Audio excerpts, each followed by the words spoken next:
Wait, why am I moving all crazy? Hold on.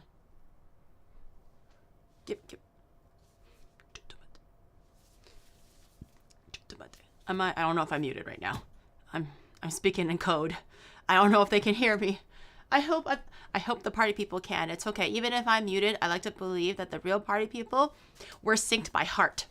We're synced by heart. Even if the other fake believers don't hear me, the real party people can hear me. Good morning. You can hear? All right, awesome. Good morning, everyone. Euphoric Jacket, thank you for the 19 months. Thank you. Oh, I'm going to throw this one away. Yeah. Good morning, everyone. Happy Wednesday. Welcome, welcome. My last little bit of tissue paper I put in here. Good morning, everyone. We are halfway through the week. We made it. It's hump day. Pat on the back. Ew, my garbage smells. Yucky. Chow chow. Chow chow. Chow chow is like stinky in Cantonese. Chow chow. My garbage is smelly. Ew. Okay, thank God it's gonna be garbage day soon. Good. Damn, I was throwing away the little inside part of the paper towel roll, and I got a whiff of it, and I was like, ooh, it's so stinky. It's so chow chow. Yada. I'm gonna eat a little snack before we go, but before we get started, I'm gonna eat my mom's. I've been secretly hiding all the snacks from Shadow. I've actually not been hiding it, okay? It's literally there in broad daylight, but I've just moved it in a place that's just slightly a little bit out of the way.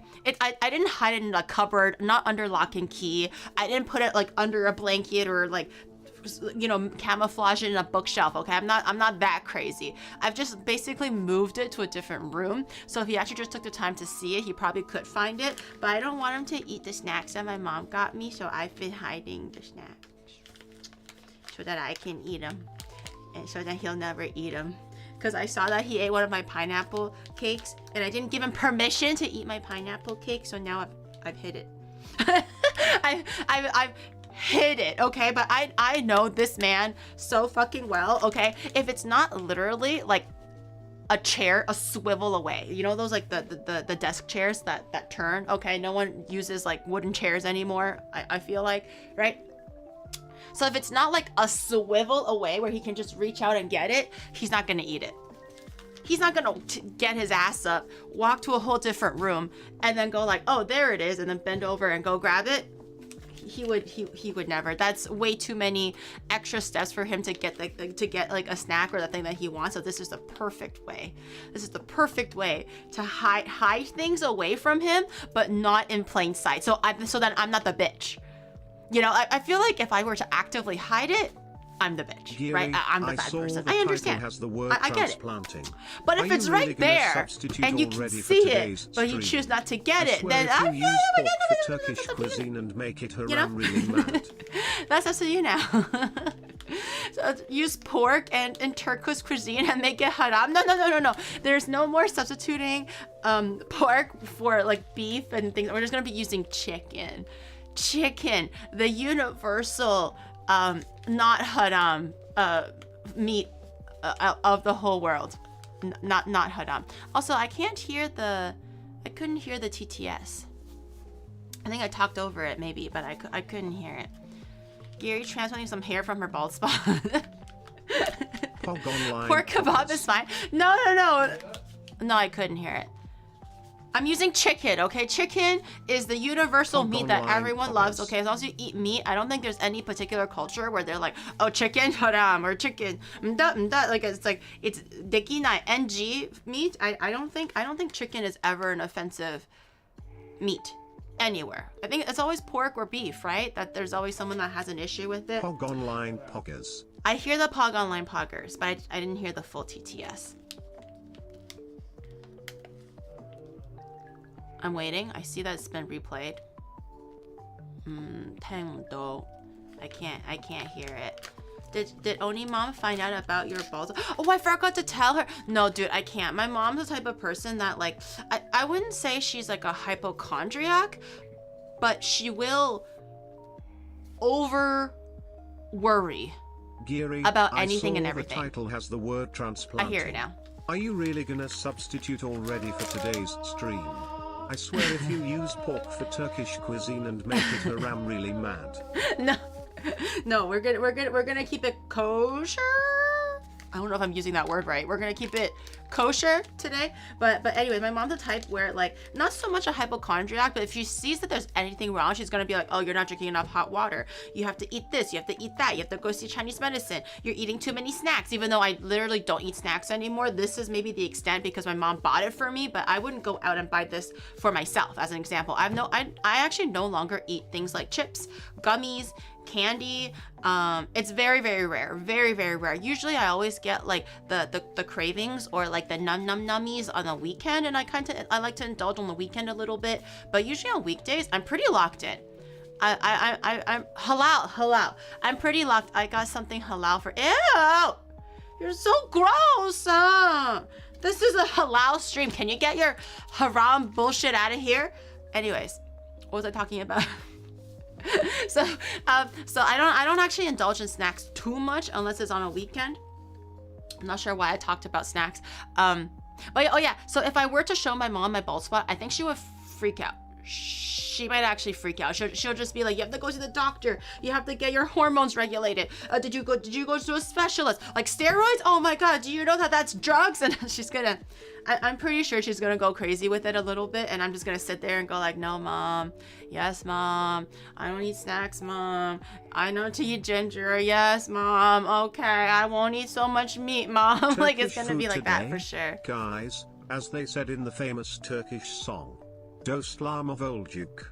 What's Dostlarım Voljuk? She has embraced the bald spot. I'm not gonna lie, I've been using the steroid cream for about a month now. To be fair, I have 3 ampules that was given to me in 1 prescription, so I'm gonna assume that I have to finish all 3 ampules. The little serum thingies are about this big, but because my bald spot isn't like huge, it just looks big because it's in the front of my head, but it's I think objectively not that big, like a centimeter, right? Like I said. So I just do a little dab. I haven't even finished the first ampule yet, but it has been a month, and I don't think I've seen any hair growth. So I'm already at the point. I know it might be a bit too early to tell, and I might be like jumping the gun a little bit, but I'm already at the point where like I've passed like denial and everything else. It's acceptance now. It's acceptance. 6% you may be halal in the streets, but I can make you haram in the sheep race. Yucky! Yucky! Ew! Oh my God, I got freaking itchy with that. I went back. It's down to 5. If it was a 6, it's down to 5 now. Everybody was like, I did not like that. Some of them were like, some of them were like, ew, no, we're leaving. That's good. It's an old joke. Oh, I didn't know. Stop repeating things that you don't know the meaning to. How money? What's a Hamun? What's Hamun? Since when are you Turkish? You know full well you're not Turkish. Don't tell me to repeat things. What is Dostlar Mavalduk? What's Dostlar Mavalduk? Am I saying like fuck you or something? Oh, that's Korean? Oh, Hamani is grandma. Oh, I thought it was like Turkish, and I'm like, bitch, you don't know Turkish. You don't fucking know Turkish. Don't lie to me. We don't know, and that's why you don't repeat it. Oh, shall we? What did I say? What is that? What's that word? Did I say something bad, or was it just like a funny thing, or something? I don't know what I said. Also, I'm gonna open up my what is it called? Taro pastry. I think the packaging says that it's even better if you reheat it in the toaster oven for a little bit. I don't got the time for that. I'm also kind of lazy, so I'm just gonna open it. But look, this is what it looks like on the inside. Julie is the type of person to make gyros and drink ouzo and call it Turkish. Classic gyros. Well, the menu today, I don't know how Turkish, like specifically Turkish it is, because I think from like the very like surface level research that I did, I think Turkish food, Mediterranean food, they're all about like kind of similar. There's a little bit of give and take everywhere. So like Greek food, Turkey. I don't know what other countries, but they're all kind of like mesh a little bit, kind of. Euro, I think it's euro, not gyro. I used to say gyro. You know Jimmy the Greek, like the Canadian like Greek fast food chain? I used to say this without even blinking a fucking eye. I would look at the guy and I'll go like, can I get the gyro set, please? And they wouldn't say anything. They wouldn't even correct me. I would rather they go like, girl, it's euro.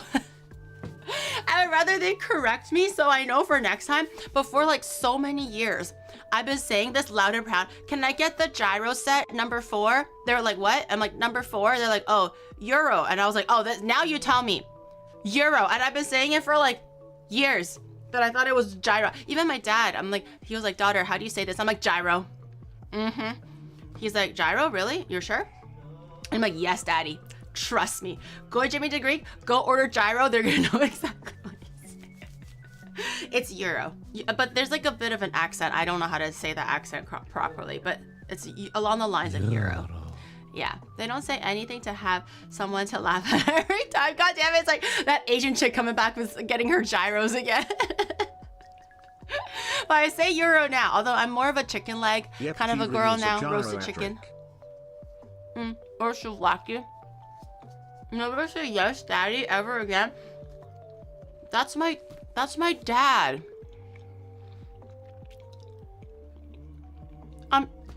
That's my dad I'm talking about. What do you mean I can't say? I call my dad daddy. Like, not in a weird way. Why are you weird about it, huh? Why are you making it weird? I still call my dad daddy. Or like daddy. Like it's a Chinese way of saying it. Daddy, okay? So I was like, daddy. Obviously I can say that. That's so weird. You're weird. They were making it weird. They were like, oh, don't say yes, daddy ever again with like the sus face. And I'm like, how is that weird? I call my dad daddy. I call my mom mommy. Yes, mommy. Yes, daddy. I'm just a baby. Let me be a 694-year-old baby. Why can't I be a baby? I have realized though, like when I'm like living by myself, I'm a big independent woman, you know, fuck them nerds, and like I can do everything myself, right? Like I'm living the life, living by myself. The moment my parents come, I'm like, mommy, do you need coffee? And like, mommy, where'd you put my towel? Oh, daddy, don't worry, the toothpaste is over there. Like I instantly regress back to being like a child again. My way of thinking and my independence level always like goes back down by like 2-3 notches. Like I'm still like an adult, right? Like I'm not completely like, oh, I don't know how to feed myself no more. But like I definitely become, I can feel myself becoming a little bit more reliant on them, even though they should be the ones relying on me now. But I can't help it because it's been so long since I've been away from them. So then when they're here, I'm like, mommy, what do you want to eat for lunch? Daddy, do you want to go shopping?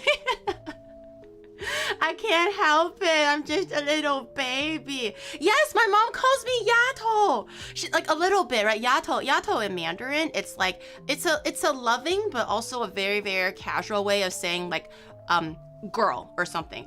Depending on how you say it, it can also mean like chick in like a derogatory way, or like that girl in like an unfriendly way. But so it's very dependent on context. So Yato can also just be like girl, like daughter kind of a thing. They call me Yato too.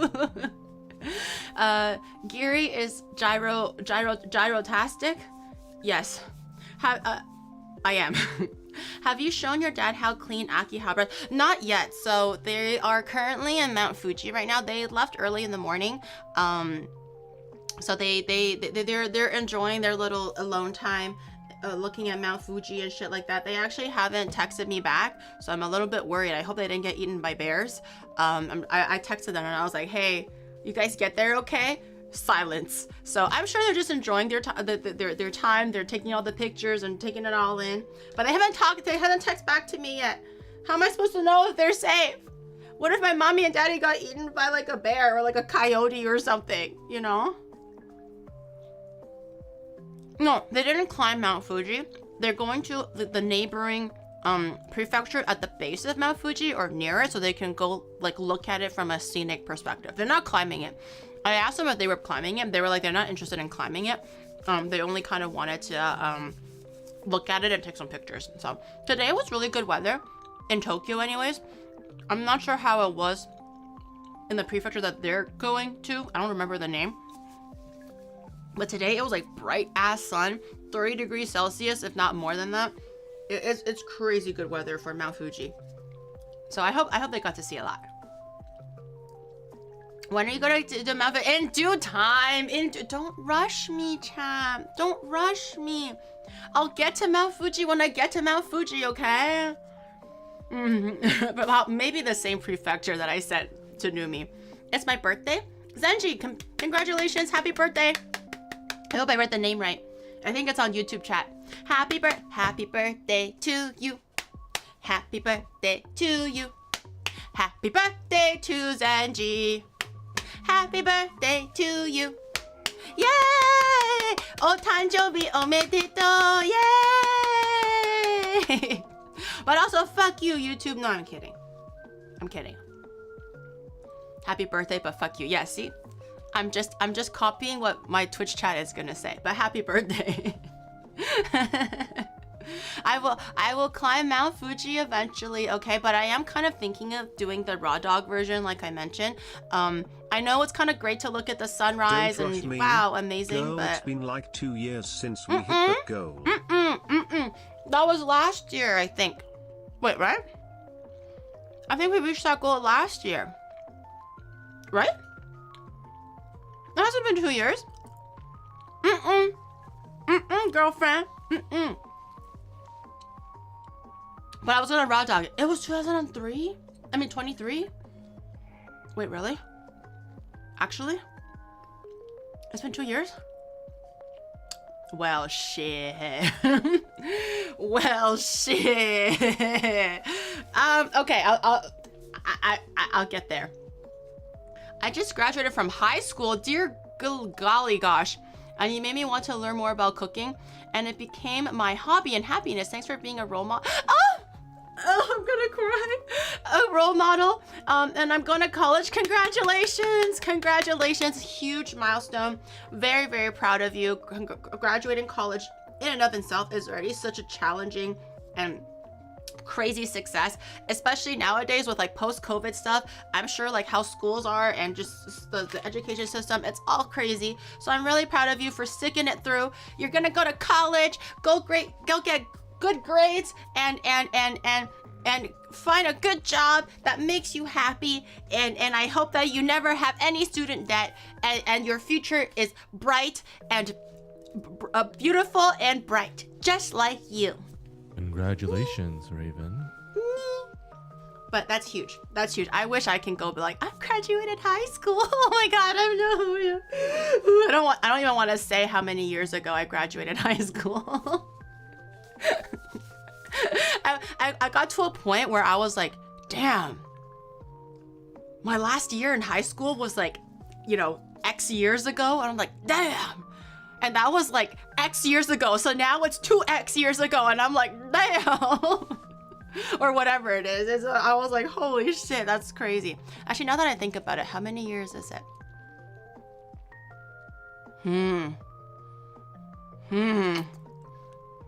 Yeah, I'd rather not think about it now. Now that I'm thinking about it, I'd rather not think about it. I miss school. XDX, you can ban that guy until he graduates from college.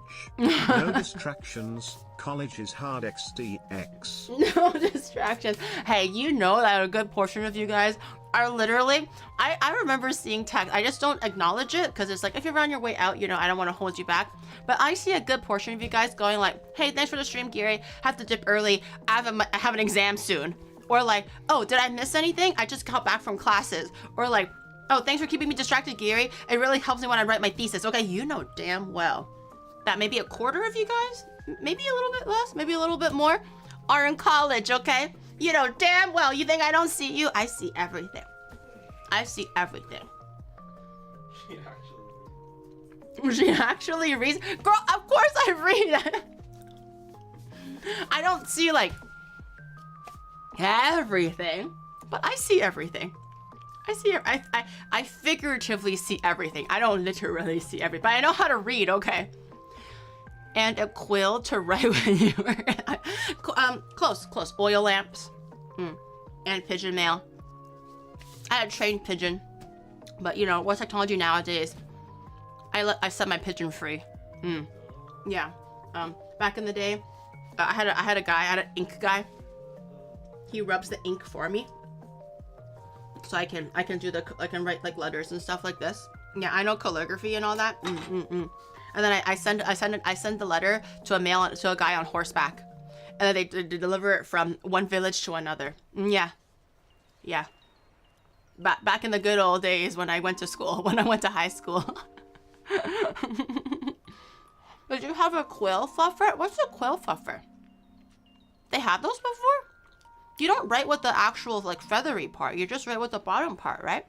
Chat, When I didn't even finish middle high school, school? let alone go to college or uni. And look What? at me, I have the 300,000 bits badge. See, you don't need school. Wait, what? Okay. Wait, what? I was your role model in middle school? And you graduated high school? Have I been streaming for that long? High school's 4 years. I've been streaming for almost 4 years.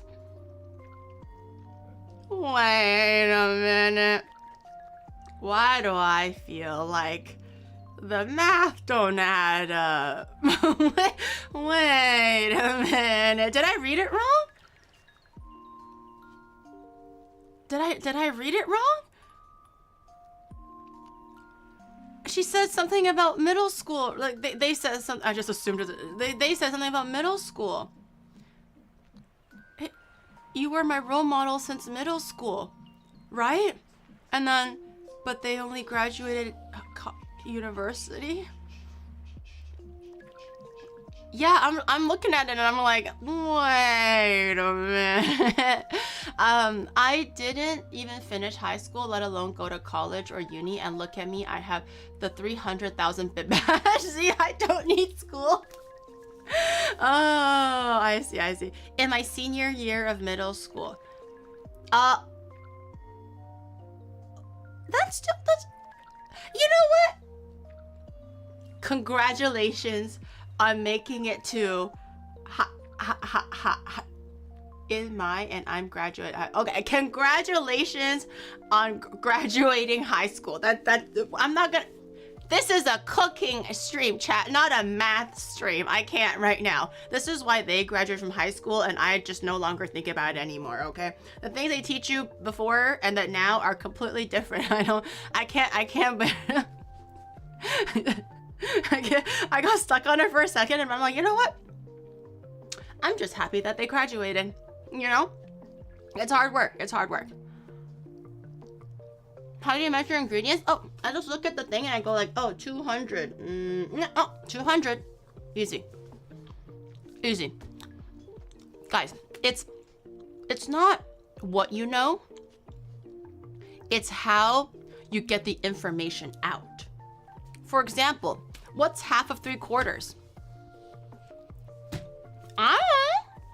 But I know how to get the answer, i.e. chat.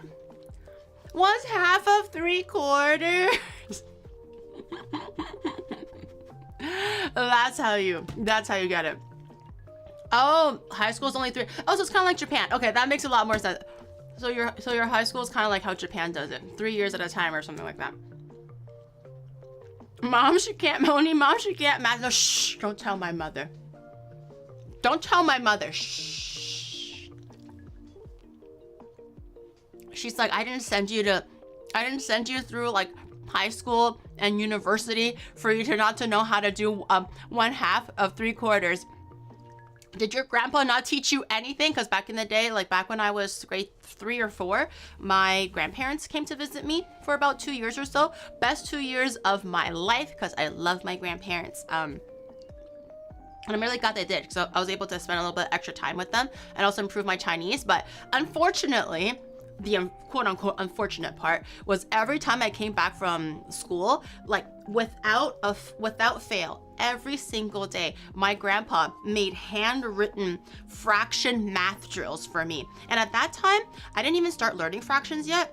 I was at the grade where, like, I think it was the next curriculum or like the next grade, something like that. We were moving into fractions. So he wanted me to prepare for it. And I was like, but Grandpa, we're not even learning that right now. He was like, no, you're going to learn this right now. So you're going to get straight A's the next time.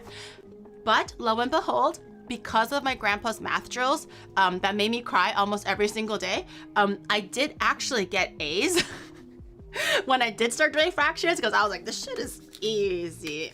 Bitch, give me something harder to do. Fractions? I'm practically an 8th grader now. You know, when you're in 3rd grade, an 8th grader looks like hella old to you. I'm like, I'm practically a middle schooler now. Get this dumb shit away from me. If my mom finds out that all of my grandpa's hard work from when I was 3rd grade to teach me how to 1/2, 3/4 has gone to waste, my gam be literally rolling in her grave right now. My gam is like, I came here for nothing. My mom would probably slap me. Now she can't do 1.5 plus 1.6. It's 2.1, duh. Bitch, get out of here. I'm not, okay, I'm a little out of what's the word? Out of sync? Not out of touch, but like out of sync, I guess, with like the most up-to-date knowledge, and like my brain doesn't work as fast anymore, right? But I can still do basic math, okay? STEM is math, right? Well, I just want to say I did probability in university, so I did do the math part, okay? Did I do it well? Hell no. Was it the most stressful class my whole freaking curriculum because I had to take it like 3 years out of the 4? Yes, every class. I think in the library when I have to study for the probability courses, I would literally cry. Literally. Was that a joke? What? 1.5 plus 1.6 is not 2.1, it's... Oh, I misspoke. No, guys, I know. 5 plus 6 is 11, right? Carry the 1 plus 1, plus the 1 that's been carried. It's 3. I know it. I misspoke. No, I know, chat. I know how to do math. I know that 5 plus 6 is 11. 1 plus 1 plus 1 is 3. Is it weird? No, not at all. When I was in high school, my favorite courses were actually biology and chemistry. I actually really liked the math that existed for chemistry and stuff. Not so much physics, because physics had too many like laws, and you have to have a good sense of like spatial awareness, because you know how like if the river goes this way at a certain speed and you want to cross the river directly and land directly straight in front of you, at which angle must you drive the boat so that you will land on the other side of the riverbank directly straight from where you... I'm like literally eyes going in circles. I'm like, huh? That was always the hardest part. For like light, I remember it distinctly in grade 12 because I took physics all the way to grade 12. All three sciences. They calculated the exact amount they had to bribe the university to let you in. No, I worked hard for that university. I did get rejected to like 2 other universities that I really wanted to go to, but that's okay. I still got accepted to this one, you know. But anyways, so what was I talking about? Fuck, I forgot. And oh yes, I took all 3 sciences all the way to grade 12 because I did genuinely enjoy it, but physics was the worst one because it was always those classes. It's always the ones where you have to calculate vectors and shit. Vectors, I hate them. To this day, I still can't make myself understand vectors. It doesn't click in my head. But for things like light refraction and reflection and calculating where like light angles are gonna hit and stuff like that, that was great. I remember distinctly really enjoying those classes, and also electricity classes. So like the ohm and the amperes, the lambda, the current where your hands go like this. But there was one class in university where my hands had to go like this, right? Where it was like the X, Y, Z thing, and then I was really stuck on a question, right? I for the life of me, I could not figure it out. I decided to look up, right, just to see if everyone else was struggling as much as I was, okay? And everybody was literally one head in their hand, right, just like looking like Michelangelo, right? And the other hand was like. And I knew for certain at that moment, everyone else was just as fucked as me, okay? I was not the dumb one. Everybody else be dumb too, okay? We were all like, the fuck? I always get it confused. Which was X? Is this Y?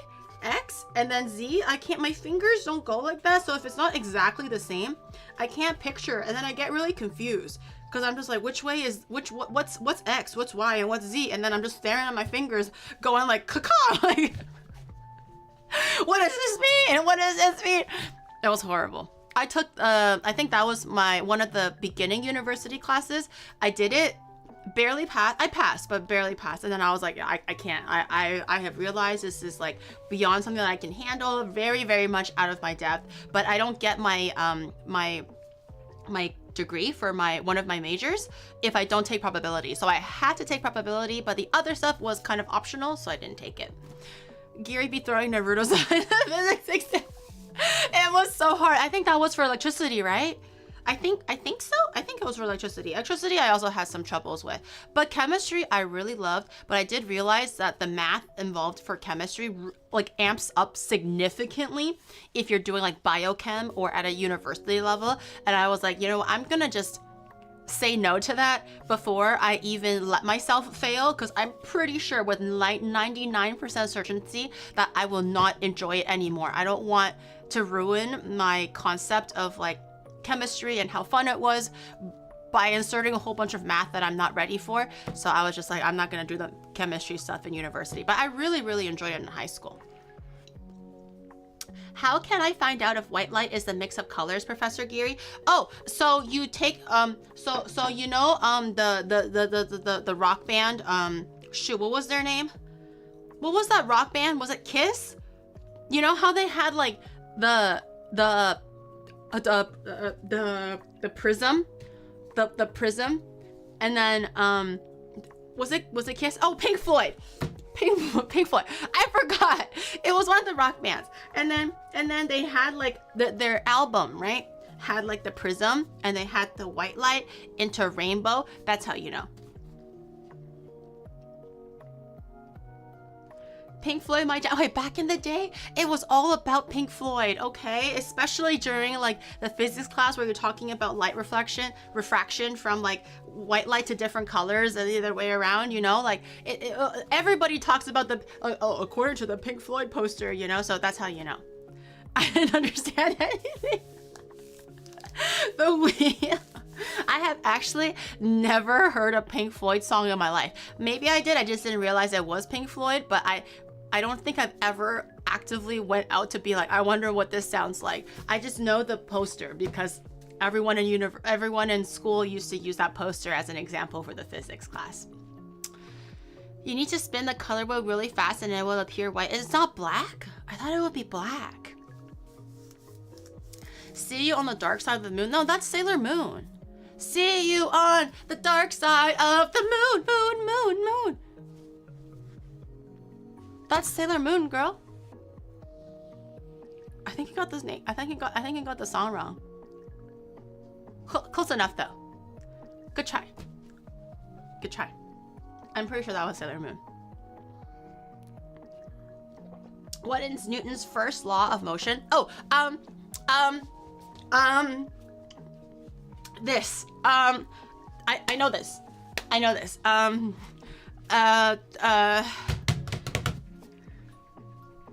Everything with motion stays in the same motion. Even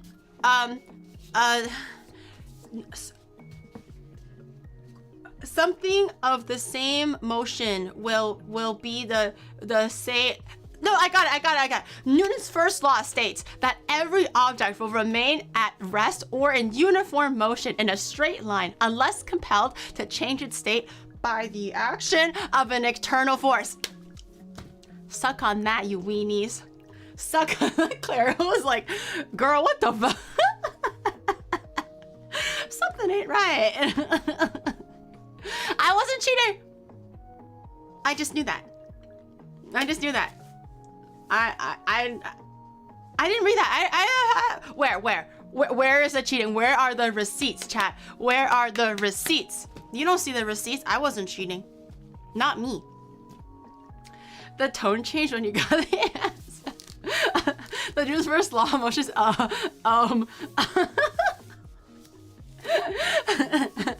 You're a weenie.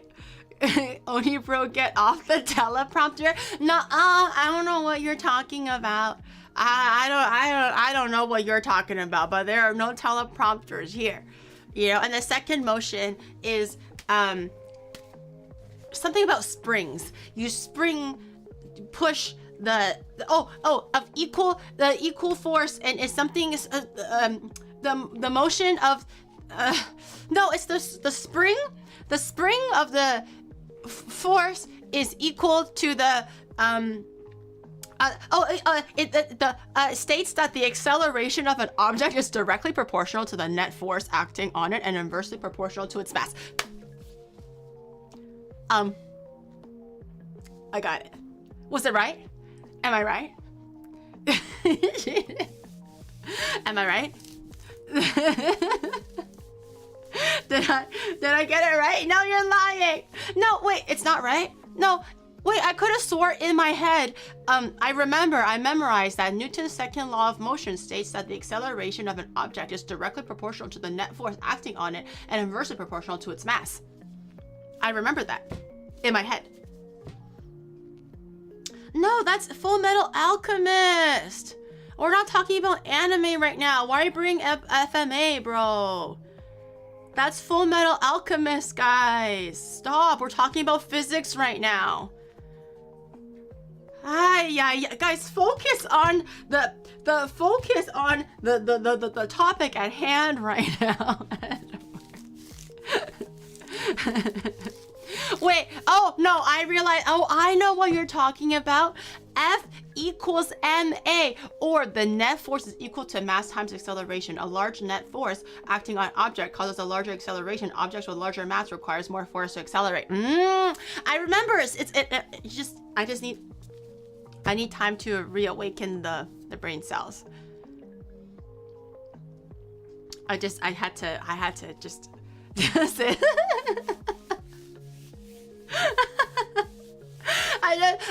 I had to reawaken the knowledge. It's there. It's all latently there. But I just had to, like, you know, if you don't use it, you lose it, right? So like I'm using it now. It's all coming back to me. I'm not reading it. No. This is all in the good old noodles up there.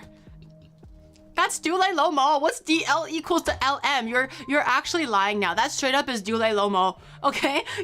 You're making shit up now. Remember that we can see when your model leans in when you are trying to look closer to the screen. I don't know what you're talking about.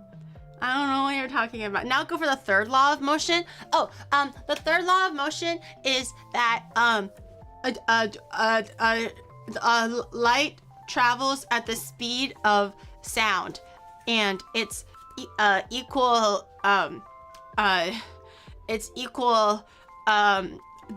force against each other. When, for example, whenever one object exerts a force on a second object, the second object exerts an equal and opposite force on the first. This third law states that for every action or force in nature, there's an equal and opposite reaction. Did I get it right? Something like that. Oh yeah, inertia, that's what it was. Inertia, the third law. I'm not reading. It's all in the head, okay? It's like, you know what, I'm opening the Mind Palace like Sherlock Holmes, and I find the book that has the answer in my Mind Palace. So I'm technically reading. Yes, I'm reading. You caught me, okay? But it's in my head. It's in my Mind Palace. It's in one of the books hiding in my brain. And I was like, yes, the third law of motion is equal and opposite reaction done unto the force of the first, and inertia. Gary is my pal. Is that what you call your phone? No. Nuh-uh. That's my mind pal. Why are you looking to the left? I like looking at the left. Huh? What are you gonna do about it? I like looking to the left. I prefer, there's pretty things on the left side of me. So?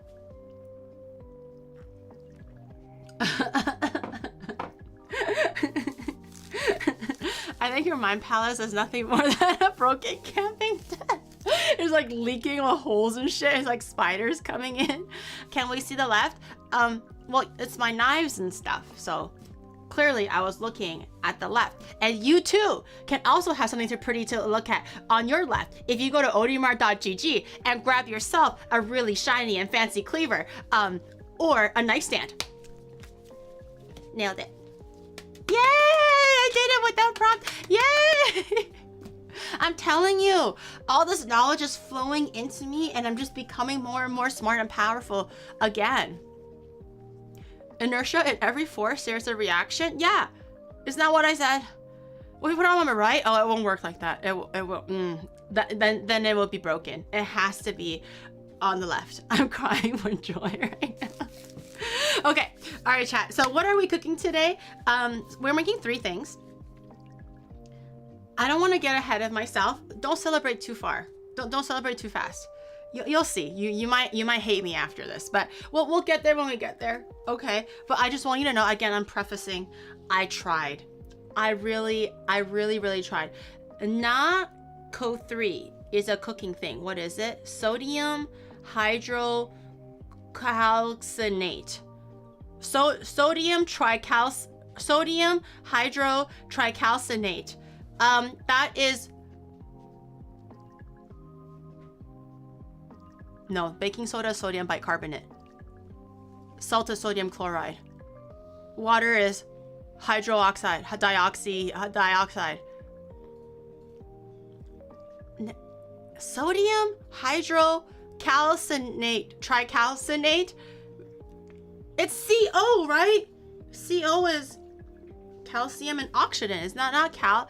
Isn't that like not calcium? Sodium. Baking soda is sodium bicarbonate. That should be a 2, not a 3, if anything.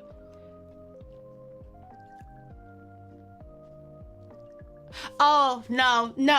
See, when it says bicarbonate, it actually means 3 in Latin. So definitely, NaH3O3 refers to sodium bicarbonate, commonly known as baking soda. It's a chemical compound. So yes, the bicarbonate is in Latin, it means 3 instead of 2. I just kind of like got a little bit confused because usually we say bi-weekly, right? Bi-monthly, by whatever the fuck. So it's like 2, right? But in chemistry, obviously, the Latin is a little bit skewed sometimes. So it's baking soda by gauge. I want to joke about sodium, but nah, I like that one. In Latin, 3 means 2. Then why is it oh, and by the way, just to prove that I remember, okay, just to prove, sodium bicarbonate, the chemical compound is NaHCO3. Its molar mass, I'll have you know, okay, I just happen to know the top of my head, its molar mass is 84.01 grams per mole, and it actually looks like cocaine, because everyone knows what, baking soda looks like, and often appearing as a fine white powder, and its solubility is in water. Yeah, I did that. I know that. Shadow needs to take her phone up. Where's the phone? Do you see the phone? Do you see me going like sodium see, no. Where's the phone? You don't see it. She knows what a mole is. I do know I don't remember what a mole is, but I remember calculating using moles. There's like a constant in there or something like that. Moles and Kelvins. Like I said, I actually really enjoyed chemistry up until grade 12, and then I clearly stopped. And it's been many, many moons since I was last in grade 12. But yeah, I remember though. I remember. Do you know the FOIL method? Yes, it's fractions and then addition, inversion, and then logarithms. Yeah. But I guess for like other people who are just like who don't know as much, let me simplify it for you, okay? So the FOIL method is used to multiply two binomials together. To FOIL, first multiply the first term in each binomial, then multiply the outermost two terms. Girl, what the fuck? Then multiply the outer. Sorry, my mind palace. My mind palace is going crazy right now. Then multiply the outermost two terms. Then multiply the... What are they even talking about right now? How do you multiply outside then inside then outside then inside? It's always outside in or inside out. My mind palace is going crazy. My mind palace. My mind palace. I dare I say, gentlemen, I want to challenge the validity of my mind palace. Oh, first outer, inner, last. First, no, it's inside out, right? It's always like the brackets are inside. So for example, chat, like be so for real, okay? How do you solve bracket 2x plus 4 and then bracket 5x plus 3? Oh, the foiling method! I remember this. It's 2x plus 5x. So that's 7x plus 10x squared plus 5x plus 20x plus 15.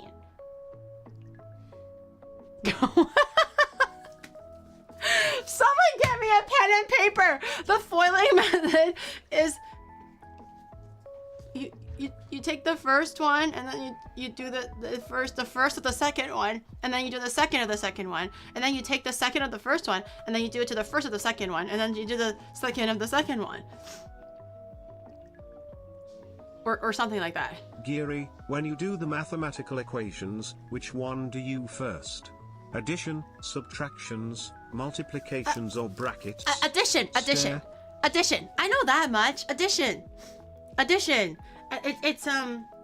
Oh shoot, what was it called? What was the acronym where you do addition and subtraction first and then multiplicate? You don't do Wait, what? Are you joking right now? You don't? Yeah, bed mass. You don't, wait, what's bed mass? When your mom lays on okay, sorry. What's bed mass?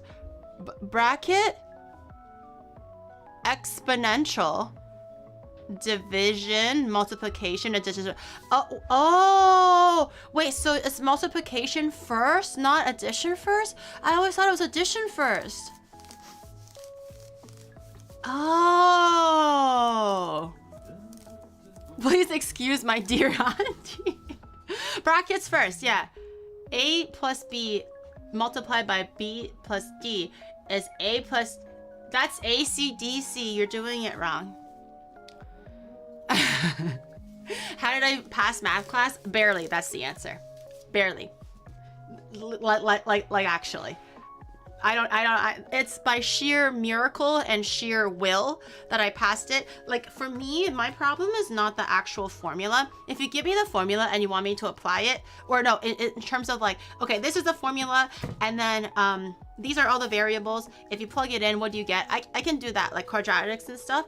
I get it. I know how to do it. But when you're talking about like, when do you actually use quadratics in real life and how do you apply that in like a real life situation, like sometimes there's application questions, right, where like you have 2 cookies and then all of a sudden bam, quadratics, and then you I don't know, through compulsive taxes or whatever, calculate how many cookies you're gonna have in 5.5 years, and I'm gonna be like, girl, what the just tell me where to put in the X, where to put in the B, where to put in the Y. After that, I don't know. I don't know after that. I'm struggling. Oni mom, this is your daughter's math skills right now. I forgot everything. I did. Again, all in the mind palace, it just has to be awakened. But at surface level, I forgot everything. Yeah. Okay, but it's okay. It's not a math class today. It's not. It's not a math class, okay? It's a cooking class. That I know. Cooking, I know. Even if I'm cooking things that I've never cooked before or ate before, we can still figure it out, okay? That is the beauty of cooking. Similar to those who are good in math. You know, you're good in math, I respect you. But I'm good in cooking. So we can do the it's a YAF class. The Mime Palace is a crutch? No, it's good. Kumon stream, dude, I don't fuck with Kumon, man. That shit gave me like social anxiety like nobody's business. Like the way that Kumon was structured back in the day, or I don't know if it's changed, but it sent shivers down my spine, okay? Shivers. It gave more reason for my mom to yell at me. Baking requires math. No, my baking goes good. When have I ever failed? I can make some of the hardest things like meringues and chiffon cakes and macarons and all that stuff. I'm good at baking. What do you want, sir? I see Shadow kind of like loitering around the kitchen area. What do you need, sir? Soy milk. Oh, soy milk. Okay, I got you. I'm like, boy, do you need help? Okay, I'm gonna go get him some soy milk.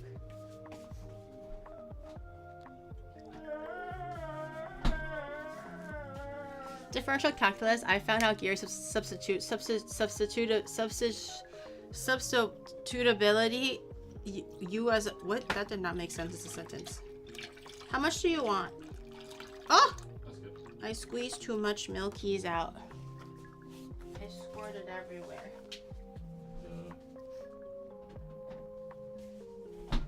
There you go.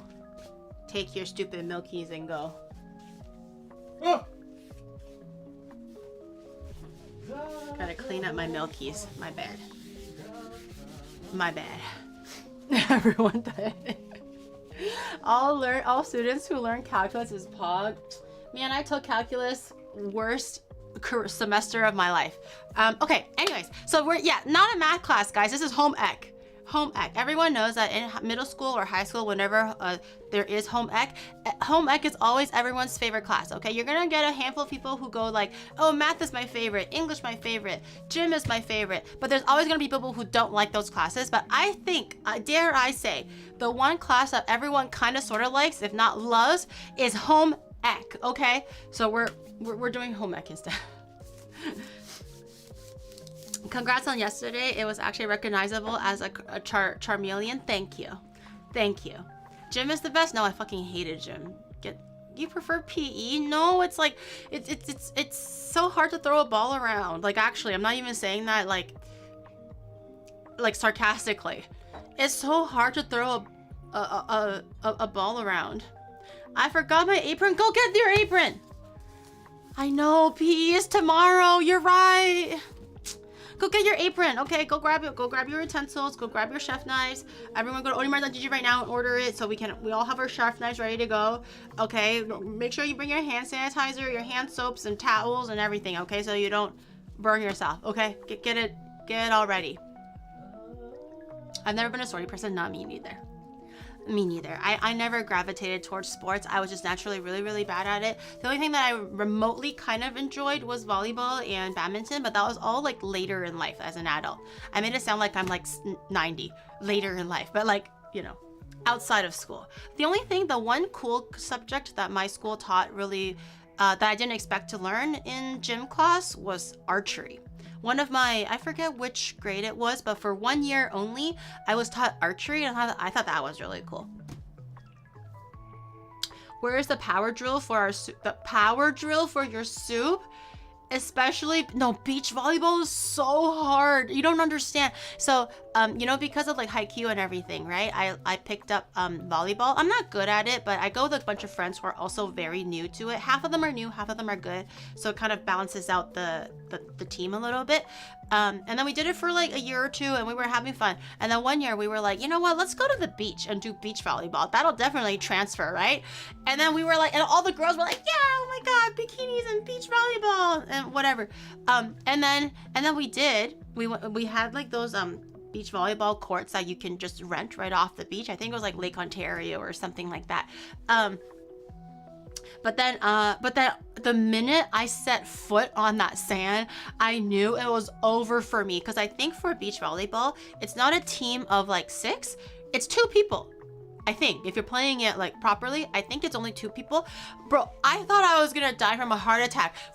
I can barely catch the ball, and I still have to run all the way back in the fucking quicksand, what felt like quicksand, to try to like do. And it was so awful. I think we all did it for legit like 5 minutes each, and then we were like, you know what? Let's just go to the beach and play in the water. Like, girls, what do you think? And everyone was like, yeah. It was so bad. We got humbled so quickly. We thought we were gonna eat, man. I think we rented, because like there's like a little chart, right? I think everyone can rent it for like an hour, so we did it for the hour. And then we were all like, girls, 1 hour or 2? 1 hour or 2?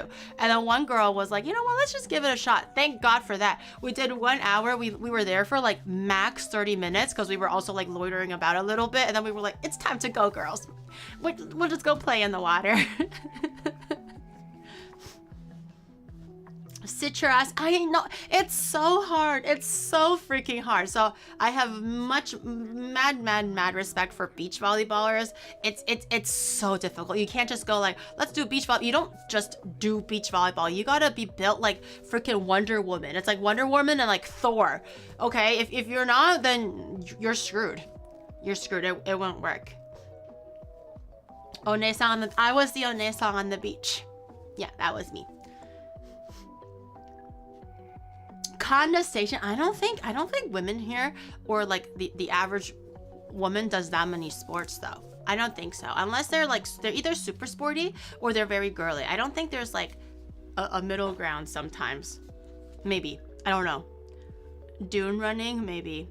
You should be tall enough for beach volleyball. I just can't jump. I already, this is me jumping. Okay, look at my arms. Okay, if I can naturally jump higher than the table, that's already pretty impressive. Okay, hold on. This is me. This is me jumping.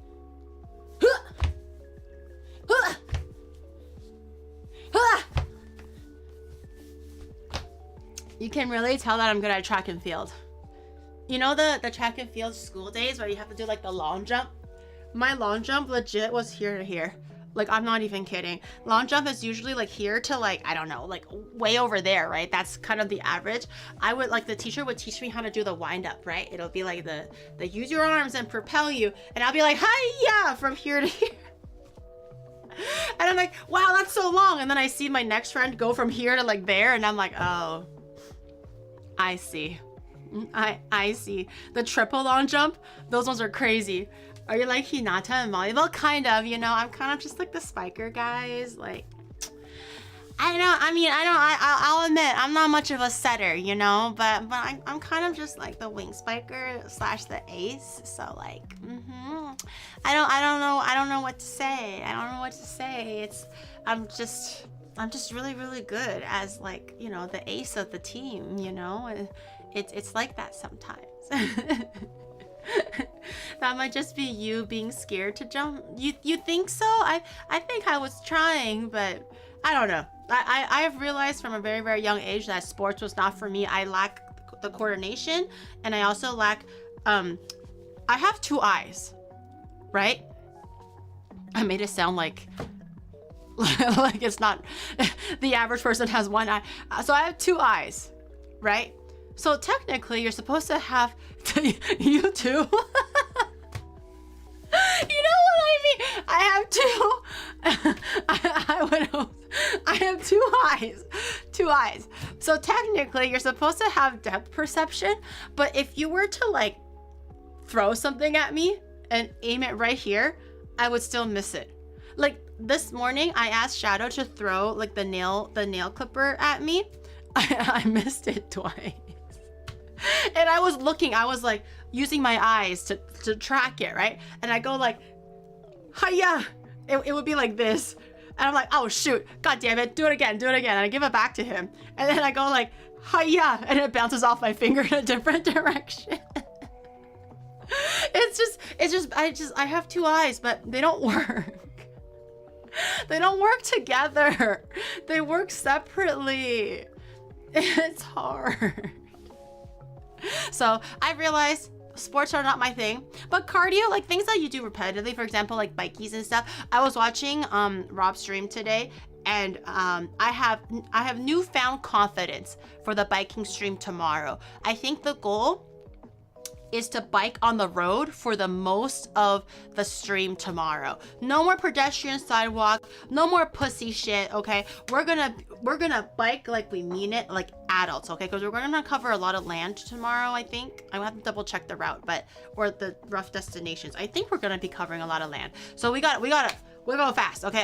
If I'm going on the main road, I'll wear my helmet. I won't, if it's on pedestrian road, I'm kind of like, yeah. On the rain mode, I'll wear the helmet. But I'm gonna have to push myself to be more confident, I think, or else I'm always gonna be using the pedestrian road as a crutch. So tomorrow, majority of it, I like to think, my goal for myself is on the main road, okay? We're gonna buy a new helmet tomorrow. And don't do a Rob move on the road. Rules are good. Okay, he drives a little too crazy. I was watching him go on the same bridge / hill that we went to when we went to Odaiba, and I was like, oh, that's a big hill, and I was totally expecting him to like have to stop or slow down, but he was going on like the main road, and I was like, oh my god, he's gonna commit. That's so hard, because like on the main road, you can't just stop. There's gonna be a car behind you. You have to keep going whether you're tired or not. But the man didn't even like break, what is it called? Break a sweat. I didn't hear huffing. I didn't hear puffing. I didn't see slow. If anything, he got faster. And I'm like, how is he I was so shocked. I even commented. I was like, girl, how the fuck did you do that? Is it me? Am I using the gears? I was literally researching before stream how to use my gears correctly, because I thought maybe you guys were right. Maybe I was using the gears wrong, but I think I was using it right. So maybe it's just me. Maybe I am the problem, but I was like literally looking it up going like, why do I suck? So tomorrow, the goal is main road only. We're gonna try our best to commit and bike like adults. And I think, if not next week, but definitely maybe a future stream, I kind of want to try if I can just read road signs and navigate somewhere without Google Map. I want to try. Like I every time I watch Rob's streams, I feel inspired that I can do that shit. And then I do the stream and I realize sorely that I can't do that shit. But right now I'm feeling the high of I can do that shit. So so I think it might be fun. If not next week, then, you know, sometime in the future, once I get a little bit more comfortable with like surrounding roads. But it's fun to have it as a challenge, right? Where it'll be like, let's just bike to Shinjuku. So somewhere reasonable, not super far, reasonable. But can I just rely on road signs and get me there? And see if I can do it and how long it's gonna take me. And then you'll never see me ever again. We're gonna be in like bumfuck nowhere where there's like villages and cottages and shit. And I'm gonna be like, guys, can I look at the map? And everyone's like, no. And I'm like, okay. It's like 3 a.m. And I'm like, okay, this is fine. You know? Round prefecture part 3. How's the leg gash? Oh, it turned into a blister or something. So I have another band-aid over it. We'll see. We'll see. Put a tracker on her. She's getting lost. I think there is a tracker, but he's going to be following me, so we're going to be equally lost. We think we've reached Asgard. Can I look at the map? No, legit. We might actually end up in like a fucking island, and I'm just going to be like, oh, don't worry. You definitely crossed a bridge in Shinjuku, right, guys? And everyone's like, yeah, Giri. And I literally end on like Enoshima Island or something. So not this week, because I already had like a really, really rough kind of destinations that I wanted to go to. So maybe next week or sometime in the future. But I thought that would be fun to challenge myself a little bit. No. I think Kanda's a little bit too far, because if I do actually get lost and I just end up somewhere like Saitama or something, right? Because Kanda's on the north side, Saitama is way north side. If I see signs for Saitama, I'm genuinely gonna be very surprised. Very, very surprised. No Kanda. We're gonna leave the ladies alone. Okay, anyways, until then, we must fuel ourselves for the bikies tomorrow, because I think you guys really, really wanted the Grandma Milky still, right? So tomorrow, I think first thing, we're gonna go all the way back to Akiba again, and maybe get our Gam Milkies in, just to recharge and get boosted for the whole day, right? Make sure we have our protein and our Milkies in for first thing in the morning. So we're gonna do Milkies, And then we're probably gonna do everything else, like the retro robots. I forget what else was on the list, but there was a few other things. But we'll get there. Yeah, we're gonna get our boost in. It's gonna be closed. Okay, unless they open at like 3 p.m., I think we should be okay. Especially if we take off at like noon. I think it'll be fine. We'll get there at like 1 or something. Okay. Anyways, that'll be for tomorrow, but we gotta get bulked and protein charged for tomorrow. Okay, so today on the menu, all of these things. No, baklava I have made. I was gonna make a baklava because I was kind of struggling on like a third dish to make, and I was looking up Turkish food, and none of it really kind of tickled my fancies, I suppose. But you guys mentioned baklava yesterday, and I didn't realize that counted towards Turkish food. But I was like, okay, well, I love baklava. I haven't had it in a very long time, so we're gonna be making a baklava today, and we're also gonna be. You make me think of Homelander every time. That's on you if you're thinking about Homelander when I say Gam Gam Milky. That's on you. Don't make it my fault just because you're thinking like that. Okay, sorry, I got distracted because I saw the chat. So we're gonna be making a baba ganoush. This whole time, I thought a baba ganoush was a stew. I never knew what it looked like. I never had it ever. Never made it, obviously. Clearly did not even know what the dish was until I looked it up. I just remember the word baba ganoush, and then I was like, oh, it's Turkish food, and that's kind of how I based today's stream. I was like, I never had food from Turkey. Let's try that. So we're gonna be making a baba ganoush. Oh, what? You'll find out. You'll find out. I hope you like eggplants, cause yeah. Yeah, we're gonna be making a baba ganoush. We're gonna be making, I believe it's like a Turkish kebab. Not sure how it's Turkish versus other things, but the recipe called it Turkish chicken kebab. So we're gonna be making a Turkish chicken kebab, okay? I think the recipe and the ingredients are pretty simple. It's just a lot of things require roasting and marinating. And then we're gonna be making just a very classic baklava. And that's it. We're gonna have a well-balanced with veggies and meat and dessert / carb kind of a meal. What can possibly go wrong? What can you hate eggplant? Well, that's just too damn bad. Look at my bag of eggplants.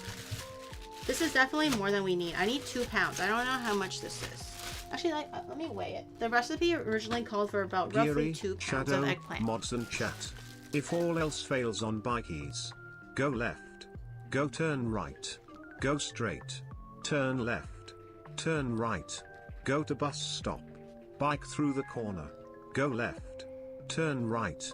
Head to Kunda station and lay down and cry. XDX and XDX vertical bar. No, Cheers. what does that still fucking mean? It's a kilogram. Is that 2 pounds? What's 2 pounds? Is that a kilogram? It is, right? That's just a lot of fucking eggplant. If that's actually 2 pounds of eggplant. I think for those who don't like the eggplant, I think you're just eating it wrong, truthfully. Because to be fair, I used to hate eggplants growing up. My mom always makes it like the Chinese way, so it's always like fried and then stewed, and then I always feel like the skin is really, really tough, and the flesh is really, really mushy. I feel like the juxtaposition is always like very extreme, so I never really enjoyed it until I had like Japanese like miso roasted eggplant, where you have the eggplant, you roast it in a fish grill, and you have like a miso sauce over it. It's very savory, a little bit sweet too from the miso, and it's like beautifully charred, and you're only just taking the flesh out. You're not eating the skin or anything like that. For the baba ganoush, we also don't need skin, just the flesh. I feel like maybe sometimes for a lot of people, it's not that they hate eggplant. I truly like to believe that it's because they just didn't have the right kind of dish to enjoy it with. So this is actually 2 pounds. Okay, all right, then that's perfect actually. It's about roughly 2 pounds. This is a lot. Okay, we're gonna need a baking tray. Oh, actually, let me, you're gonna wanna preheat your oven really, really hot. We're gonna be roasting these eggplants. These eggplants are kind of small. I don't know exactly how much time. We're gonna try 45 minutes for now and see if they get like nice and crispy and soft and charred or whatever. But heat your oven to 450 degrees Fahrenheit, which is probably like 220, 250 Celsius, something like that. I'm gonna go do that right now.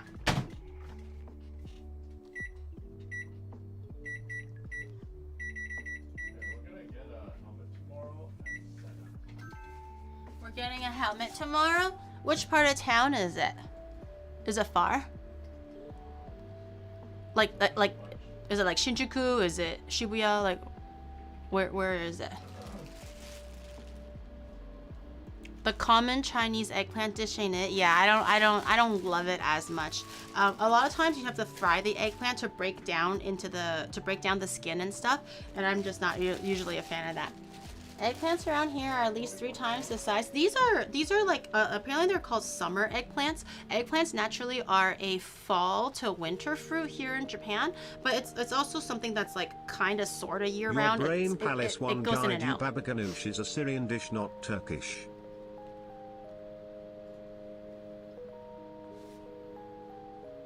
It's okay, we're making Middle Eastern food. I don't Mediterranean food. Is it Middle Eastern, Mediterranean? Are they even the same thing? I don't know. I don't know. Okay, we're making the general vibes. Okay, I'm sure people in Turkey maybe eat it a little bit, right? We're making. Whoa, this one is. This one makes me uncomfortable. Why are everything else like kind of cute and teeny tiny, but this one is like kind of a big donger? Substituting Turkish food? Oh wait, you just wait. I still have something I didn't tell you guys yet, but we'll get there when we get there. I don't want everyone rioting before we started cooking, but you'll see. I think I'm gonna leave this one out. This one genuinely makes me a little bit uncomfortable. Okay. We have our eggplants. If they're a little bit bigger, obviously you have to roast them for a little bit longer, maybe at least an hour to an hour, 15 minutes or something like that. Because mine are quite small, I said 45 minutes, roughly, maybe up to the hour. So what you want to do is you take your eggplant, take your knife, transplanting my food to the general direction of Turkish. Stop! It can still, people in Turkey can still eat it. You know, it's not general direction. It's just like everyone eats Chinese food, you know. It doesn't have to be specifically China. Okay, that was a really bad example. But you know what I mean. Okay? All right, take it, cut it lengthwise. Okay, halfway lengthwise all the way down. And make sure it's all the way through. And take your baking tray over here, whatever it is. You can line it with foil if you want, but because we're not eating the skin or anything like that, we're gonna just lay our eggplants skin side down. So I don't think you need foil or parchment paper. It shouldn't get super, we're not using oil, nothing like that. It shouldn't get super oily or dirty or anything, but just do it lengthwise, all the way down. And then lay it all down like this. So I'm gonna use all of this except for this one, because you generally need about 2 pounds worth. And since 900 grams or 1 kilogram you guys said was 2.2, we probably don't need all of it. Transplanting my food to the general direction of the vague proximity. It's not, why is it getting worse? Why is it getting worse? It's still people in Turkey, back me up. People in Turkey, back me up. Where are you at? Where are you at? You guys eat baba ganoush, right? It's sure, maybe the origin is not it. I understand, right? There's a lot of foods that are like that you eat in certain countries that are not the original origin of the food, right? For example, like Japanese Chinese food. You know, the origin is Chinese, but they eat it in Japan. Yeah, it makes sense, right? Chow mein is American, as Panda Express exists. Well, like it's like orange chicken, right? Orange chicken is like an American invention, I think. Chinese people don't eat that, but like you know. Oh shit, my tray is getting pretty full. Can I cut me some slack here, guys? Cut me some slack, man. Okay, I'm gonna cut these two, last two. And I'm gonna have to try to wait. Is my oven on? It is, right? Okay. It just needs a little bit of time to preheat because it's quite hot. Okay, grab your little eggplants that you've assembled. I'm gonna probably squeeze this a little bit to make some space. It's so pretty now. my Syrian slash Mediterranean slash Turkish baba ganoush. Okay? Damn, I didn't realize that my food needed like disclaimers. Should I? Ooh. Ooh, should I?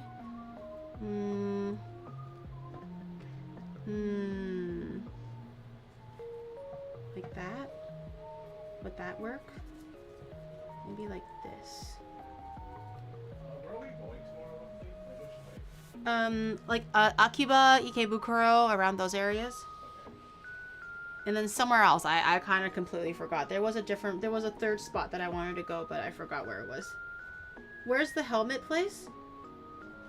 Is it far? Okay, that looks perfect. I'm gonna do a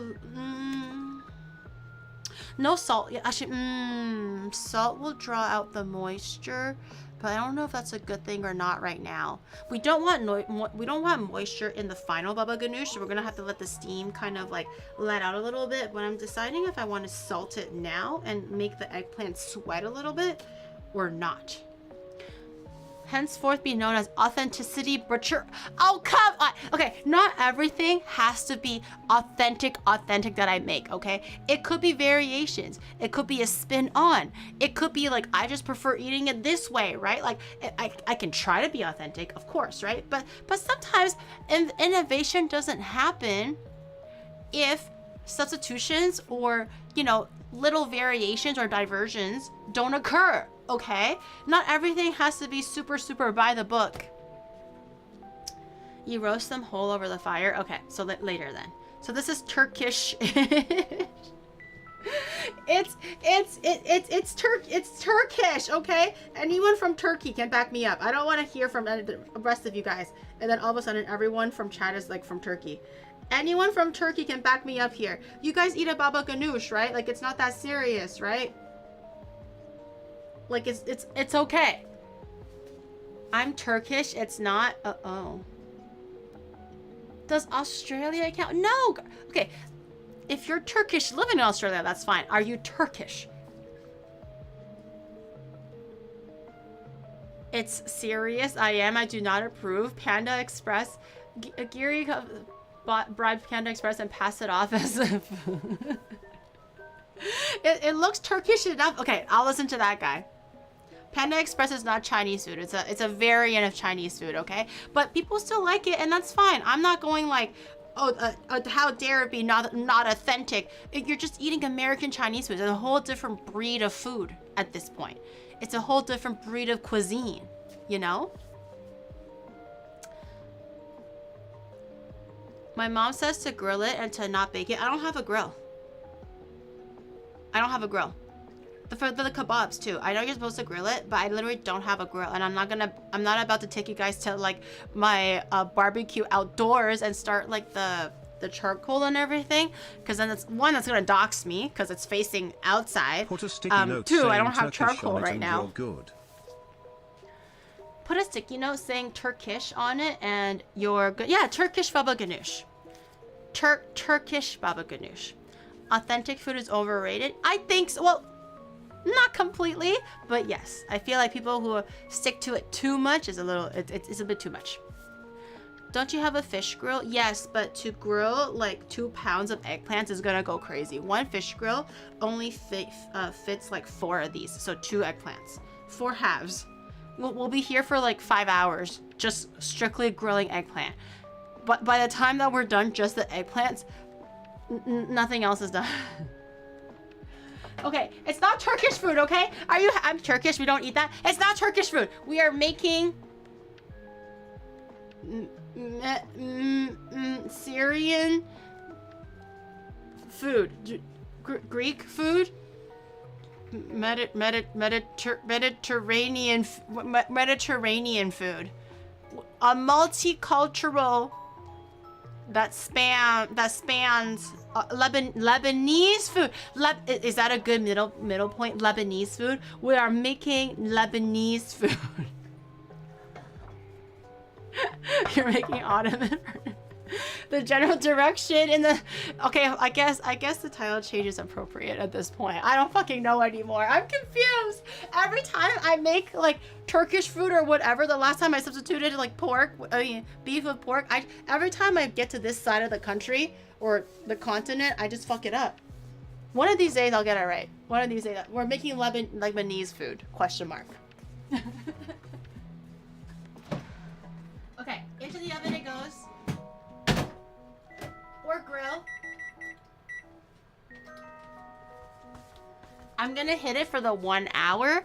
Maybe remind me at 45. Can someone set a timer for 45 minutes, please?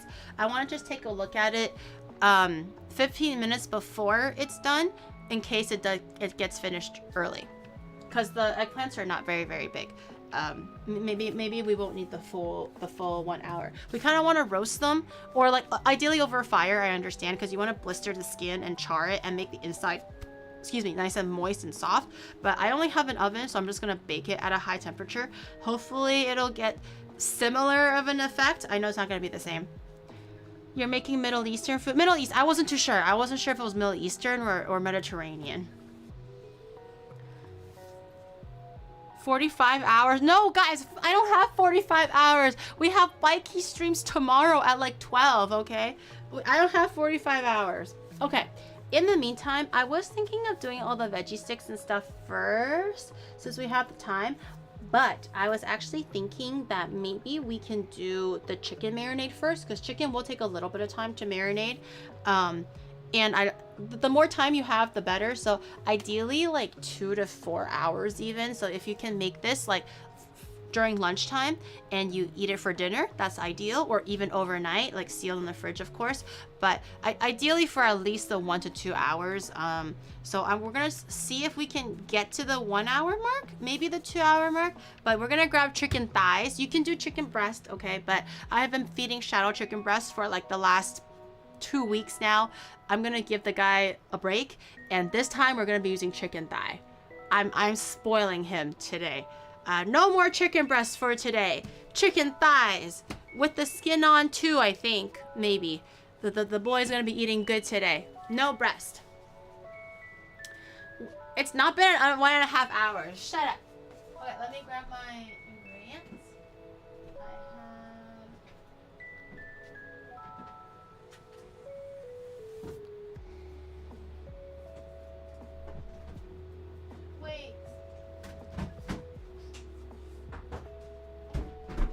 Wait, is this... Am I committing a blasphemy then? Because one of the ingredients they told me to use was Greek yogurt. Do Lebanese people or Middle Eastern people use Greek yogurt? I'm confused now.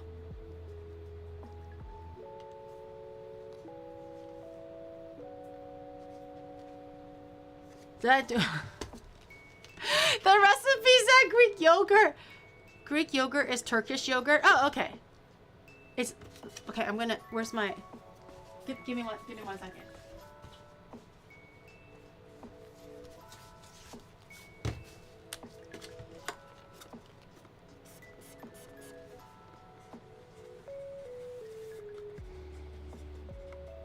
Aha!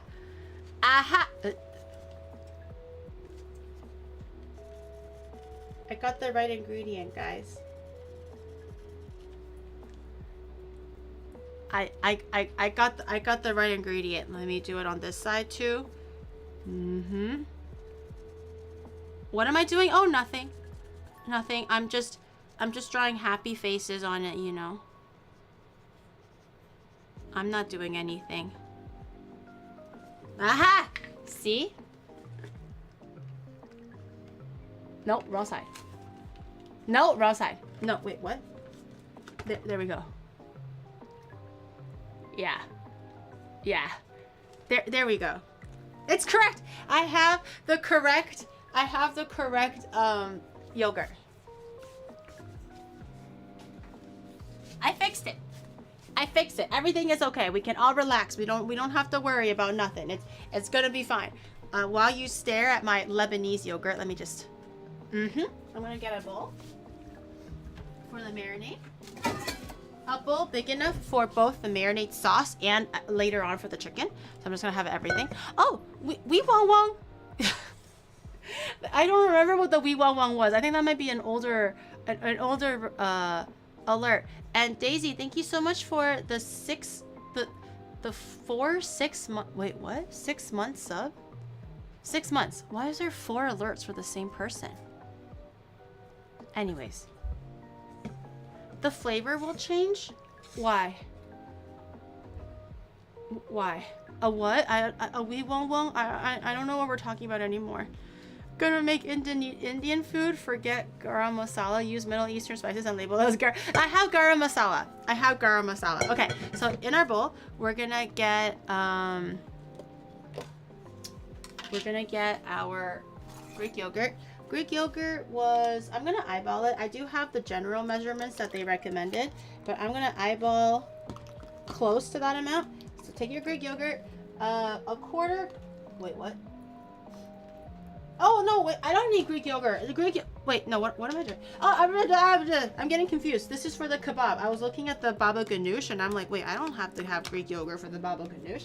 Okay, 1 cup of Greek yogurt. That's a lot.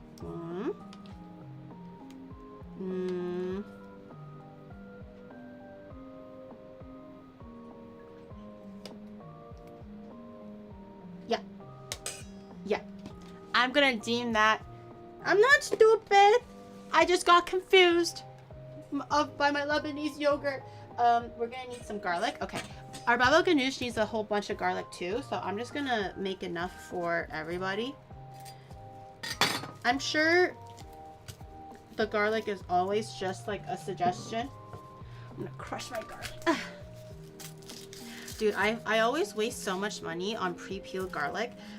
Does anyone ever like get really kind of lazy, so they get like the pre-peeled kind, thinking they're gonna use the whole damn bag, because the pre-peeled garlic always comes in like 2-kilogram bags for some reason. I can never find it in a more reasonable size. Then I'm like, you know what? I do cooking streams. I'll use them.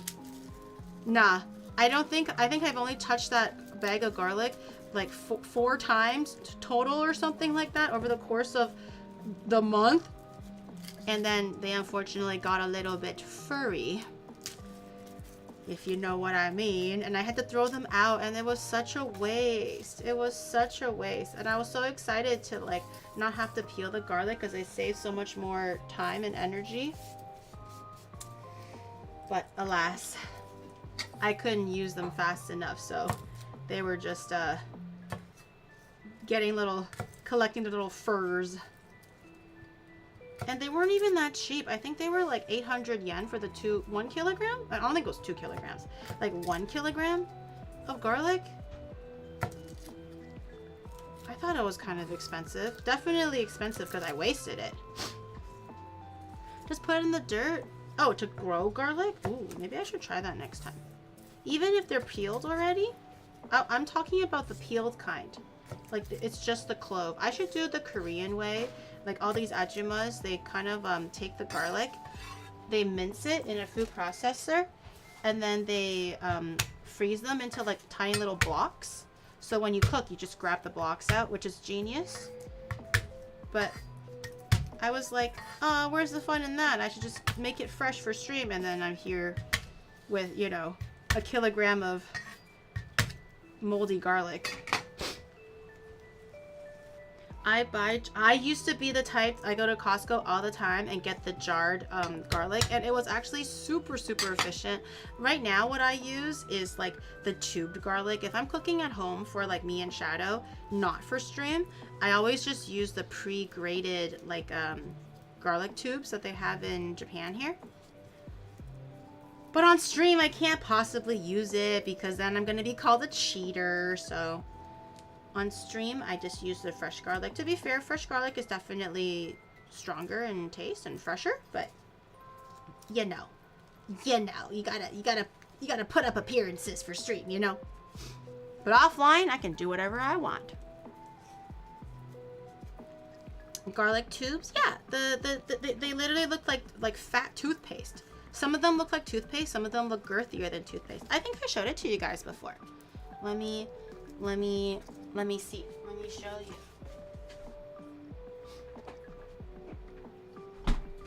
I got the bigger tube because I use it quite a bit. Nama niniku, which is like raw garlic. They just come pre-squeezed.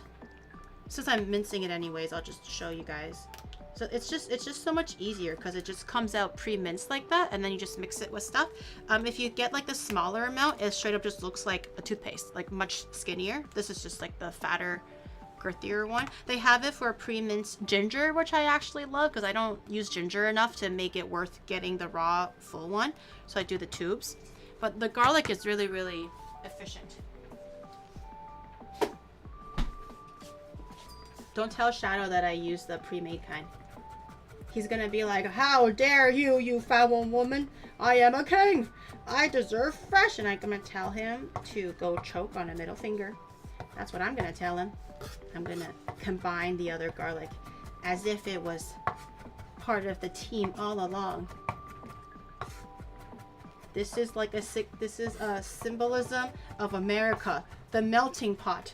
We have raw garlic, and then we have the newcomer, the minced garlic. But together, in America's melting pot, we all become one piece of just minced garlic. Or something like that. I don't know what I'm talking about anymore. Who is reacting exactly the same way as Jed? Throwing money away on garlic toothpaste. It's not literally, I don't brush my teeth with it. That would be diabolical. That would be diabolical. I think if I had a grater, it would have been nicer. I definitely like juicier minced garlic, but we're just gonna pulse through this for a little bit. This is enough for both the marinade and for the baba ganoush. This is a total of 1 full head of garlic. The garlic is not huge, but good enough. You can adjust however you like. If you want to do 2 full bulbs, 1 bulb each, or 2 bulbs each, heck, 3 bulbs each, you do what you want, king and queen. You do what you want. But I think 1 bulb total is pretty good. Especially because it's raw, I think it'll be really strong for the baba ganoush. So I'll just do 2/3 for the marinade, if not 3/4, and then the remaining will be for the baba ganoush. Something like that. That's quite a bit. Damn. Okay. Put the rest of it in there. Put this one. This one will be for the baba ganoush, and now my cutting board is evenly seasoned with garlic. I can't wait to cut grapes and watermelons tomorrow and then forget, and then my watermelon's gonna taste like garlic. Yippee! I should really reserve a cutting board for just fruit, but I always get too lazy. Can we actually make this a sub goal next time? Brush your teeth. Ew! Why do you hate me? Ew! That's I think I might actually barf. Like in the act of it. Like actually. That sounds so gross. I already really hate it. As much as I love garlic, you know how the smell kind of lingers in your mouth, right? The taste and the smell for both onions and garlic. If I don't like scrape the fuck out of my tongue, like I'm gagging on that shit, right? Because I need to get it out. So if I'm not like scraping my tongue or brushing my tongue out really hard where the smell lingers, it'll drive me crazy. It'll drive me crazy. I love eating the garlic, but I don't enjoy like the lingering feeling. And sometimes like because like I share meals with Shadow all the time. So like let's say we both ate the same dish at a restaurant, and I'm just like, bro, I'm like suffering right now. Like all I can taste is garlic, and it's been like 5 hours since dinner or whatever it is. And I'm like, how are you not like going crazy? Like at that point I've already brushed my teeth like 3 times or something, right? Like my fucking brushing my throat and shit. Not throat, my tongue. And I'm just like, why do you not feel a need to brush your teeth? And he was just like, what do you mean? It's like a second dinner. Every time I get a little hungry, I can taste the garlic again. And I'm just like, oh. Oh. gross. Ew. I need to get that out of my mouth like ASAP. I enjoy eating it. I enjoy it as it goes down, but I don't enjoy the lingering sensation that it leaves in my mouth, you know? Okay, 2 tablespoons of extra virgin olive oil. Eyeballing it. 1, 2. Okay, that might be a little bit too much, but that's okay. A little extra virgin never hurt anybody, I think. I hope. 2 tablespoons of lemon juice. I go get it.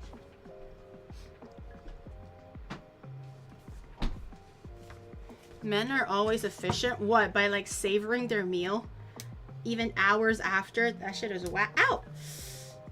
Oh, you fucking bitch!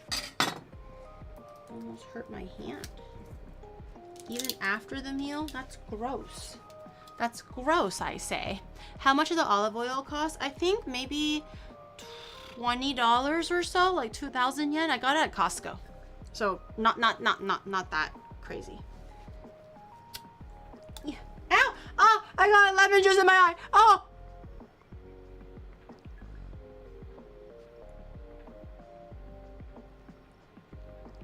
Am I blind?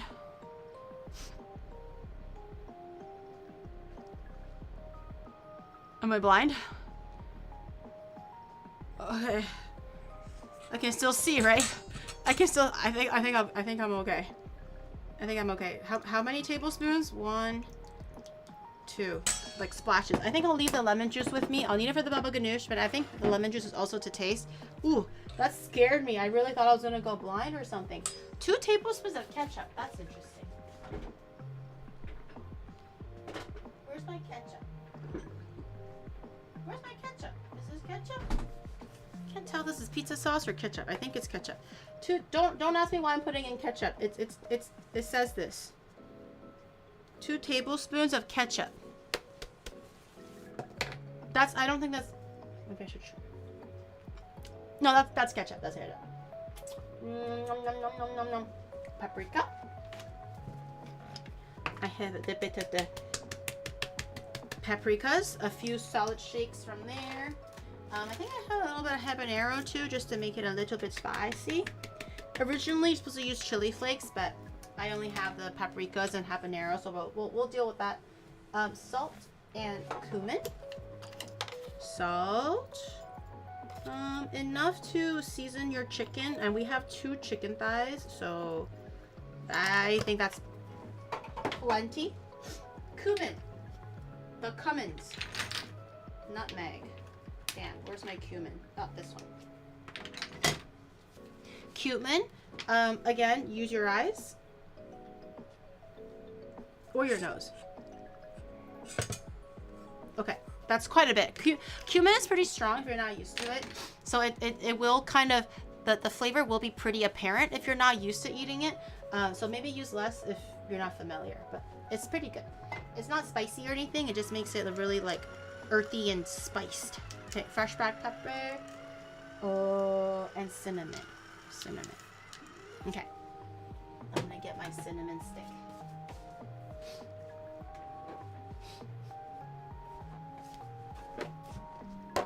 Giri, if any Turkish or Middle Eastern man sees that you are using ketchup for their food, you are gonna get whacked with a slipper. I don't know why they told this recipe had like 5 stars, guys, and it had like 87 reviews. So don't look at me, man. I don't know why. I don't know why. The cinnamon is okay though. Someone was like, "Oh, cinnamon, okay." So I'm still chilling apparently. I'm still within everyone's good graces. Eh? Where did I? Someone stole my microplane. Where did it go? Give me 1 second. Hey, bitch! Someone stole my microplane. Loco. Who would be so devious as to steal my microplane?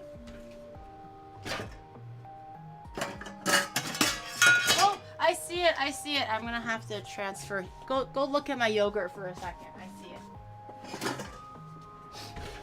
My shit always gets moved around like crazy. Okay, cinnamon. I don't have powdered cinnamon because I prefer fresh cinnamon. I think the taste and the smell is stronger.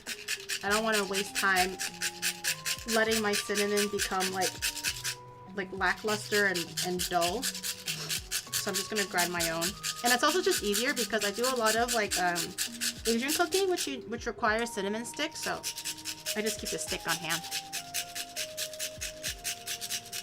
I have a cinnamon for you right there. A whole chunk fell in. It's marinade. It's fine. It's gonna get squeezed out later too. Okay, I'll keep this stick because I'll need it for the baklava. I can already, I don't want to tell you what it is, but I can already sense that y'all are gonna be fucking pissed. If you're already kind of feeling some sort of way about the ketchup, I don't want to say anything just yet, but I just want you to know that there is a reasoning behind the quote-unquote madness, okay? But we're not there yet, so. We're not there yet.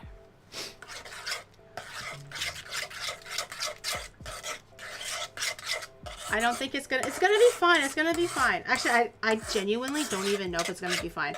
This is kind of, this is like it's even making me a little bit nervous, where I'm just actually genuinely curious if it's gonna work out or not. But there was a reasoning behind it, okay? It's gonna be fine. Okay, I'm gonna have a little taste.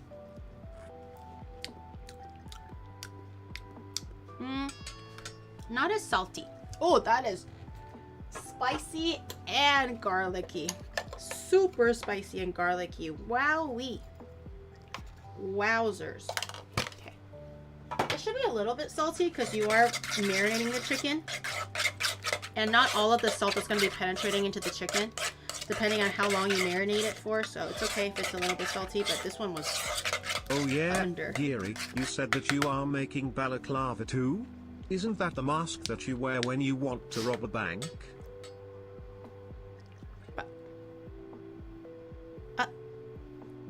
A baklava? What's a balaclava? What? I'm gonna be making a baklava. Did I write something different?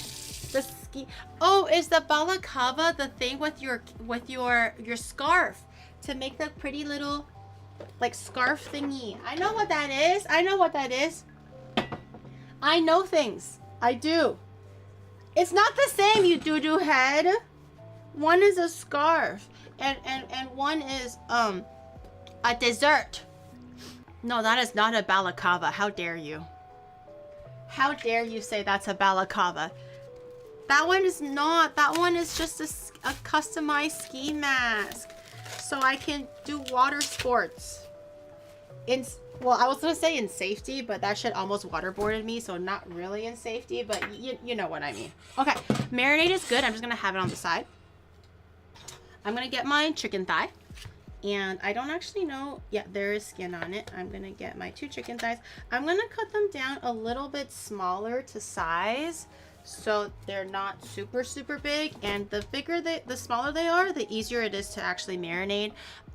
If you have tons of time, then you can definitely just cut it in half and then just cook and grill everything and skewer everything later from the halves. But because I don't have that much time, or just whatever time it takes to make everything else, I'm going to just I might actually even quarter it, because I also want it to fit my pan. I can't barbecue it. I don't have the grill or the space to barbecue. Would it be sacrilege if I took the skin off, or some of the skin off,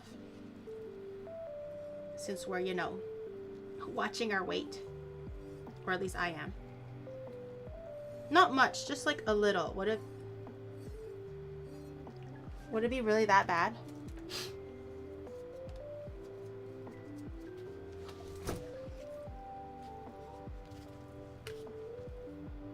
There's a lot of skin on it. Surely if I cut a little bit off, it wouldn't be any skin off anyone's back. Get it? Okay. I made a jokey joke. Should I just skip today? No. Like, if anything, I'm down to learn, you know? It's not about succeeding. It's about the journey and the learning process. So if I make a mistake, I'm number one, learning from it. And then everyone else can learn along with me. So they don't have to make the same mistake. And I don't have to have chat yell at them. I'll just take the brunt of it, you know? You need to remove the skin? Really? It's a kebab though. I was gonna sear it skin side down and then do it the other way. I'll try it. Shit, you're making me second guess myself. Should I take the skin off or no, chat? I was gonna make the skewered kebabs. So it's not gonna be like on a rotisserie or whatever because I don't have that kind of machine clearly. I was going to cut them into like manageable like strips, and then I'm gonna put skewers on it, and then have it marinate. Put the skewers on, and then I'm gonna get my cast iron and grill it there. But traditionally, it's on a barbecue grill. Take the skin off. Skin on. Skin on seems fine grilled. Skin is flavor. Leave it. Have you tried taking the skin off and back on again? Great idea. I think I'll err on the side of take it off and put it back on. It's with skin off. It's called tavuk. It's called Turkish kebab. I don't know what tavuk sis is, but my recipe called it Turkish kebab. So that's completely different. The skin won't do too much. It's fine. Your recipe is bad, probably. I don't know anymore. It's called Turkish kebab. The skin would burn faster. How about for science, we take one off and we leave one on. For science. Now begs the question, can I take the skin off? Do I just peel it off?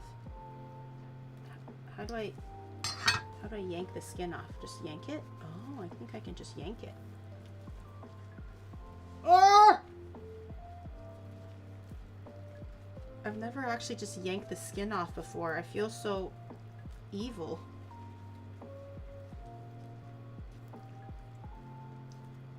Ah! Ah! Oh God. There it goes. One beautiful chicken skin. There it goes. What kind of kebab has skin? I don't know. I truly have no idea. Remove it because kebab has to be stable in their metal stick. I only have a wooden stick. I don't even have a metal stick. This is not going well. With every confession, the Turkish people are like, stay strong. Stay strong. She doesn't mean it, I promise. I promise she doesn't mean it. Now remove the fat from the skin and bake it. Are we still making kebabs, or are we just making something different now? Yeah. That is a nice full skin. We're making snacks. Can you marry the skin and fry it as a snack? Maybe in an air fryer or something. Okay, so since these are way smaller, I'm going to make them into more manageable pieces so we can skewer them later. My skillet isn't that big, so I'm gonna do maybe like this. A regular barbecue will be way bigger, but I'm gonna keep my skewers roughly about this width so I can fit the cast iron better, and just drop them into the thing. This one's a little bit smaller.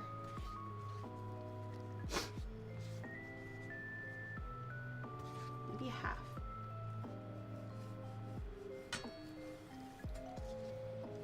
Okay. This one is fine as is. Like that. This one, maybe half again. These are all going to be very uneven.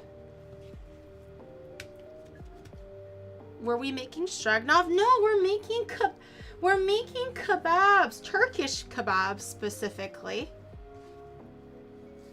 I think this width is perfect, so I'm just gonna cut these Giri, what into you the are pieces. making is chicken skewers, which is called tavukses in Turkish. Just call it that instead of kebab and no one can complain, okay, because this is no kebab. Are you sure? Are you sure? It can still be a kebab. It can still be a kebab, guys. It can. Are you sure you're just not being too picky about it? Because I think it makes a very handsome kebab. I think there's still a chance here, guys. It's not a satay.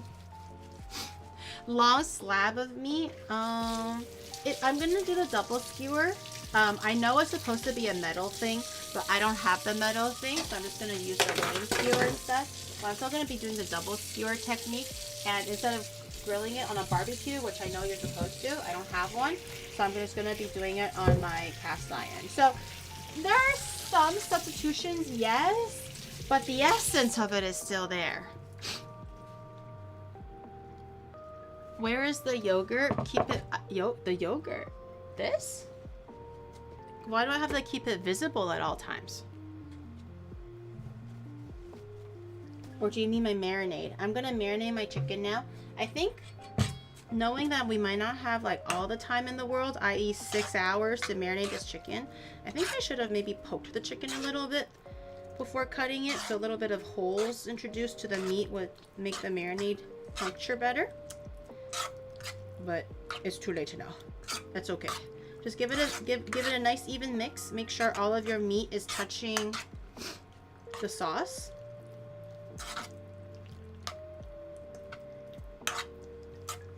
Okay. Make sure no meat is left naked. If you move it around and stuff, there should be some sauce on all surfaces of the meat. And once it's kind of all together, just cover with a saran wrap or something. And I'm gonna pop this into the fridge for as long as it takes. Because once you start cooking it, it cooks pretty quickly because it's chicken. It doesn't take forever to cook chicken because we're not baking it. We're gonna be pan frying it. So ideally, it wouldn't take that long. Maybe 20 minutes or so. So most of this time is dedicated to the marinating process. So we'll cook the chicken at the very end when we're ready to eat the chicken and done assembling everything else. Okay, that looks pretty good. All my meat is accounted for. You should make beef stroganoff. I think at one point I did try making the beef stroganoff, maybe? Or I looked into it. I don't know if I did in the end, but I definitely looked into it. Okay, I think I'm just gonna push it down. It doesn't stick very well to metal anyways. Okay, meat is marinating. I want to pop this in the fridge.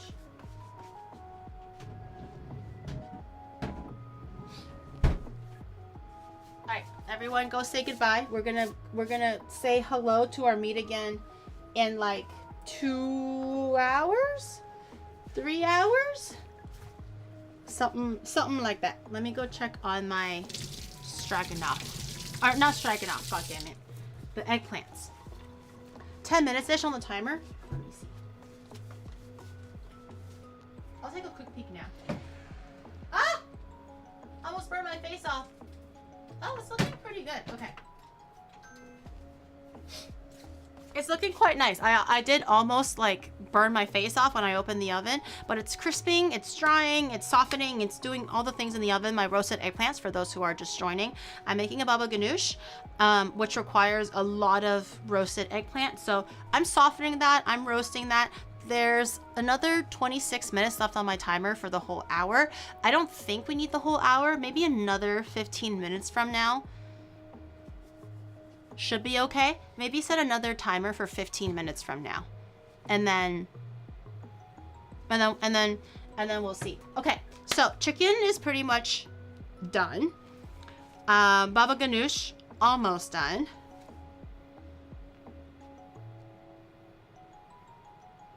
Why is the handle not on the list? What handle? Oh, the fucking... You guys are so stupid. I was like, what handle? Are you talking about the panhandle on the burn list? Do you have nothing better to do? Huh? You have nothing better to do?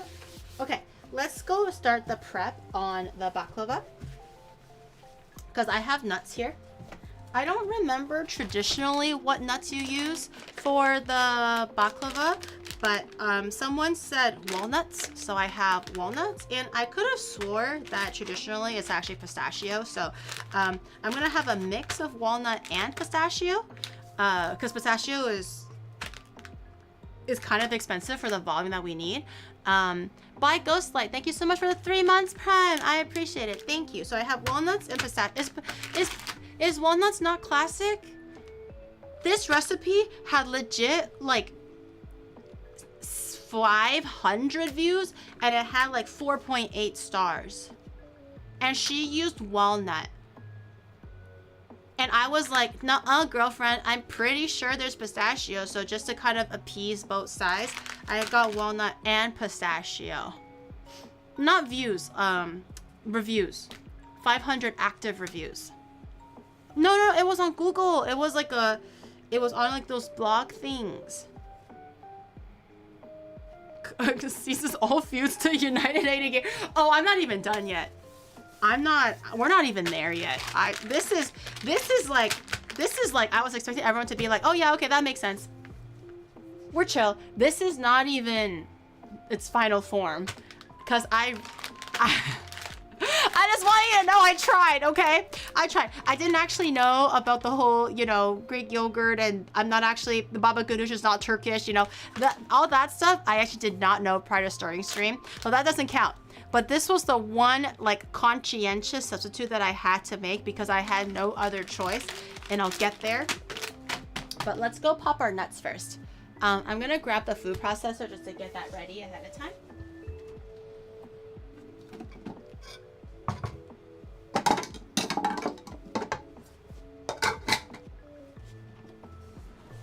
We're gonna get a food, I mean, I guess I can also do it by hand.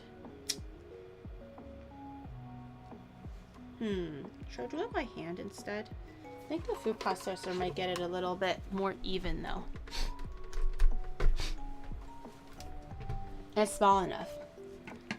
If it's your version, why not try something else? Thank you, YouTube chatter. Thank you. Twitch chat is all about authenticity. And that's not exactly right. That's not how my grandma does it. How dare you, Gary? I wanted to do it correctly. I really, really did. I had all the intention in the world to do it correctly, but, you know, sometimes life gives you lemons and you just have to make lemonade. Pistachio is more traditional to the Turkish version, while walnut is used in the various different Balkan versions of baklava. Oh, so the Turkish version is actually pistachio. So we're gonna just sit here and peel pistachios for a little bit. I wanted to buy like the broken ones, but they didn't have any, and this was the one that was on sale. So I was like, well, shit, fuck it. I guess we're just gonna sit here and peel some pistachios, but we're gonna go through this whole bag, I think, and whatever else we need to substitute for the full weight of the nuts, I'll use walnut. I'm gonna use mostly pistachio and supplement the missing weight with the walnuts. But I actually did not know that Turkish baklava was all pistachio. I always thought it was always pistachio. Onigiri special baklava. I'm genuinely, for this one substitution, I'm genuinely worried that y'all gonna yell at me, but I'm also just genuinely worried that it doesn't work out. That's how big the substitution is. But my hands were tied in this, chat. My hands were tied. The store never gives onigiri an easy time. No, they don't. They always fuck me over, I swear. It's like a nightmare sometimes to get the things that you need. Pretty interesting. The difference in baklava in Turkey, Greece. What's the baklava style in Greece? What kind of nuts do they use for the Greek version of baklava? Walnut for homemade, not good. 1. Pistachio, professional and good. Yogurt? The word itself, Turkish. Turks are Asian, so no milk, more milk. What? These? Shut the fuck up. Shut the fuck up. I'm talking. Not these. You're doing an amazing job. Thank you. Man, it's always YouTube chat that comes through for me, you know?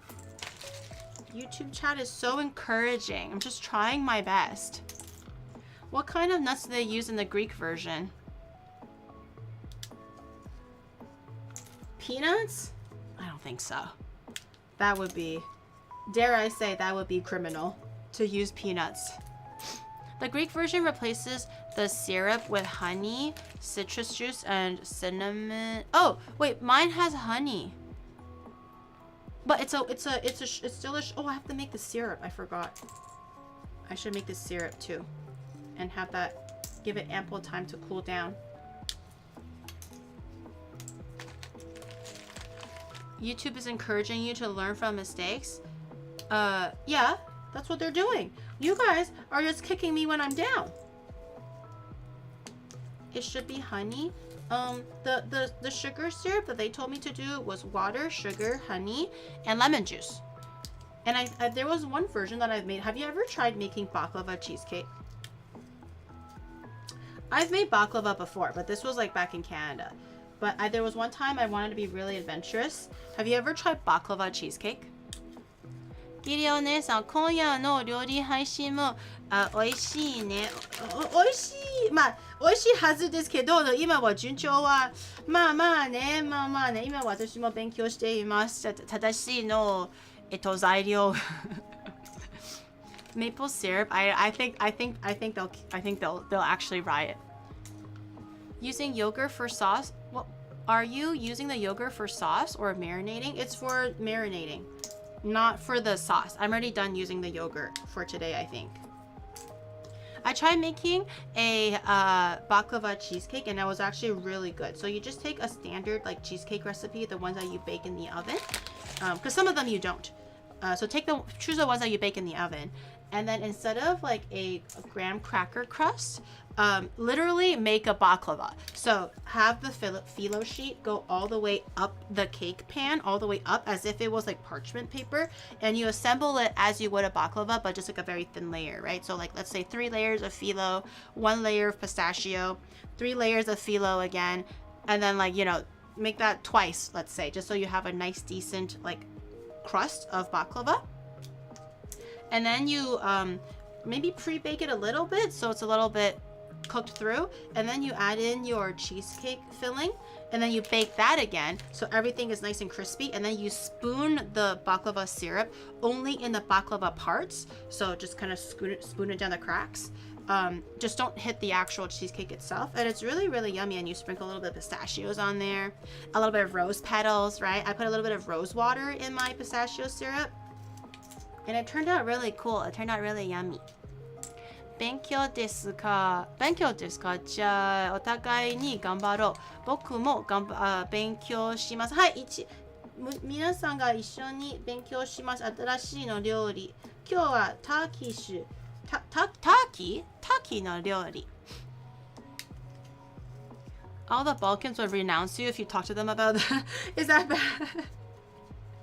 I thought it was such a unique idea, but I thought it was really yummy. I made it for a friend's birthday because they really like cheesecake, but I just didn't want to settle for a plain cheesecake because I'm always like so fucking extra when it comes to making birthday cakes for friends, and that's what I ended up bringing. And they liked it. It was pretty difficult though. It definitely took a lot more time than necessary. But it was yummy. Takis? No, not taki. Like turkey? Not takis. Taki. Like kuni no namae taki. Toruko. Ah, toruko desu ne. Toruko ryori janai. Taki. Toruko. I've had a baklava cheesecake at a Turkish coffee shop. I think it's pretty good. I think the first time I had a baklava, it was one of my mom's coworkers. I forget. I think she had a factory job at one point. And then one of the coworkers brought baklava. And I was like, what is this delectable sweet treat? I think all of the multicultural foods that I had as a kid, for example, samosas, sushi, things like baklava. I'm actually really thankful that Canada is so multicultural, especially back then. Actually, I'm pretty sure it's still multicultural now. Anyways, so for like school luncheons, like school parties, people would bring in like a whole bunch of stuff, right? And thankfully, a lot of the classmates would bring in things that they enjoy eating or their cultural foods. So I'll end up trying like sushi for the first time. And I learned it was really good. And my mom's coworker got her baklava, brought her samosas. And I was like, this is so good. But I think I would not usually try Indian food, especially when I was a kid, because we weren't as adventurous with trying other things. So I got to try like yummy foods when I was a lot younger. I remember there was a classmate who was Indian, and then I went to her house for homework. Her mom made like an authentic Indian spread, and I almost cried a little. I was like, this is what my parents have been gatekeeping this whole time? They were like, oh, Indian food is just samosa. It's okay. They just don't really know what Indian food was, but they wanted to pretend like they knew, right? So I was like, is there more? Like where this samosa came from? Is there more? And they were like, that's it, or something like that, right? I don't fucking know. I was really young. And then I went to my, the friend's house, and she was like, are you hungry? And I was like, can I have like samosas? Because I thought that was it. I thought Indian people just eat samosas. I didn't know any better. And she was like, yeah, of course. She was really happy. Is there anything else? And I was like, there's else? What do you mean else? I didn't know there was anything beyond a samosa. They were like, girl, of course. And I think I tried different curries and naans, and I was like, my mom has been gatekeeping this shit from me. What do you mean they only eat samosas? The eggplant, oh, let me take a look. But I'm kind of locked in right now. I can't stop. Fuck. I don't smell burnt. I'm locked in. I can't stop. I'm almost there. If I just go a little bit faster. Oh, I remember why my thumb hurts now. I cut it yesterday. I was wondering why it was kind of sore. Girl, what the? Ow! I cut it on the cake knife yesterday.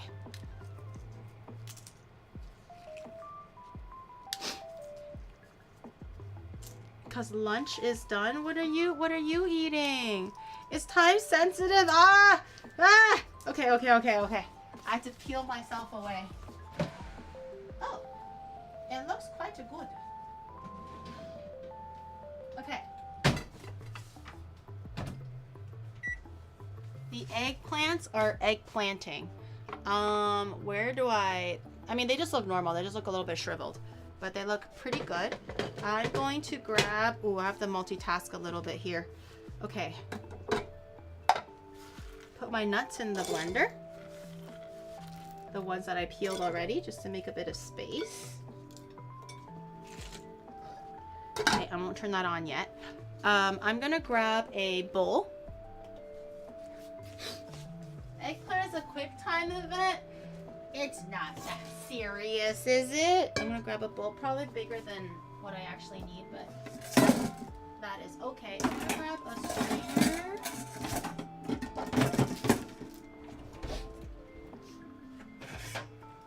Okay, perfect. I'm gonna grab a strainer that kind of sits over the bowl, not in the bowl, over the bowls, because I want everything to start trickling downwards. And I'm gonna grab a spoon. And with every eggplant, just careful because they're really hot. With every eggplant, I'm just going to spoon the flesh out. It should come out quite easily as long as you roasted it correctly. So take out your eggplants and just gently, it'll be a little bit wet and drippy, don't worry. And sometimes your eggplants are kind of fibrous, so you gotta have to kind of like wedge it out a little bit, but it should just come right out. And you don't have to touch it, just let it sit there. What we want to do is kind of let the eggplants drain a little, because the eggplants have a lot of natural moisture, and you don't want your baba ganoush to be like a soup. It's supposed to look like hummus, is what I learned. But instead of chickpeas, it's eggplant. So the strainer will act as like, well, a strainer, and kind of catch some of the residual moisture coming from the eggplant. See, a little bit is coming out already, right there. So just let that sit. And as you're doing it, just kind of give it a bit of a stir. Don't push it down the sifter. Just give it a little bit of a stir so the steam can escape from the top and the moisture can escape from the bottom. Careful not to drag any of the skins, but if you do, that's what the mesh strainer is for later on. So don't worry too much about it. Just try to not get as much skin as you can. Okay. Oh. Okay. The tops are drier. I mean, the outside is drier and the inside is like really moist. Some of these are a lot harder to come out though. Is it hot? Oh, it's not that bad.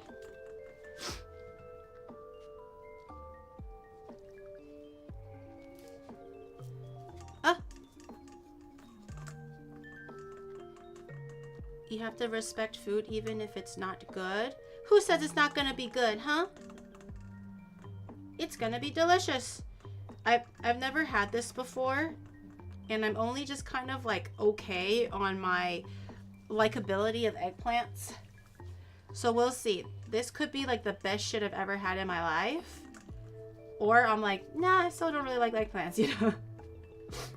But at least we tried. It'll be delicious.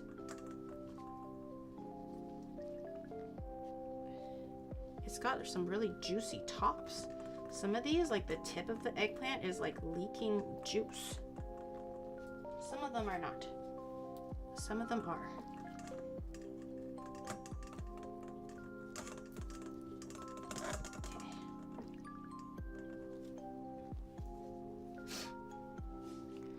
I love how she only half read the messages and gets the totally wrong meaning. Getting the full picture is overrated. It's all about jumping to conclusions these days. Who needs to read the full picture and context when we can make snap judgments? That's what the internet is for, guys. Come on. No one's got the time in their time of day and in their life to like go through everything and make an educated, you know, opinion. Girl, what are we? Living in the 1900s? This is the new age. They don't have enough attention span. They want TLDR. Literally, that's all I want. TLDR. Do you have a summary on that? No? Then respectfully, I might not be interested.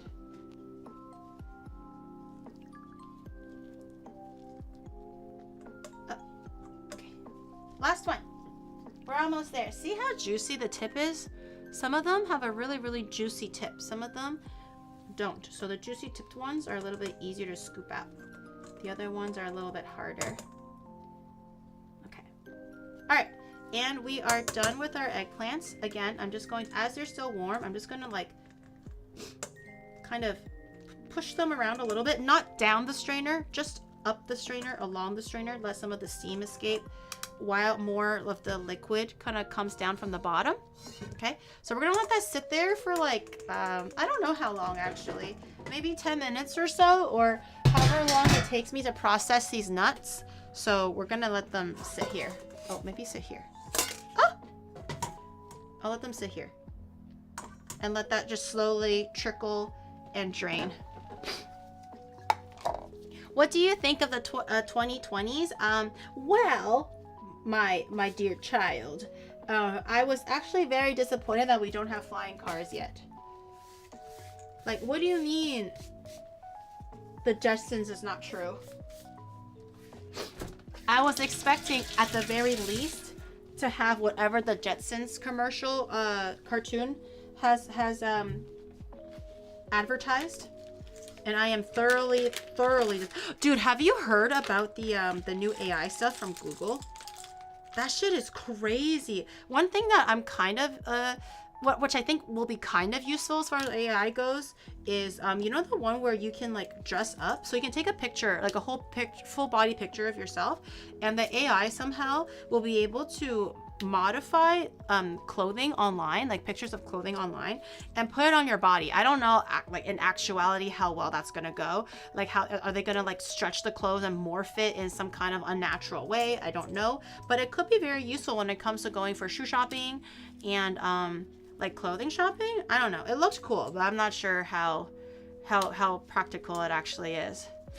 She's falling for Google Mark. Is it bad? Is it Google these nuts? Thank you for the 16 months.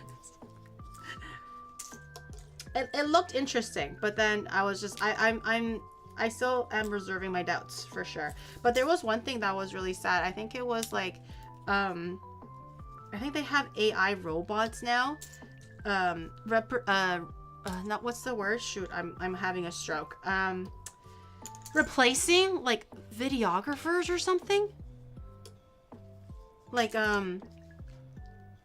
it was like, oh, these robots are supposed to augment the video recording experience and make it better, but it's like it's not meant to replace them, but it's literally a robot doing the exact same thing. And then I'm like, are you sure? Like that doesn't look good at all. My back is saved. You're gonna buy a fucking robot, Shadow, to replace you? What happened to the human touch? I don't want to get a robot. A robot will never replace like someone like Paul, you know, like who actually has a good sense for like videography and stuff. Get Google or Google Docky. Exoskeleton. I think Shadow just wants to push the work to robots now. He's one of those guys where it's like, oh yeah, AI. Let them take my job so I can do less shit and I can just stay home and like fucking scratch my balls all day long or some shit like that. That's what he wants.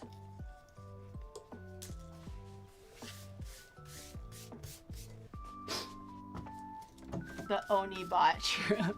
My corpo already has a plan for 2026 to replace some people with AI.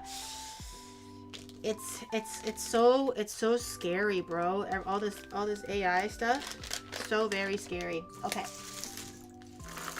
I don't actually know how many grams of nuts I ended up peeling. But it doesn't look like a lot. I'm gonna be only making a small serving of baklava, not a big serving. It's just the two of us. And my parents aren't coming home until like tomorrow late night, so I don't think I need to make a huge serving. I'm having the recipe from whatever they recommended me. So instead of like 1 pound or like 500 grams of nuts, I'm just gonna do roughly 250. This is looking like 100 grams to me, maybe a little bit more than that. So I'm gonna supplement the rest of it with some walnuts. Oh, I already threw in the garbage, the shells. I'm not that resourceful to save the nuts. These are, how much is in one bag? And double check. Is this 1 gram? Wait, 100 grams? This is 100 grams of nuts? Really? Oh, this one whole bag is 100 grams. Oh, that means I can probably put the whole thing in then. Okay. All right, get your food processor or like your knife or whatever, doesn't matter. Smack it a few times. You want it chopped. You don't want to turn into peanut butter. Chop, so pulse it. Don't hold on to it. Pulse it, because when you're pulsing it, it'll stop. And then as according to Newton's third law of inertia, once it stops moving, everything on the side that kind of gets collected from the centrifugal force will fall towards the middle, which can promote even cutting and processing of the nuts.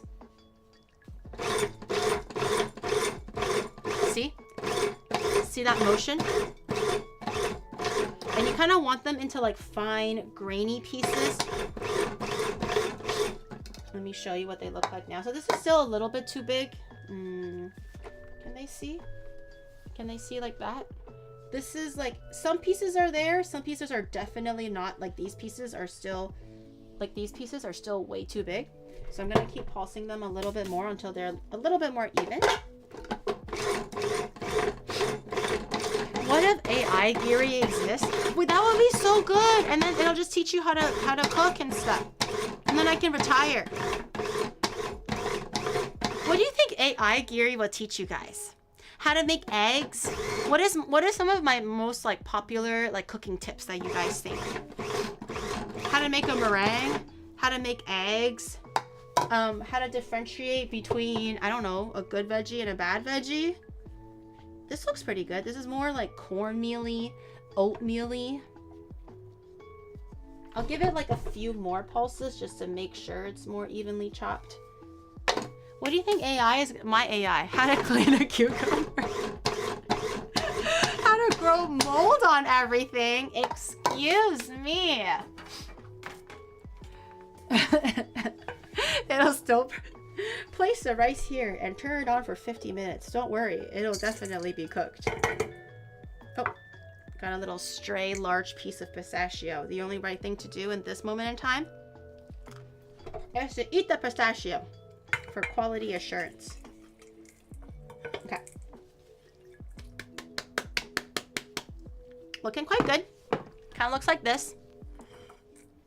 Some bits are a little bit smaller than others. Ideally, it'll be a little bit more even, but you still want like the nutty texture, huh? I finished poopy.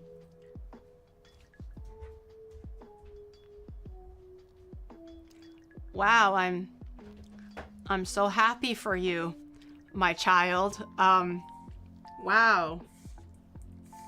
Thanks for letting me know that. He sounded so proud about it too. I thought he was gonna be like, yo, show chat my new print or some dumb shit like that. But it became even dumber. He wants to tell me that he finished his poopy. Wow. Girl, what are you doing? Just... This man fucking came downstairs in a sweater and boxers and trying to cover his mouth while he's washing the cup. Go away. Just literally, just leave it there. I'll do it. Put your damn pants on! Okay, walking around with just fucking panties on. Gross. Gross. Just leave it there, man. I'll handle it if you can't handle it. My goodness. Men, no. Keep your boxers on, chat. I swear to God. Y'all are gross. Gross, I say. This whole time, I thought he was upstairs doing some crazy and like important shit on his in his office, only for me to find out, or for him to report that he went to go poopy.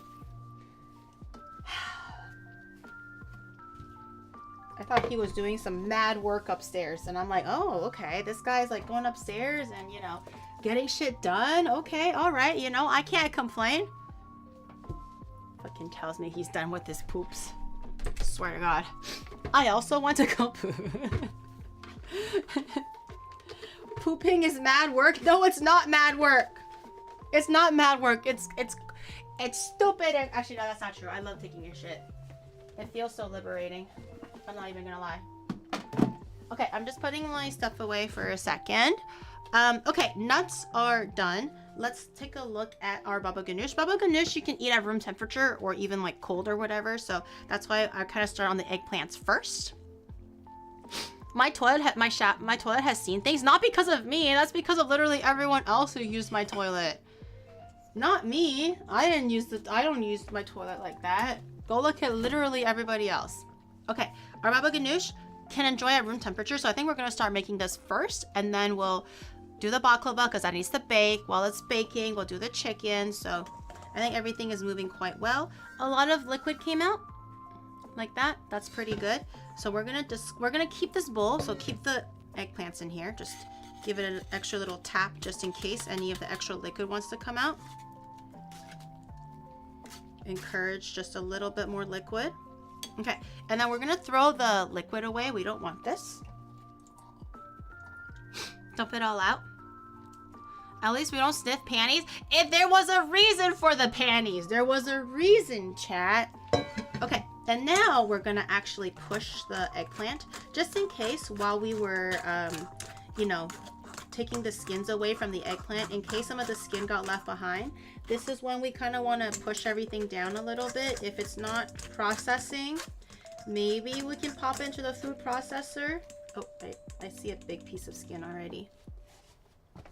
But you want this to be quite smooth. Is it even going through? Okay, it is going through, but very, very slow. So I'm gonna push this through a little bit. I think traditionally you just use a food processor and just like beat everything together, but this recipe says you don't need a food processor. So I'm gonna pray and hope that this is true. If not, I have been lied to. Still sniffed panties? Well, at least I sniffed Yuzu's panties. So you're just fucking jealous, you know? You're the one that's like, oh, Gira, you're so weird. You're the one that sniffed the panties. Still sniffed the panties. At least I, even if it was by accident or with like an actual cause, I sniffed them. Yeah, I did. You're just jealous. You're just jealous. Smash it like it's garlic? Oh, then, do I just kind of... It's a little stringy though. It's supposed to be like a sauce-like consistency, right? And I kind of maybe want to leave the seeds behind. I don't want to give up yet. I'm going to pulse it through just a little bit more. She's not wrong. There you go. I have realized, you know, like, why am I living in shame? Why am I always going like, no, I didn't sniff the panties, guys? You know what? Yeah, I did. Sure, it was an accident, right? And there was a reason behind it. But yeah, I did. You're just lucky that I did it. I mean, you're just mad, sorry, that I did it. All I hear is jealousy. Oh my god, my arms are sore. Is it normally that easy to get sore from smashing eggplant?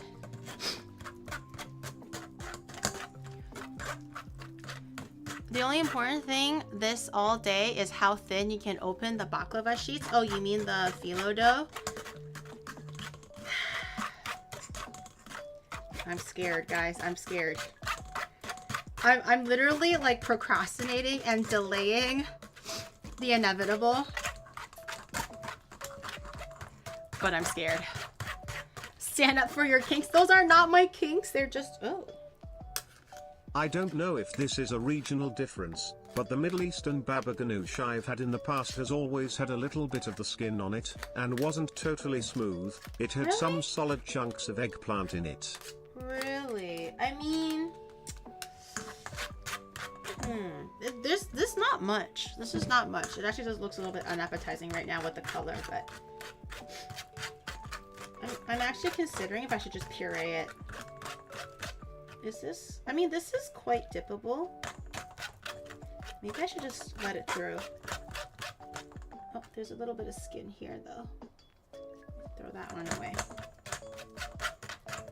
I would imagine the seeds are okay. Unless you're really picky about it, you can leave it out. Should I just include it all? Feels like I'm wasting it.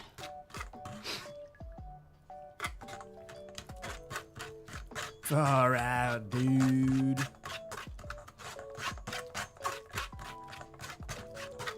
Should I just keep smashing it? Stalling. I'm literally smashing my eggplants like nobody's business. I'm smashing it. I'm smashing it. It is going down. It's just not yielding as much as I thought.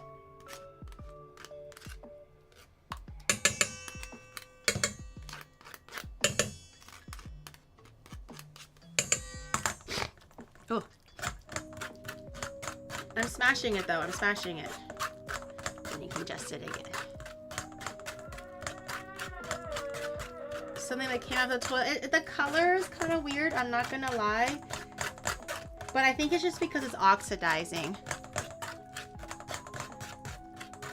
You need to press. I'm pressing. My arms are sore. Damn, Turkish grandmas are no joke. They must be so freaking strong.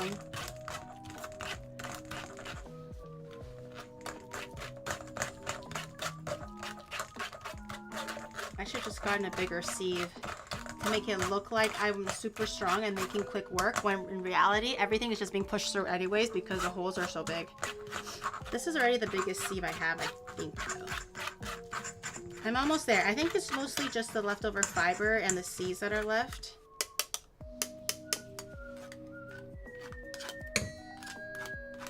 It looks like baby food. Oh yeah, I mean, this will be very, very hard work for just baby food, but it kind of looks like baby food.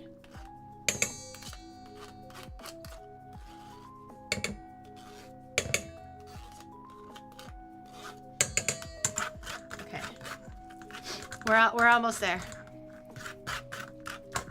Lorenzo, thank you for the 29 months. Thank you. Food mill? I don't have one of those. I just have these two guns. Thank you for the sub, Lorenzo. It's like those memes where like the grandma goes into the forest to go like, I don't know, look for food or something, and she comes back fighting a grizzly bear and then she wins. It's like that. A grandma not to be trifled with. What do they actually have in Turkey as far as like tourism goes, chat? I don't think I've never been to Turkey. I've never really looked it up actually, to be fair. Is it kind of like most of Europe where it's like castles and stuff? Or is there, what is like the thing there to look at if you were to do tourism in Turkey? Don't say hair transplants! There's gotta be something. Nothing? Tourism, not hair transplants. They fix your hairline and teeth. That's it? They don't have castles. They don't have beautiful cities. They don't have, I don't know, a tower or I don't know, something that's like, wow, that's so cool or whatever. Nothing? About 40 to 60 million tourists, nature history, everything you want. Oh, so like nature stuff, hiking and stuff. That's still nice. That's still pretty. Istanbul is pretty, and there's an underground city. Ooh. I kind of want to travel the world a little bit more, especially with stream. I just don't really know what to do there. Or if there's anything like super, super crazy or worthwhile to do that I can still get like reception for too, you know? Okay, I think this is pretty good. This is all the leftover like seeds that we have. This is all mostly just seeds now. I'm gonna try to grab the rest of the puree from underneath. See, this recipe was like easy, no blending, no special machine recipe, super quick, and I'm like sitting here going like, now that I've done it, I'm kind of wishing that I just used the machine, man. This is much harder work and takes much longer than just pureeing it. Sometimes no machine does not mean easier. Okay, I'm gonna throw this away. There's still a little bit of extra liquid. I'm gonna see if I can... No, it got mixed in. Okay, never mind.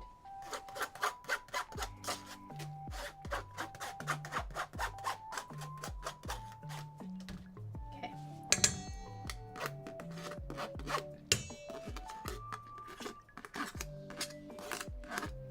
Okay. Eggplants are in. This is a really, I probably should have used a smaller bowl. This is a really big bowl.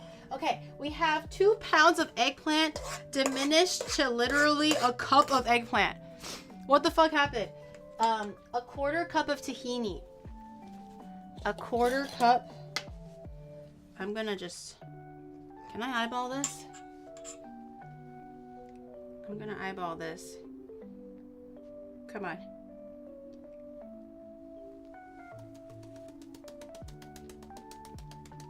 Yep. Okay. Yep.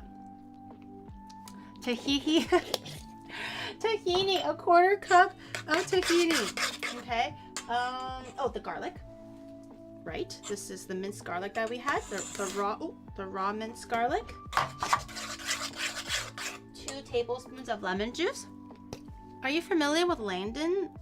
No. What's Langdon? I think lemon juice is also probably to taste.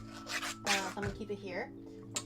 A 1/3 cup of olive oil is what? That's what it says. Landon, these.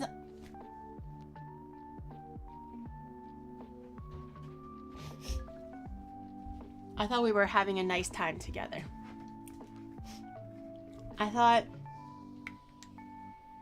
thought we were having a nice time. I thought we were having a nice quiet evening / morning in, making some Turkish food, or now it's Middle Eastern food. I thought we were having a moment, and you ruined it. Okay, a 1/3 cup of like a third cup of olive oil seems very crazy to me. So I'm gonna actually just, oh God, I dropped it, hold on. Seems very crazy to me. So I'm gonna actually pour a third cup of olive oil in a measuring cup, and I'm going to, what? Olive oil. And then I'm gonna see if I can drizzle it in slowly to emulsify it. I think if I were to just dump a third cup of olive oil in there, it's gonna turn into a swamp. Uh-oh, whoa, olive oil. Okay, never seen somebody so excited about olive oil before. Okay, I'm gonna drizzle it in. It's almost like making like Caesar salad. You're gonna wait for it to emulsify. Huh? Oh, okay. It's almost like Caesar salad, you know, or like a mayonnaise. You don't actually, you will be surprised how much olive oil is actually in mayonnaise, because it's just literally egg yolks emulsified with oil. So I'm gonna just drizzle it in slowly, little by little. I should probably use a whisk.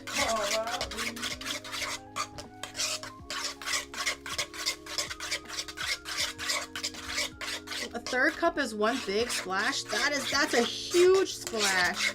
A third cup? This is a third cup. That's crazy. Oh, it's definitely getting a little bit more voluminous. Okay, it's working, guys. It's working. One last addition left over.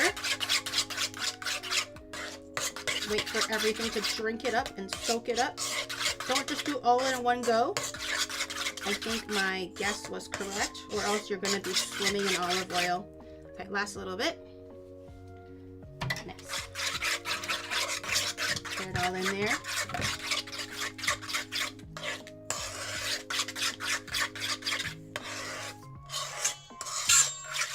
Okay, and then what else? Lemon juice, olive oil. Oh, a little bit of parsley. Do I have the parsley? I do have parsley. I don't know how old it is, but I sure have some parsley. They're still good, right?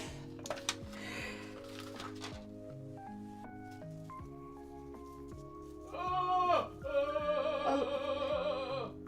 Are you okay? Just a little bit. I don't actually like that much parsley anyways. I'm gonna give it a little rinsey rinse, just in case.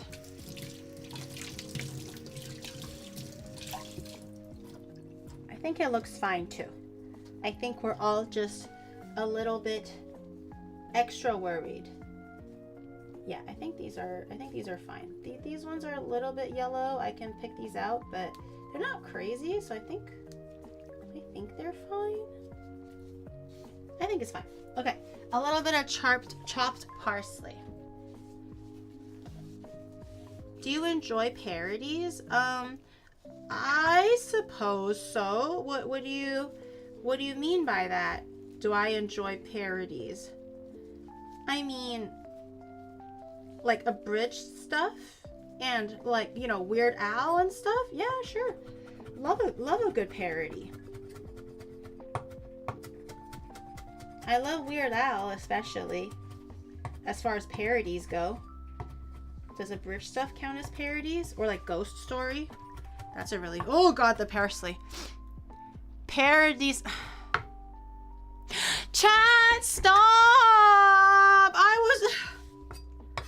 I was answering the question in earnest and you do this to me. I was answering in earnest and you do this shit to me. I'm never answering your questions ever again. Ernesto? I'm never answering your questions ever again. You suck. You suck. Okay, alright. Parsley is nice and chopped. Kind of fine, but not too crazy. We don't want them too juicy. Oh, I almost put the parsley in the pistachios, and I think I would have cried a little bit. They almost looked like the same color. They were together, and they looked so similar. I was so close to dropping into the pistachios. That would have been such a waste. Okay, parsley goes in. Nice little spoonful, two tablespoons roughly of chopped parsley. We need salt and cumin. I'm gonna get the salt. Salt. Just a little bit. The cumin. The cumin. I'm gonna eyeball the cumin. Paprika. I'm gonna get the paprika. Eyeball it. A few good solid spanks to the back of that. Man, Shadow's like, he really took a good shit, huh? You can tell that he took a good shit. This guy is like living on cloud 9 right now. You know the shit was good when he sounds like that.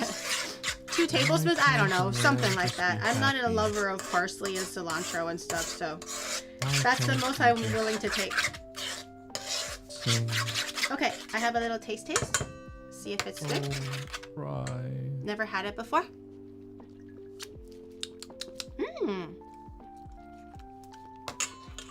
That's actually really nice. Not salty enough.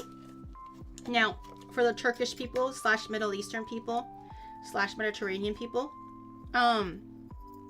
would it be a crime, hear me out, Yes. if I added a little bit of MSG? Yes. Just a little bit. No. Would it be a crime? No. You literally said yes earlier, Shadow. Would it be a crime? Illegal? Stoned? Beheaded? I'm fighting the Asian urge to add some MSG. But what if you were to find out that your favorite Turkish restaurant or Middle Eastern restaurant have secretly been adding in MSG in their food to make it extra good? You know? What if they did it too?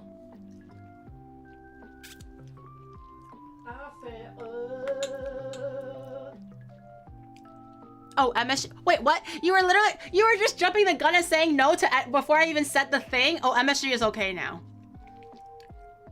Oh, now MSG. Oh, so I was like, damn, people are really, really strong about MSG. I mean, I can respect it, but I was surprised. You guys were just jumping the gun and just saying no. You guys suck. Didn't even let me finish the question.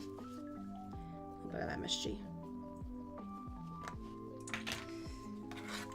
Gotta get the little magic in there. Gotta get the magic in. But it's starting to taste really, really good. I like it. I'm gonna let this sit in the fridge a little bit so it can kind of cool down. And later on, we'll prepare like the cucumber sticks, the carrot sticks, the red pepper stick. This is just basically a dip for veggies and for pita bread and stuff. I couldn't find pita bread, so I know Shadow probably likes a little bit of carbs. He's not a huge fan of like raw veggies. The raw veggies were mostly for me. I couldn't find pita, so I got Korean garlic butter bagel chips instead. I know it's not authentic, okay? Please don't stone me. But like, just throw in a little bit of carb for the guy. Bagel chips? Yes. You never have some? No, not right now. Now is not the time. I'm gonna serve the dish and you're gonna be like, oh, I finished all the bagel chips. I want some bagel chips. Oh, it's so good. Oh my god, the MSG. I just want a little bit of bagel chips. Don't pander to my chat like that. How dare you? Wait That shit is delicious now. chips. It went from like good to like really good. Okay, I'm gonna see if I can decanter this to a reasonably sized bowl so I can wash dishes. All right, baba ganoush, done. I'll prepare like the trimmings and all the extra veggies later, just so the carrots and stuff don't dry out.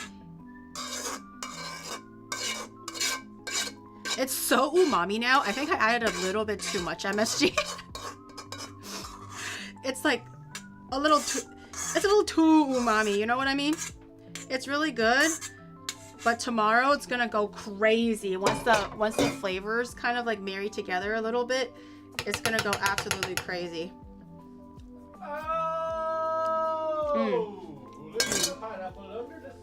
I think I like baba ganoush. I like it, and it's a good way for me to eat veggies.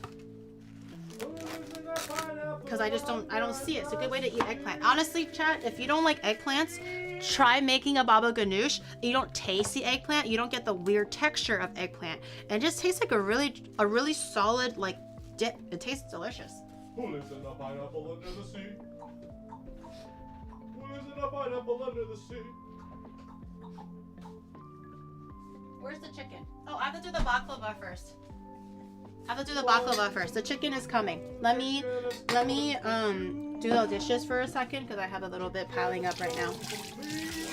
Oh my god, they hope fun. Do you want your bagel chips? That's how you get them, guys. That's how you get them. 過嚟攞你個 bagel chip 啦，小細。唔得㗎，it's gonna knock the wall. It's gonna knock the cameras down. Oh, you're fine. Just don't throw it into the camera. It will literally catch on a wire and it's gonna drag everything down and that's gonna be it for the stream today. Just throw it right through that little opening. Gamsai, love the opening. Daka, you actually trust me? Oh my god, the syrup, yes. Okay, are you ready? Ah! It might hit you in the face, chat. I don't even know. But save some for the final dish, okay? You can eat it, but save some for the final dish, okay? Okay. You promise? No. Ah! Oh, there you go. Oh, I did it. Yay! I was so worried that shit was not gonna make it through. So worried. 茄盒的料理，用2片茄子加入。哦，我知道，我爸做过。It's like 用莲藕，然后用茄子都有。我知道那个，我知道。好像是中国人，中餐对吧？ There's like a Chinese dish where you use like 2 slices of eggplants and you put meat inside and then you fry it and then you stew it a little bit. It's like a very traditional like provincial dish from China. My dad does it with like lotus root, but he does it with eggplants too. I've seen my dad make it before, but it's like a very labor intensive dish. So he only does it for like his birthday, so he's like treating us, or it's for like, I don't know, Chinese New Year or something. Did you hear about Apple's new plan for Dude, iLadies is such an old joke. Get a new one. To be fair, the parody, the other one, those were good. I'll give those to you. Those were good. But iLady is such an old one. Find a better one. That one is so overdone. So overdone. Have you guys ever went to Kenya? Kenya suck these nuts off, you know? Bitch, I know that one, okay. That one actually one of my mods told me and I thought that was hilarious, so I remembered that one. That one's a good one. Do you like drag? That one's an old one too. Those ones are so classic. Those are so classic. The parody one was good. I'll give you that. The parody one was good. I forgot what the other one was. I like the parody one. I might actually steal it. That one was kind of funny. I enjoy getting joked on by that one.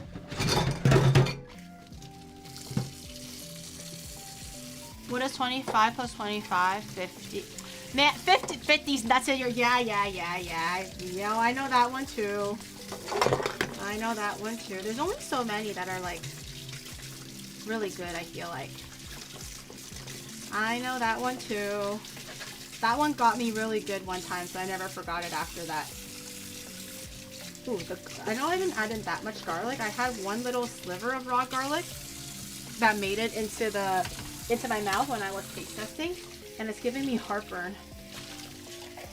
Am I old? Is garlic normally supposed to give you heartburn? I had like the tiniest little piece of raw garlic just now when I was taste testing. Now I got the heartburn, man. Only old people get heartburn? I refuse to believe it. I refuse. Surely you guys get heartburn from raw garlic too. That shit burns. It burns. Why is my sink stuck already? Look at you.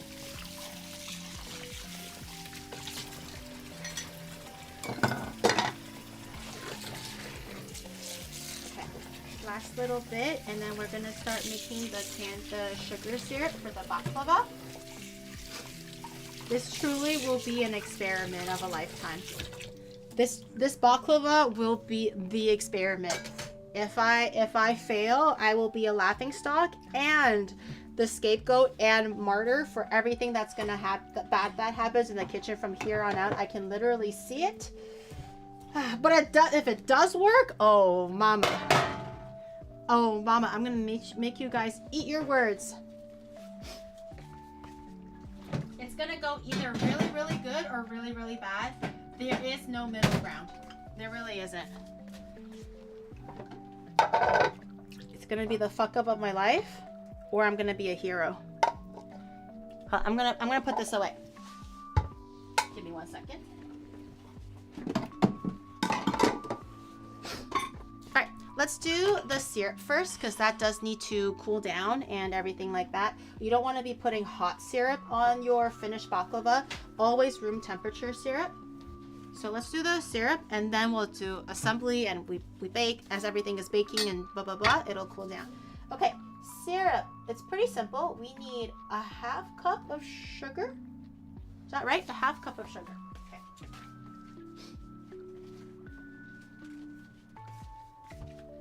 Excuse me, but do you bofa? No, but what you can do is fit both of these nuts in your mouth. I know that one too. I was not born yesterday. Regardless of the outcome, the kitchen is going to get burned down next week by Charizard. Okay, I have a 1/2 cup here. I'm gonna do 1/2 cup of sugar. It's gonna be quite a sweet syrup just because the actual baklava itself, as we're assembling it, does not have any sugar content. Well, all the Giri, sugar here's is a coming fun from the experiment syrup. for you and chat. Feel the air around you, feel it, experience it. Now narrow it down, closer to your body. Okay, now you will not be able to ignore the feeling of your clothes on your body forever. I hate that.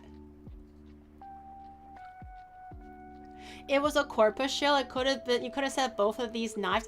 Well, I can't. I'm not that clever, chat. Make it a little bit more obvious next time. I legit straight up am not that clever. You're expecting a little bit too much from me right now. That could have been a corpus shell, girl. I only got nuts on the mind right now. Everything I hear is like, it's these nuts. It's these nuts. Let's pair these nuts. You gotta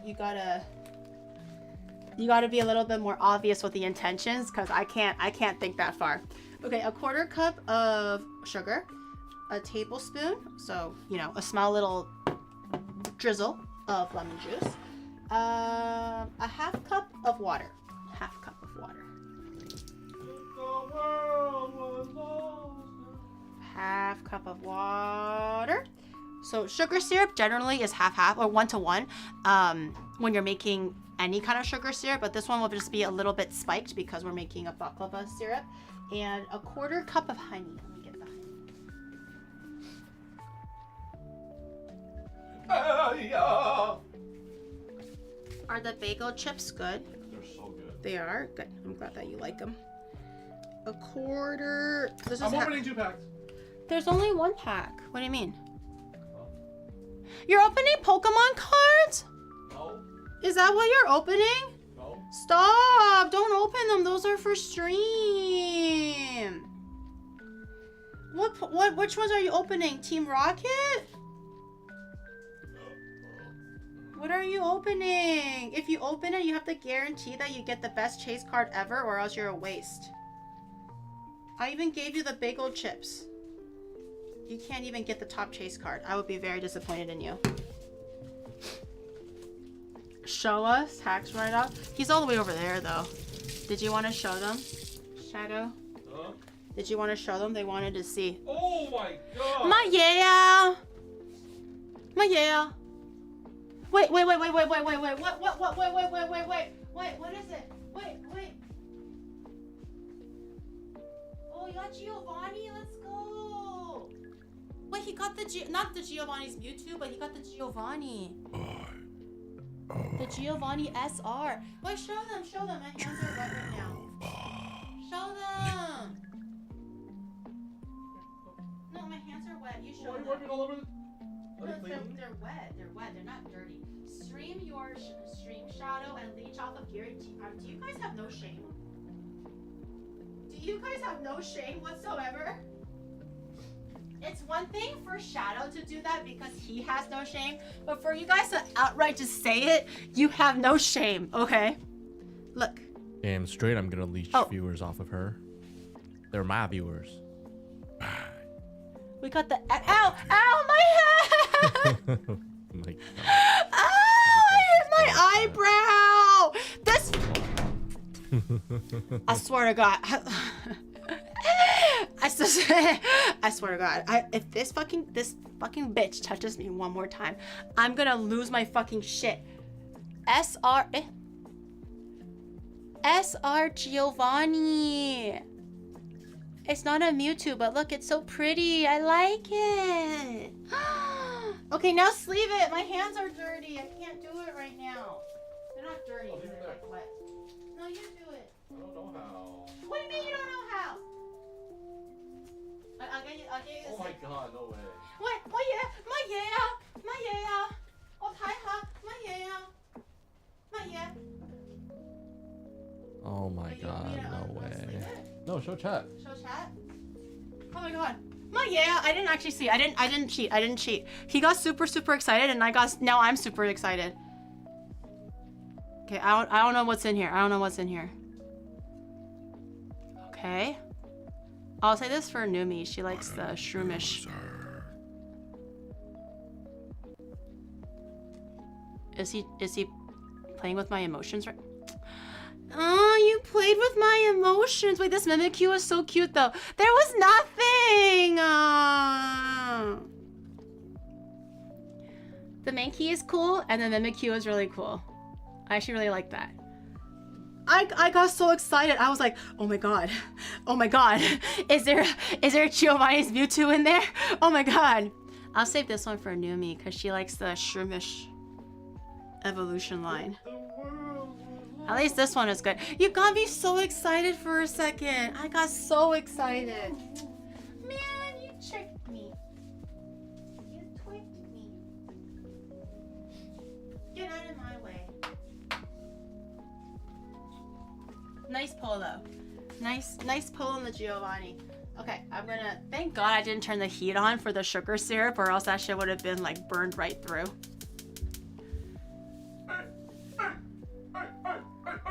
Why am I dancing? Why are you always dancing? Yeah, why am I dancing? Why are you always Who's making me dance? Oh, Salty, thank you so much for the 10 months on Prime, no less. Thank you so much. Do you like tulips? For the sub, Salty. Yes. Mm-hmm. Do you know what FitG stands for? No. Any primers in the chat? Tulips? Oh, 2 lips on these nuts. Ah! I was trying to figure it out and I couldn't quite work it out in my head. And I'm like, tulips? What's the fit these nuts in your FitG? FITTJEE. FitG. Oh, I hate you. I hate every single one of you. I swear to God. Okay, the water's boiling. We're just going to gently stir this a little bit until the sugar is kind of mixed in and dissolved. Don't stir it too hard because sugar is very, very hot and it tends to caramelize quite easily too. If you stir it out of the water. So just stir it a little bit kind of to help the sugar dissolve. And once the syrup is looking clear, that means it's dissolved. It's not kind of looking like too milky or anything like that. Bring it to a boil. It should start to kind of gurgle and gulu gulu gulu gulu. So this looks pretty good. There's still a little bit of sediment on the bottom. You can see right there where there's like a little bit of unmelted sugar. So just keep stirring it. Let it boil a little bit. How many more packs are you opening, bro? Not that many. Hello. You're opening all of the good cards. Okay, and once it starts to boil like this, let it boil for a little bit, and then bring it down to a nice little gentle simmer for about 4 minutes. So don't stop it just yet. This is a good start because it's a good indication that it's boiling. Stop stirring it. Put it down to like a lower heat and let it kind of simmer for about 4 minutes or so. Because someone set a timer for 4 minutes, and then we'll take it off the heat, let it cool down, and this will be the syrup for our baklava.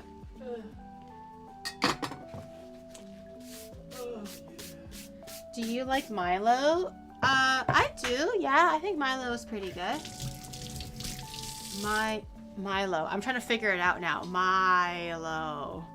My low-hanging nuts. What are we talking about right now? Milo. What are we talking about? How are you gonna spin this? How? How? I'm trying to guess. Also, I want to use this pan for the baklava, but I still have the old cookie dough in here, so I'm gonna process the cookie dough. I froze it.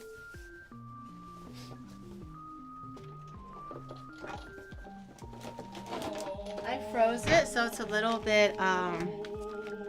Why don't you take my load in your face?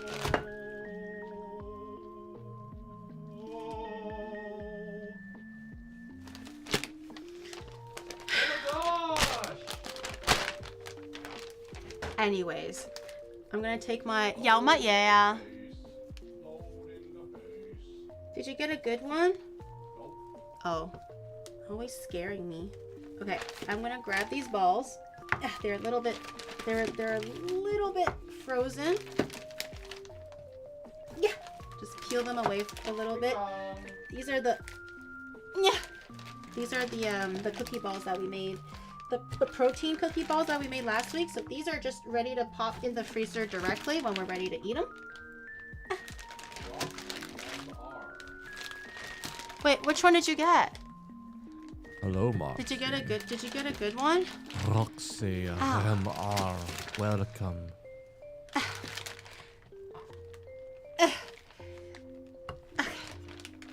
Okay, we're good. Let me wash my hands really quick. Love the Cantonese, Gary. Tosesai. Oh, hi, John Lake. Okay, take your balls. Put these back in the freezer. So these are done. I'm just gonna bake them in the oven at 350 or 180. Whenever I want some. So put your balls away.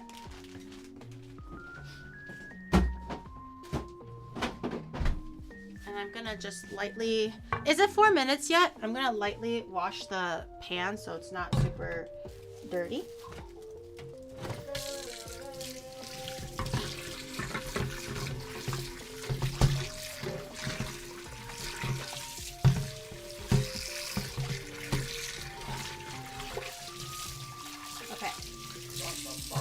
That's good.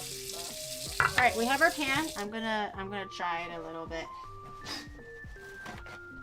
1 minute left. Okay, I'm just gonna dry this down so the pan isn't super wet when we lay our dough and stuff like that.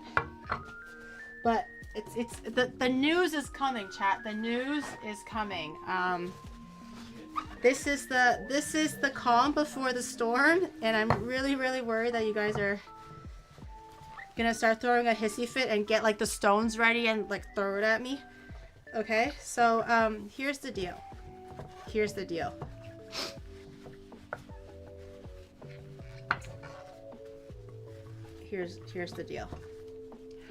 Okay. So for baklava, you need phyllo dough. This is just what you need, phyllo dough. I went on Amazon and I looked at phyllo dough and it said can deliver tomorrow, and I was like, hallelujah, the stars have aligned. 4 minutes done. Thank you. I'm gonna turn the heat off. The stars have aligned. I put in that order instantly. This was all last night. As soon as I ended stream, all last night. And I was super excited. And then this morning, I woke up and I was like, let me check. No, that's not true. This morning I woke up. I went to get all the groceries for the kebab, the skewers, for the baklava, of course, all these nuts, and also for any other ingredients I'm missing for the baba ganoush, right? Eggplants and stuff. I came home, and then I was like, it's already like 12 already, or like 1 or whatever. No, 12. I wonder if the delivery is gonna come soon. I open up my Amazon, I go into orders, and it says arriving tomorrow, and I was like, no. What do you mean tomorrow? It was supposed to arrive today, not tomorrow. So I don't know what happened. I guess it got delayed or something, but I don't need it tomorrow. I need it today. So I tried canceling it because it doesn't matter if it arrives tomorrow. I can't use it if it's not today. I tried canceling it, but because it's a food item that technically was shipped, it's not delivered, it's not out for delivery, but it's been shipped from like the factory or whatever. I can't even cancel it. So now I'm sitting on $20 of phyllo dough that I don't even need, okay? So anyways, that's already one issue. But the second issue, the most important issue, I don't have fucking phyllo dough. So I was literally looking up on like Google where to find phyllo dough, and apparently it's a very, very rare thing in Tokyo. A lot of the common places that you would go, like Nishi Azabu and like Kaldi and all these things. For 3 hours, and I still see stuff in plastic and an empty oven tray. Classic Giri. The baba ganoush is that. Anyway, so I just I did every single place that they mentioned that doesn't typically have it but might have it if you're lucky. I went to every single one. I could not find it. I went to every single one that I could find that was mentioned on that Reddit thread where you might find it, but although people on Reddit said they didn't have much luck, but on a random day maybe they have it. I couldn't find it. So I don't know how do you make phyllo dough? They're really, really thin. They're really, really thin, like thinner than paper sheets of dough. And I don't even know what the phyllo is actually made out of. Is it just wheat? Like, is it like just regular flour dough? Is it a different kind of like flour? I don't know. How do you make the phyllo dough? But anyways, Google to make phyllo dough, it'll take me like hours to make the phyllo dough because we need so many. We need like actually like 50 sheets or something like that. So anyways, I was like, you know what? Let's take a gamble. I know they're not the same. I know they're not. But fundamentally, it's just dough and butter. I know the way that that's actually made is different. So I'm thinking, can we use pie sheets instead to aim for the same result? I'm gonna put these away in a second. Can we use pie sheets, puff pastry sheets, and see if we can get the same result? Phyllo is not quite the same because it's 1 layer of phyllo, 1 layer thin layer of butter, brush it on, phyllo butter, and as it bakes, it becomes extra crispy and flaky. Puff pastry is laminated dough where the butter is kind of part of the flour and quite thin in between and stuff like that. So theoretically it's kind of the same, but still kind of different. So we're gonna try it out.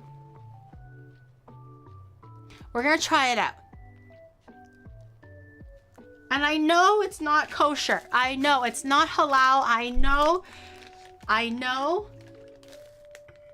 But let's try. And that's what I'm saying. If this works, this could be a huge step towards finding a reasonable substitution.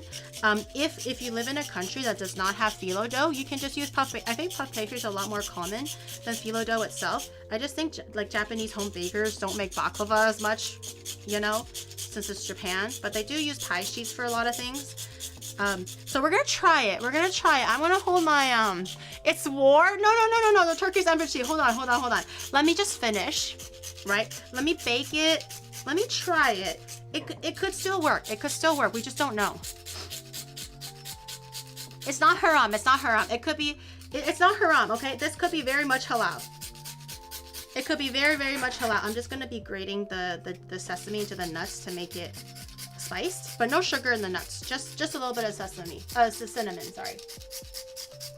But normally, ooh, my finger. Normally it'll be phyllo dough with butter, and the phyllo dough and butter, and then you repeat that step for about 10 layers or so roughly before you layer on the nuts, and then you do 5 layers of phyllo dough with the butter interchange, and then nuts. So Normally it'll be layers of phyllo. This time I'm just gonna cut out pieces of the pie sheet that fits the pan perfectly. And assume that it's phyllo. Why on earth And didn't you see buy if it regular works. puff pastry? Why pie bottom? Huh? Pie bottom? No, this is regular puff pastry. Why do you never have? Because it's the most random ingredient ever for Japan. If I can't find jalapenos, do you think it'll be that easy to find phyllo dough? If this was Canada, no problem. Right? I know exactly where. It'll just be in any freezer section. They're gonna have it right beside the pie sheets, okay? No problem. Japan is not as multicultural, especially when it comes to other especially Turkey. I don't know. They don't have things like puff pastry and jalapeno right off the bat. So that shit is hard to find. I'm learning now. But I guess I now have a roll of $20 phyllo dough that's coming tomorrow. So we can maybe have a do-over with baklava another time. Because then I'll have the actual correct ingredient. But for today, it's going to be experimentation, okay? Today's I don't want you to cry. I know everyone is smudging right now. But this could be the discovery of the century if it works. With the thickest one? No, puff pastry is literally thin layers of dough because it's laminated with butter. It's not thin, it's not thick at all. It's just overall thick, yes, but it's literally thin layers of dough and butter interchanged. So kind of like phyllo dough.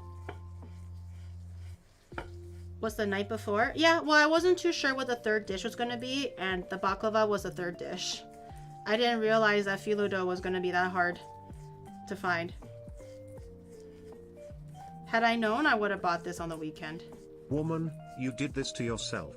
You decide what you make yourself, no one else has a say, and still you fail. I mean, I thought about doing something different, but none of the other foods interested me, and I was like, damn, I kind of want baklava. So we're gonna see if this experiment works. It could be a really good thing, we don't know. And if it's a bad thing, it's a bad thing, you know. Then everyone will be, oh, we knew it was gonna fail. But if it doesn't fail, then that's where the science happens, you know. If and then statements only, guys. We're gonna draw a hypothesis here, and then we're gonna try to make a educated yes. Look like you did to the baklava. Let me put this away. The syrup is syruping. Okay, that looks pretty good.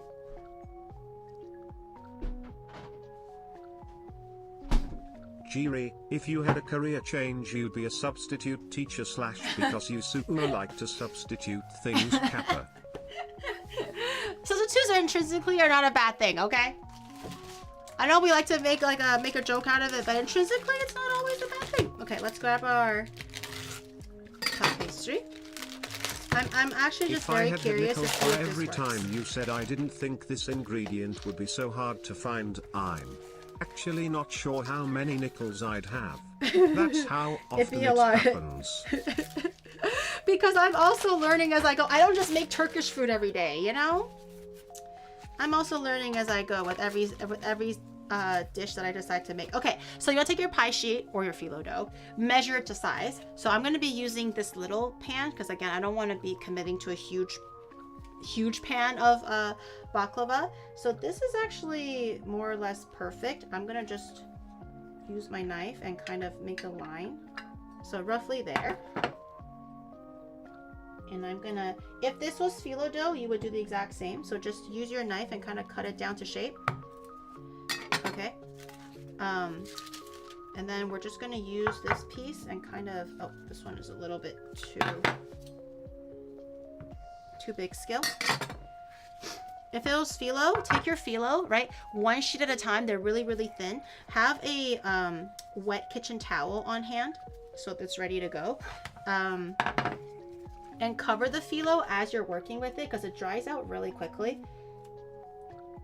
And then you want to have a cup of melted butter with like a brush on it, with a brush and everything. You want to do your phyllo, brush on the butter, and do another layer of phyllo, brush on the butter. Can I stick it in? Kind of. Okay. But for puff pastry, it kind of just did the work for us already. Kind of. Okay. I did a little Google, and I immediately found a Turkish supermarket just outside Shibuya. I You have bet a you they sell Turkish phyllo dough. supermarket? Bitch, I went to Kichijoji and then I went to Nishiazabu, but they didn't have it. And now I didn't know there's gonna be a Turkish grocery store. Damn. Maybe they do have it. Kind of like lasagna, kind of. Okay, all right. And then we have our phyllo dough. Okay, our puff pastry. And then we're just gonna rinse and repeat until it's like up to a reasonable layer. So I'm gonna put my nuts in here. Ooh, should I do a little bit of butter? Actually, let me do a little bit of butter. Didn't butter the pan. I was kind of counting on the puff pastry to deliver the butter. Oh.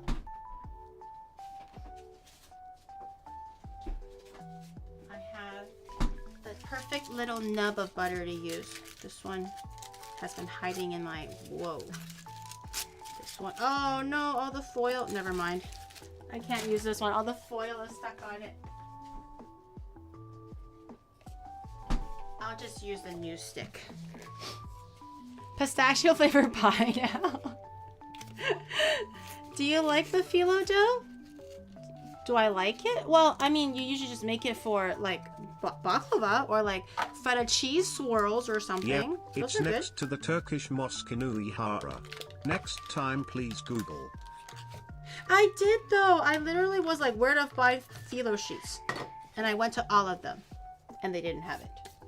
But they never said anything about a Turkish grocery store. I didn't think to Google Turkish grocery store. Okay, I'm gonna grab a nub of butter to melt. I wasn't going to layer the butter over the pastry, but I think it might be better if we do. It might make the nuts crispier. So put this in the microwave, melt this really quickly.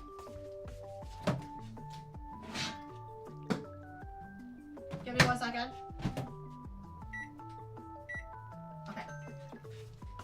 It's melting, and I'm gonna wait for it. We're making a flat nut croissant.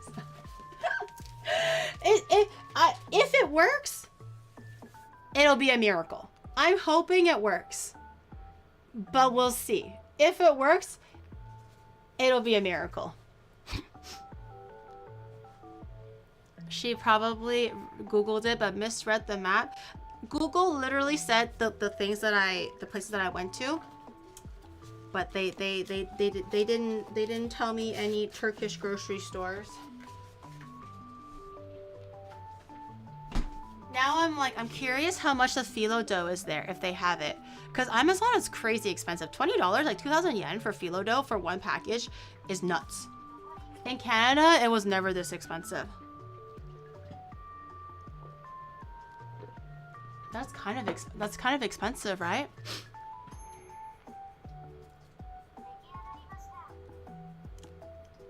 To watch, I didn't know you could do this with a VTuber model. Oh, the cooking stuff? Yeah, welcome in.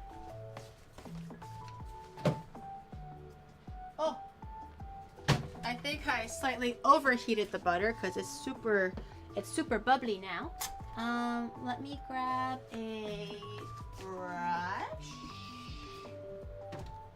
Yeah. Okay. I have a brushy brush. So if this was phyllo dough, you would do the exact same thing. But this will just be like the last layer for the first little sets of phyllo dough. And then you just take your butter, not too much, just enough to kind of wet everything, and then just brush everything. And the thin layer of butter and phyllo is what's gonna make the phyllo kind of puff up, almost like a puff pastry. It does the same effect. I think the texture would just be a little bit different. Ooh, I should preheat the oven too. Actually, while we're here, maybe I'll just grease the sides too. I didn't grease the bottom, but hopefully the sides would be enough. Okay, all right. And then we're gonna put our layer of nuts. A nice thin, even layer. I put a little bit of freshly ground cinnamon in here. Shake it out a little. Maybe a little bit more.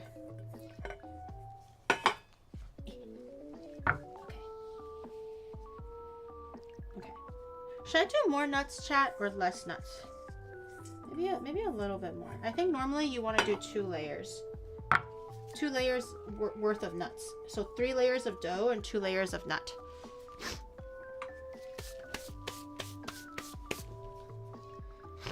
More? More. So half of the amount?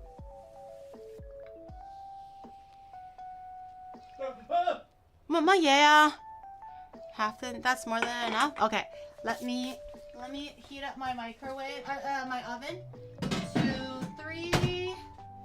I think it was 170.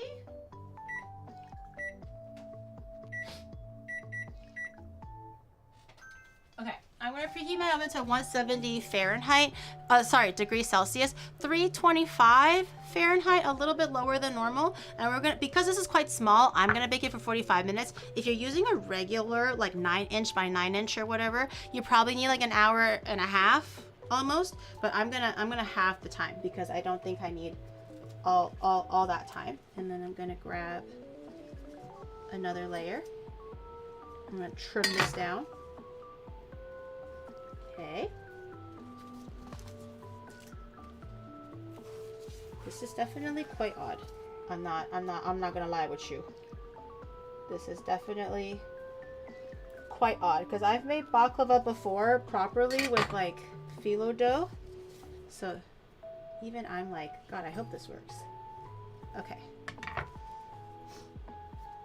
Okay, stick the rest in there. Okay. As long as it's more or less perfect size, it's pretty good. Would you call this a pistachio lasagna? It's not a lasagna. Okay, it kind of is a lasagna. Not everything layered is a lasagna, okay? I could literally be using the correct ingredient of phyllo dough and everyone's gonna be, is this lasagna?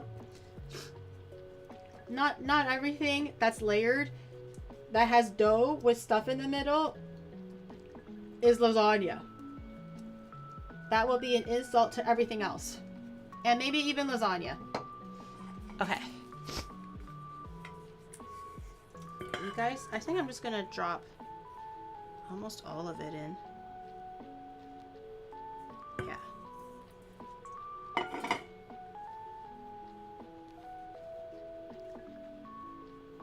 make sure it fills the edges and stuff too.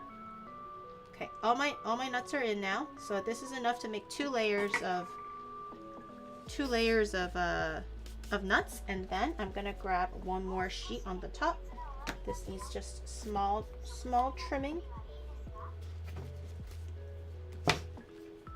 Okay, perfect.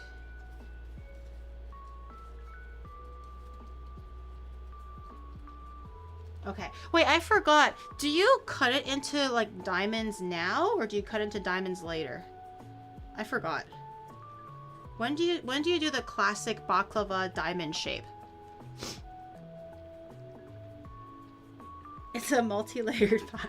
It's an avant-garde pie, okay? Later? Now? Now? Okay, no, it's later. Stop! Don't try to one-guy me and make me fail. Is it now or later?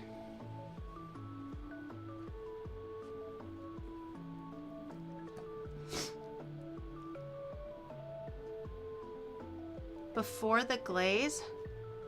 It's now? Later? I'm getting half-half. Oh my gosh. Oh my gosh, I'm getting half-half. What did the recipe say? Shit, I forgot. Half now? What do you mean half now? What's half now, half later? I do half of it now and then I leave half of it untouched? What does that mean? Or do I just do it, I cut it first and I cut it again? Do it later? Now? What is that? What does that mean, chat? What does that mean? What's half now, half later? I'll put this back in the freezer. I don't need this sheet.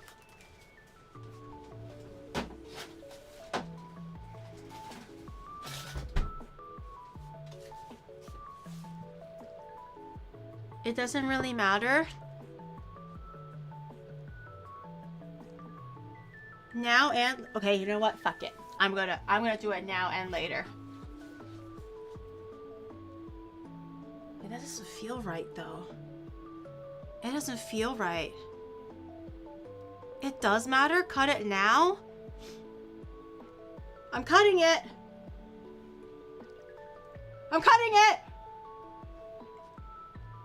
And maybe to recut after for optimal results.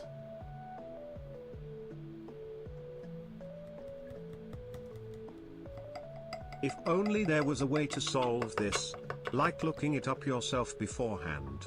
That'd I be did crazy. and I forgot. I did and then I forgot what the answer was. I'm cutting it. I'm committed. Chat, I'm committed. if you happen to be in Tokyo and are craving some Turkish food, don't do as Giri does, and visit Tokyo Jami Halal Market for all your Turkish food needs. Corper.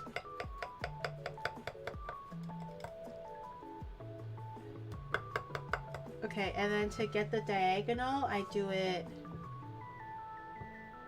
Shit, how do I do the... Oh, it will be this way to get the diagonal, right? The special rhomboid shape.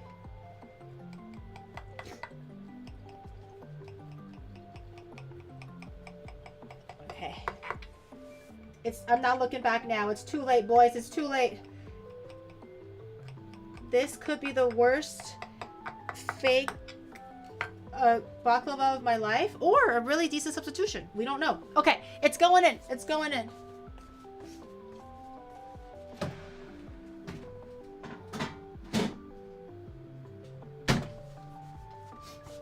Oh, timer.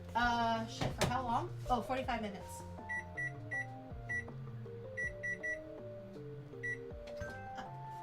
I set it to 44 by accident. It should still be okay. I hope. Do you know what they say gloves in Spanish as? Guantes? No? Is it guantes? Am I saying it right? Guantes or something? Hold on, let me pick up my towel. It fell on the floor. Ugh. Cut the lines first diagonally and the second lines horizontally. I think I did it in the end. I somehow managed. Let me blow my nosy. Hold on.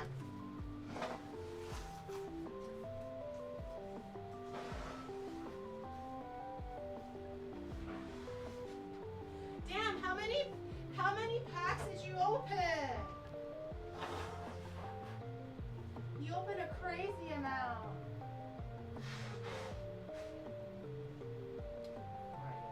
Shit.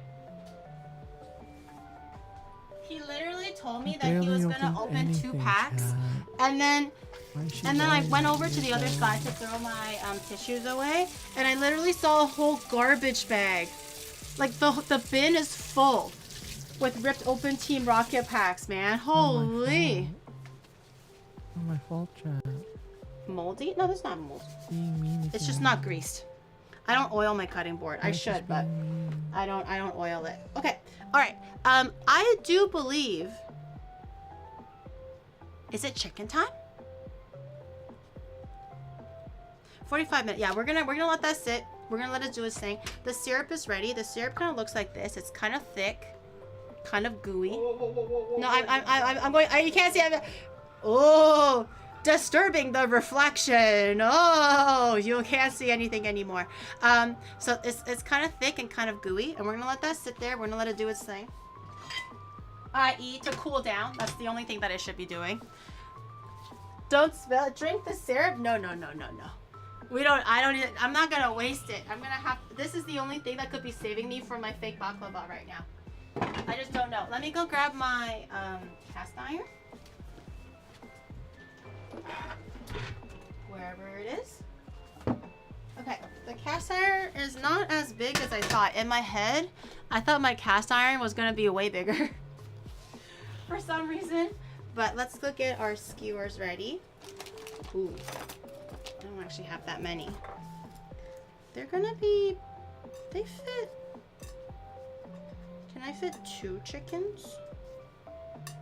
I might be able to muriari fit 2 chickens. I might be able to like force it. Muriari means to like against the flow, you know. I might be able to force it. Muriari.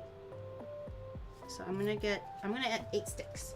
So 4 total skewers, 4 complete skewers, and 8 sticks, because each complete skewer needs 2 extra skewers. Okay, where did I put my chicken?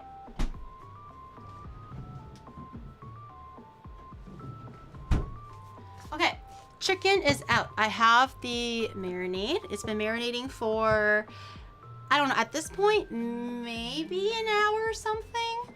Ideally 2 to 4 hours or overnight. So hopefully I penetrated a little bit. Chicken satay. It's chicken skewer, not satay. Wrong country, silly. Wrong country. So this one was Greek yogurt, cumin, salt, paprika, red pepper, all that stuff.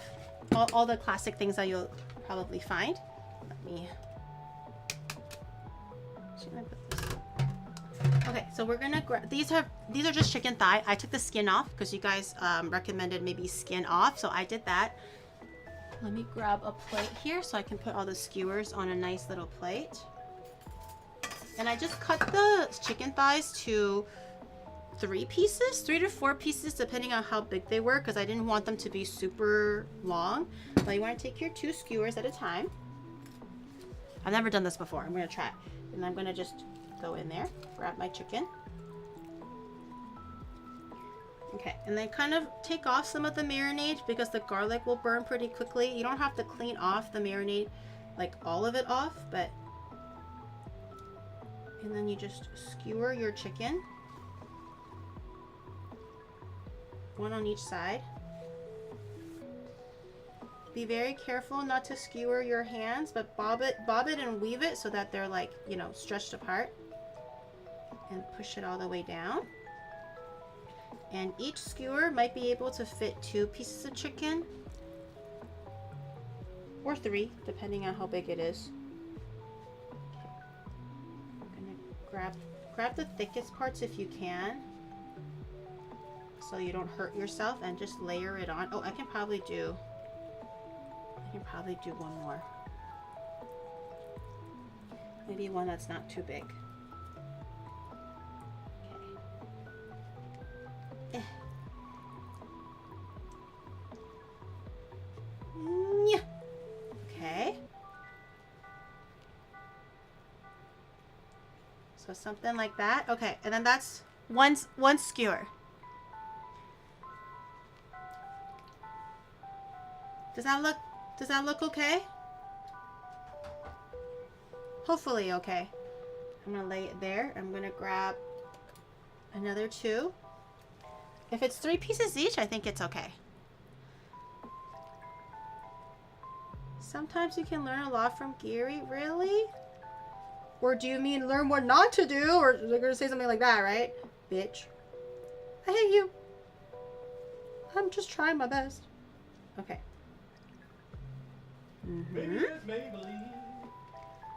This one is a little funky looking. Ow. Okay.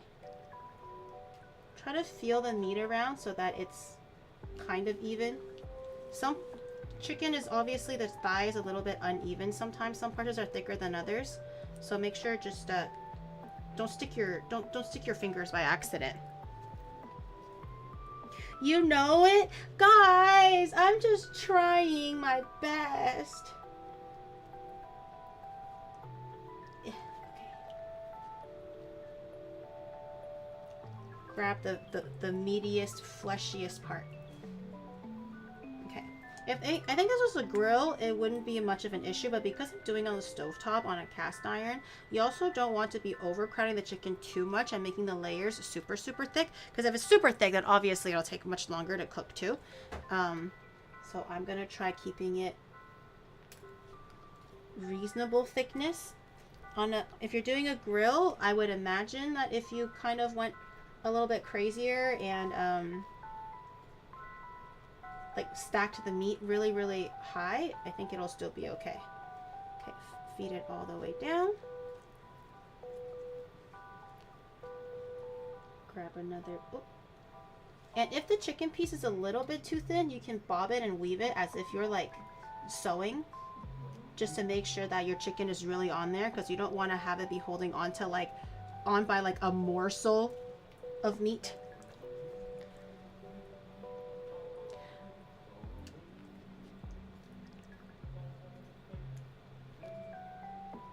Okay.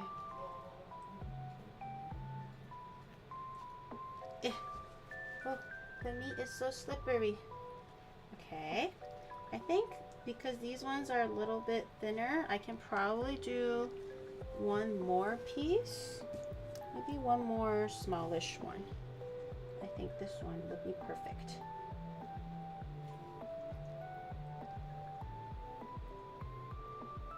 Okay.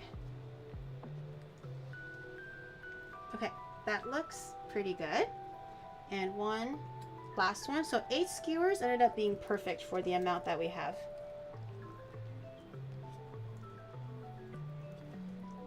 She's yapping while civilized men make out in chat. Not making out in chat. This is a church-friendly stream. We are all child of God in here. No making out. We can only talk about, I don't know, books and rainbows and what makes us happy and stuff like that. You know. Only good, pure things. Because there's only good, pure people here. Ooh, this one is meaty. It does not want to skewer through. Okay, one last piece. Yippee!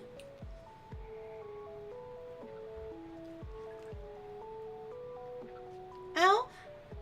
Damn it. Oh no, what if I got raw chicken cooties in my finger? Wait, what are the chances of getting like salmonella or like death? If I poked my finger, well, slightly, not a lot. I didn't draw blood, I don't think, but like slightly. What if wait, I did that. Am I gonna contract salmonella via like blood or like a wound, or can you only eat salmonella? You know. Okay, I'm gonna throw the rest of the marinade away. Oh, this is... How do you... Damn! Okay. Okay. Damn, this is a lot. Let me try to grab this. Okay.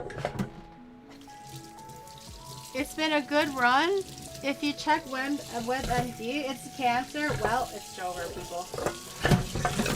I think we really did have a good run. We tried our best. You know, we tried making a weird fucked up baklava and we gave it our best shot. That's all we can hope for. We gave it our best shot. Tomorrow, no bikies.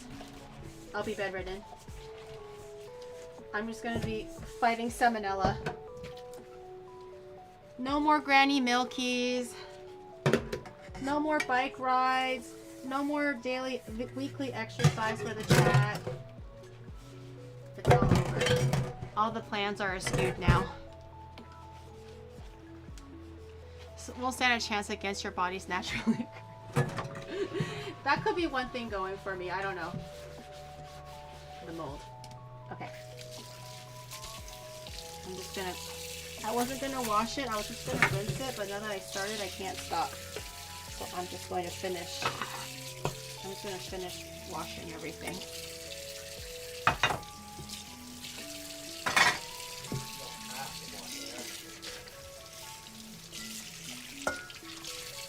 I can't just, once I start, I can leave it, but once I start, I can't leave it. And also because I need the cutting board, so I do have to actually wash this cut.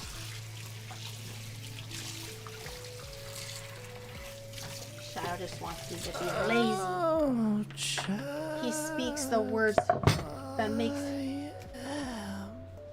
that contains sin. Okay. We still have to cut our veggies and everything, so I think as our meat is cooking, we can probably prepare the veggies and all that stuff.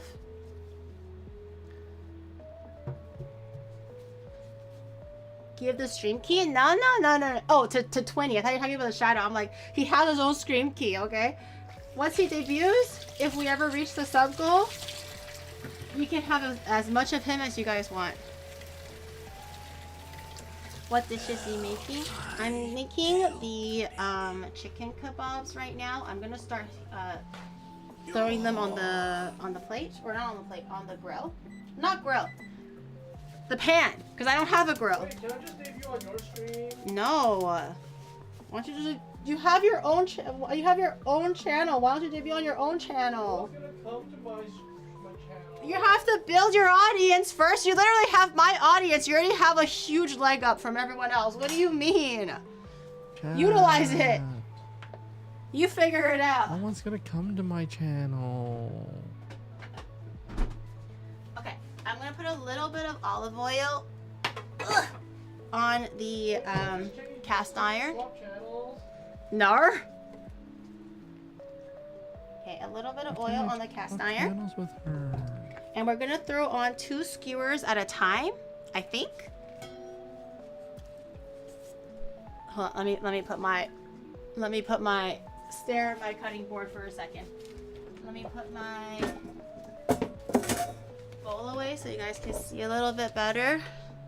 Okay, I'm gonna let that heat up. Medium heat or medium high. I think maybe medium high would be better. Just be You guys are careful. gonna come to my channel? Medium high, a little bit better. To my debut? I will. I see whispering shit to you guys. What's he whispering? Is he whispering shit? Okay, I'm gonna Because of the grease my pan. bangs. I'm gonna wait for this to heat up. A little bit of smoke and things like that. I think I'm gonna turn the fan on too, Very just smelly. preemptively. And we're gonna throw on 2 skewers at a time.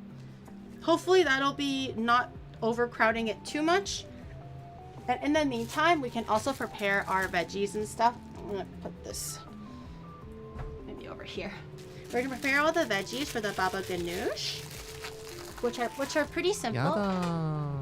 Yeah. I'm gonna grab a little plate here, and then we're gonna put all of the veggies. What I'm gonna do is green pepper, carrot, and cucumber, just simple stuff. If you have things like pita bread, you can do that. I gave Shadow some bagel bites because I couldn't find pita bread, so we're just gonna use bagel bites. I know it's not traditional, but we must make do. Look at this pepper, it's like huge, and it's so red. It's so evenly red. Crazy. Okay, I'm gonna cut the top, cut the middle, flatten it out, grab all the middle pieces. Actually, I kind of don't want to waste the edges. These ones are all pretty good. Oh, I think it's hot enough. Hold on. Okay, pan is hot enough. It's smoking. So I'm gonna throw the first 2 skewers on.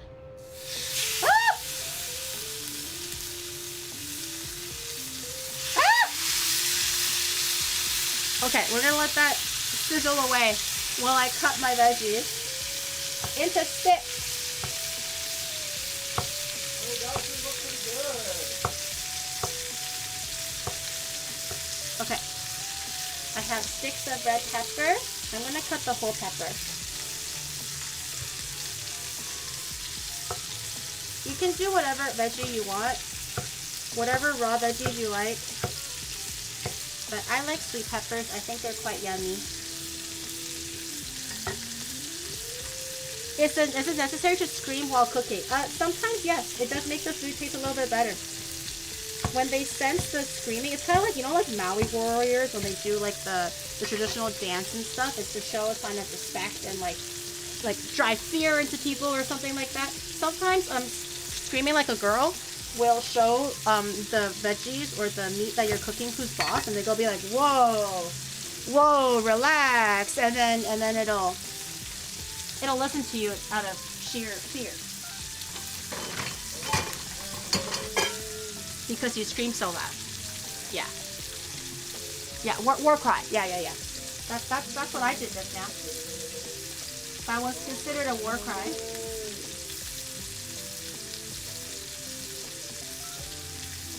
Wait, my oven is working, right? Hold on. It is. Okay, good. All right, carrot sticks. I'm just gonna do the standard. I'm just gonna cut them into the stick as much as I can.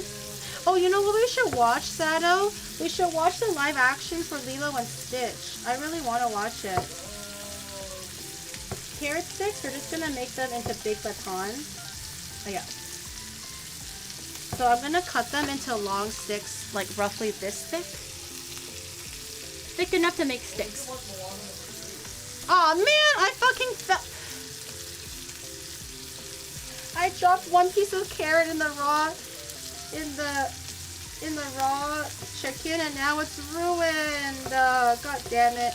Okay, here, just quickly, I'm just making the carrot sticks.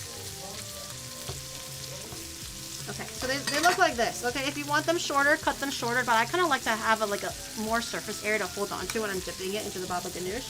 So I'm just gonna leave it, this one maybe a little bit smaller. These ones are a little fat. I kind of want to watch the live action for Lilo and Stitch. Ohana means family, and family means no one gets left behind. Okay, I go get my carrot.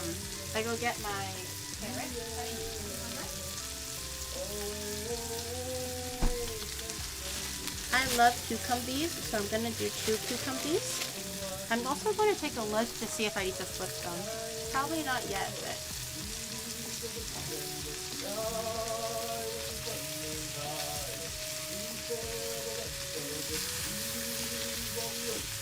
That's not... Wait, I was going to say, that's not Moana. That's not Lilo and Stitch. Okay. It can still go on for a little bit more. I'm going to let that keep going. Cucumber? Do I need to teach you guys again how to process a cucumber? I'm sure you guys don't need me to teach you again, right? At this point, I think we all know how to process a cucumber. Especially if you're leaving the skin on. Oh my god, please do not live action Hercules. I'll cry. It's so fucking unnecessary. Processing the cucumber, well, not quite like that, but yes. There is a way to treat the cucumber so it doesn't, you know. I think I'm just gonna cut these in... You know what? I kind of just like them in half. I know they're huge, but I kind of like it in half. More crunch. And more surface area. I'll do these in pieces. So they're not too big and daunting. Okay. Carrots are done. So I have all my veggies. And you can, again, do like the pita chips and whatever on it too, but I just have the basic stuff. I'm gonna grab one.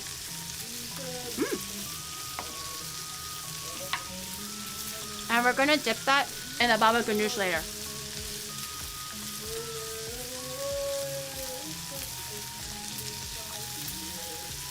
These all the stitches is fine.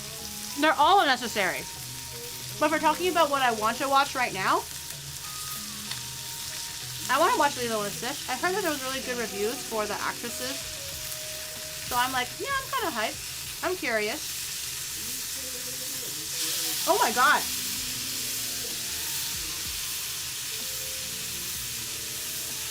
That's better, bro. Why so good, bro? Why so good? Why are you burning the chicken?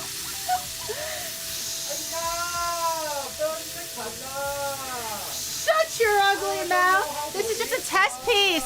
This is just a test piece! It's the test piece! It's charred, guys. It's just a test piece. Okay, I'm gonna turn the heat down a little bit. Maybe it's too hot. Add it to the list. You can remove it. You can remove the burnt pieces. A little bit of char adds flavor and character, guys. Everyone knows this.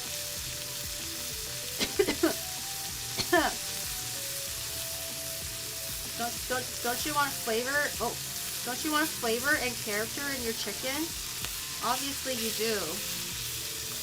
Okay. Maybe I should turn it around a little bit so maybe there's hot spots. You want character and flavor.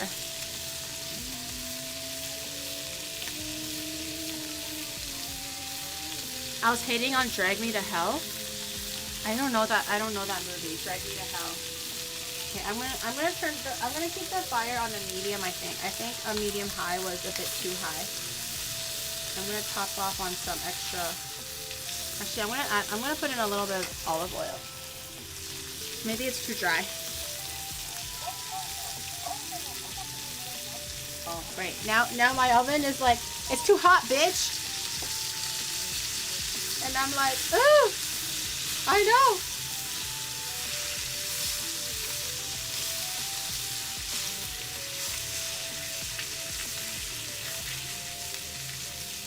This is cooked through. Maybe this is cooked through too.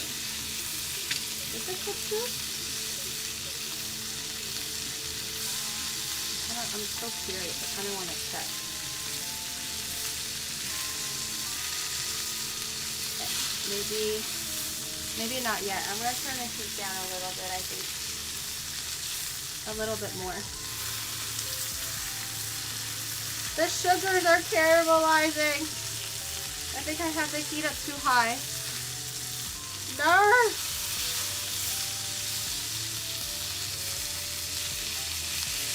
This one is not as bad. Okay. We'll give it time. I'll give it time. The sugar, yeah, even though I had no sugar in the marinade. It's the sugar, guys, it's the sugar. Let me check on the baklava.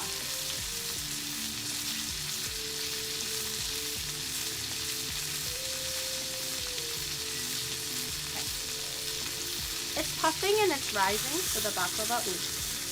I should probably take some of these extra burnt bits out, I think.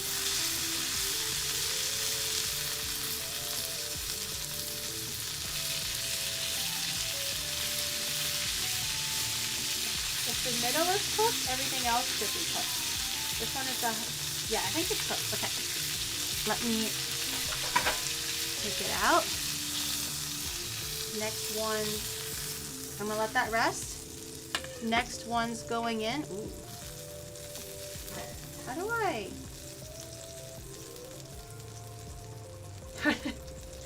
How do I remove all of the stuff on the bottom? Oh my god.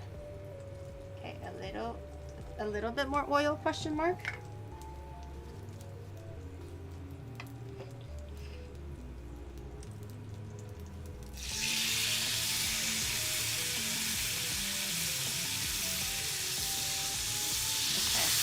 I turn the heat a little bit lower so it's not as hot. Hopefully that'll save it a little bit. Yeah, no, you're right. It adds character. You're absolutely right. I just don't want to add too much character, you know? Then everyone is gonna have like main character syndrome, you know what I'm saying?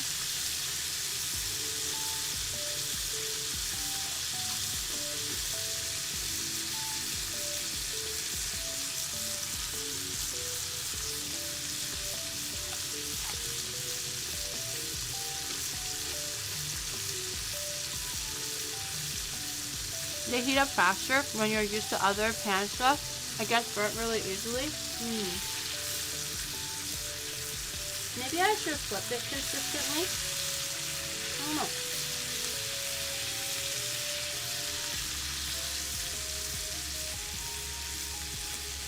There's bits where like the bottom burnt parts are like lifting into the chicken. But so far so good. So far right now it's okay.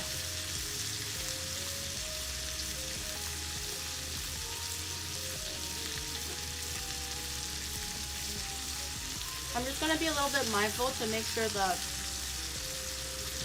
drippings or the remaining parts are not like sticking to the chicken too much, like this one.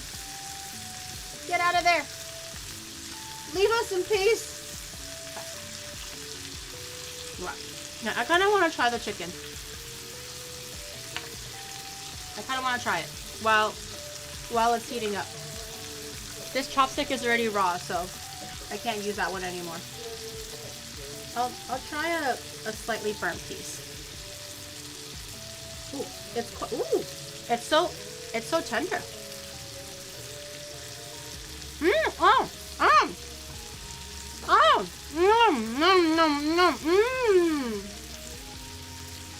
It's so tender. And honestly, crispy. It's like actually cooked. it's like cooked perfectly. Okay, I'm Mmm. ready. For what? You're making fun of me. You don't get to eat. That's what you get. Mmm. That's actually really good. Mmm. What a great marinade. And it's legit like the I know they're kind of burnt. I mean, not kind of burnt. They are just burnt, but it's actually super crispy too. But the marinade is really good. It penetrated really well. I think to prevent burning, I'm just gonna keep rotating it this time. Yo, what's up? You cat. Throw out the burnt water. I'll deglaze it later. Right now it should be fine because a lot of it is still pretty like stuck on the bottom. But this one, instead of just letting it cook completely on one side, I'm gonna let it cook. Keep rotating it. Hopefully, it won't get too cooked on any particular side. Oh, I think my mom would have really enjoyed this, or my parents, anyways. Too bad that they're not here. Now imagine how good it'd be to acro Turkish. Oh God. Man, I gotta find like Turkish food. Like they have kebabs and stuff everywhere in Tokyo. I just don't know about actual. Oh, I shouldn't have thrown it in there. I'm not sure about actual Turkish food. Maybe that grocery store in Shibuya will have some pre-made stuff. Man, a little bit of naan, or not naan, like the pita would go so hard with this. Wait, did you make Turkish rice? Not rice. I made your bagel chips and I have the baba ganoush. No. There's no rice. Turkish rice. What is Turkish rice, huh? You tell me, I think they use like bulgur wheat or whatever. I don't think they use rice. You have to have rice. What's a Turkish Whopper? A pilaf bulgur wheat? Yeah, I think they use bulgur wheat or something. I've only tried cooking with bulgur wheat once. Okay. It's cooking. It's doing stuff. It's cooking. Huh? Can you use the other thing? Nah. Bye-bye. Just eat it with your hands like a regular person. Grab a chopstick. What do you mean? Turkish KFC. Is rice with either orzo? Ooh, I've never cooked with orzo before. Orzo is like a short grain, like pasta? Right? Orzo is almost like a type of pasta or something. Okay. This chicken is doing much better. Much better. I'm doing a little bit better job of keeping an eye on it.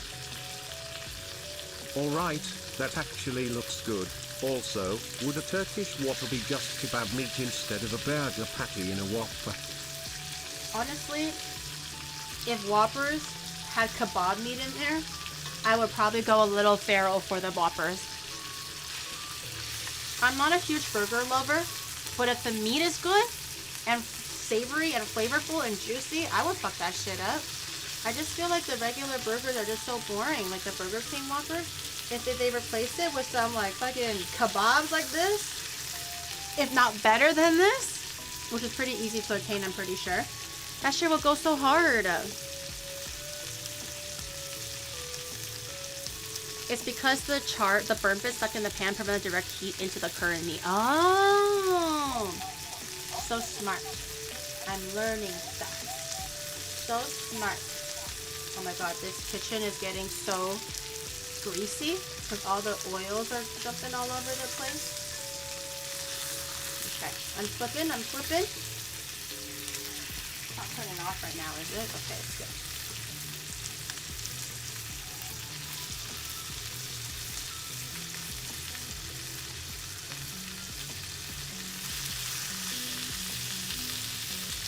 I'm flipping it. Oh, I flipped it too hard. Put it back here. Okay. Don't touch it. Don't touch it. Let it form a crust. Are you eating the chicken, Shadow? Is it good? It's really good. I told you, all you do is complain. This piece is quite thick, so I'm a little bit concerned about this piece. I'm gonna pry it open. It feels kind of rude to pry the chicken open, but I kind of want to pry it open to see if it's cooked without using a heat thermometer because I'm lazy.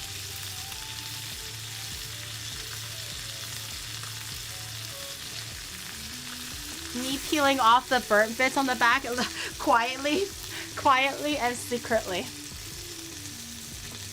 Like the juiciest piece of meat I've ever seen in a while. It's actually really juicy. Like the piece that I made, the two pieces that I made earlier, it was super juicy. And the marinade, I think we've only marinated for like an hour and a half, and it penetrated quite well.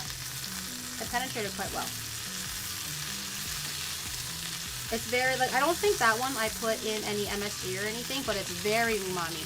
Let me check on the baklava timer.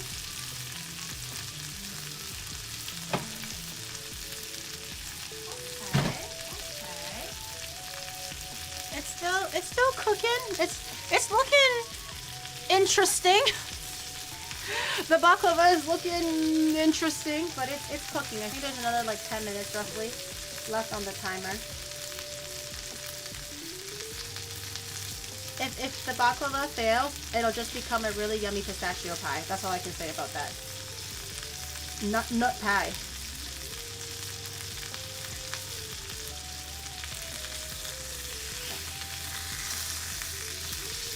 Things are happening. I think one more cook on this side, on the side that's currently touching it, and we should be pretty good.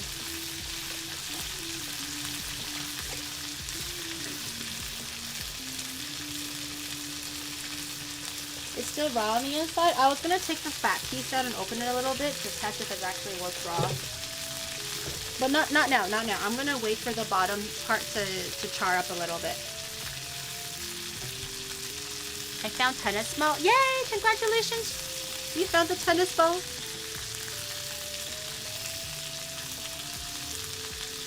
It's raw. We'll see about that. It's pretty sturdy. If you poke it, it doesn't bounce back too much.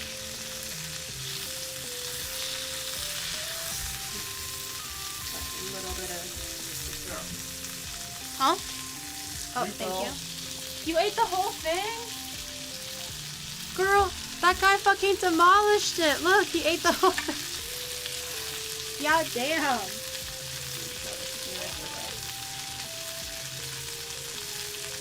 The last two are mine. You don't get any then.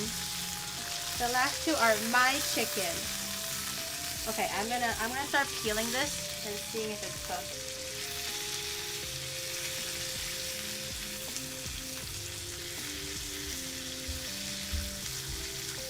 I think that's cooked. Oh, no. I think that's cooked.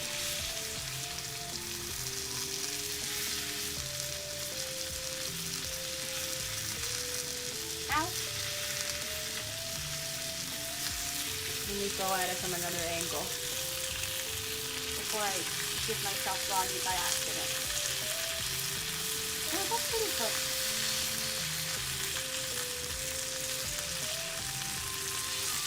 No, that's cooked for sure. Yeah, that's cooked for sure.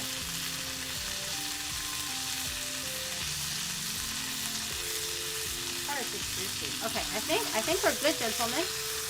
Boys and gals. I think our chicken is hella juicy.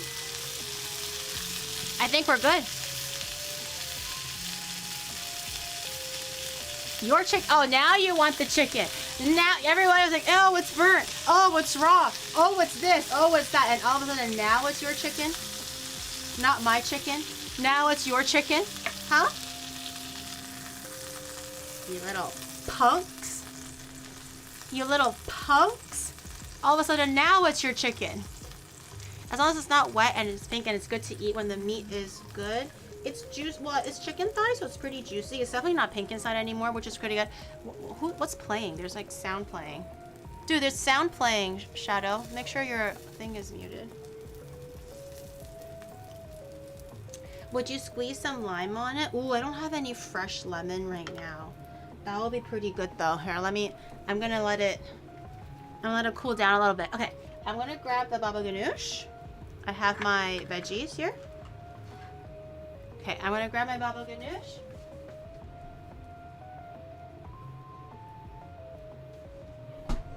From the fridge. Mmm. Okay, the camera's not quite big enough, but we'll try to make it fit. Okay, we have chicken kebab, we have baba ganoush. This is the eggplant dip that we roasted and made earlier. I never actually tried it with the veggies yet, so we can try this. Mmm. That's super creamy and super light. Mmm. If you're not a fan of hummus, and you think you're not a fan of eggplant, try this. It does not have that weird taste or weird texture of eggplant at all.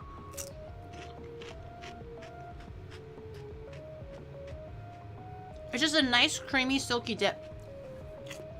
Mmm. Mmm. That's actually super good. Mmm.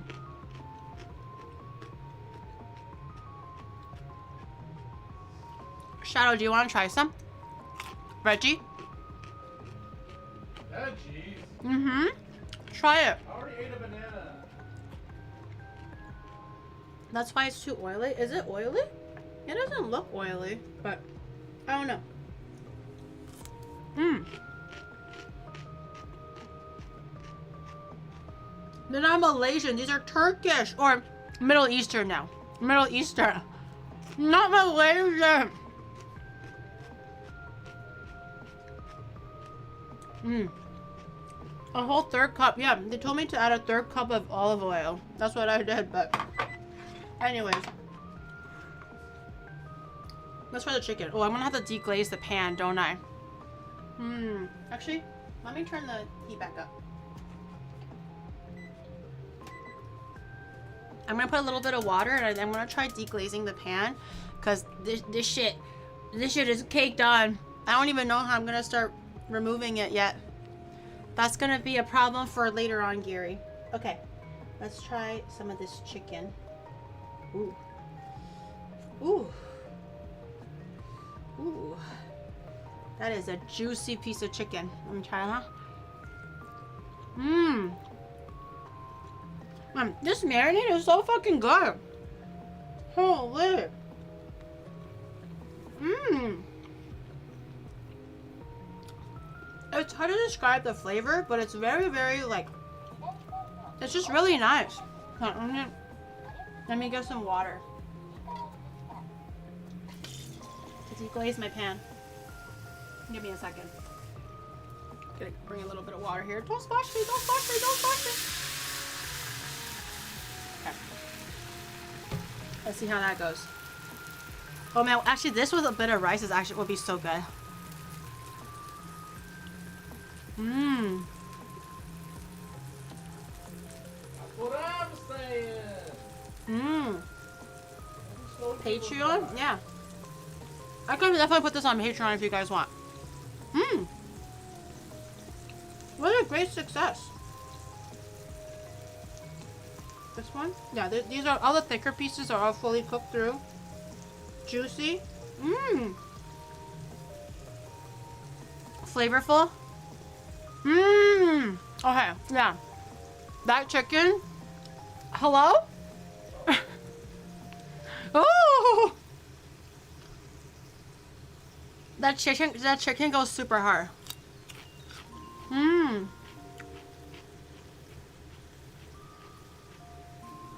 Let it scrape here and there. And put a little bit of soup inside. Mmm.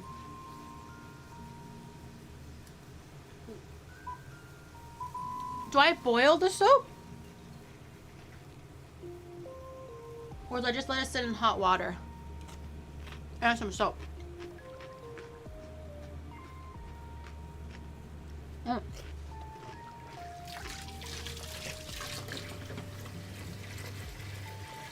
Salmonella tomorrow? Nuh-uh. Nuh-uh.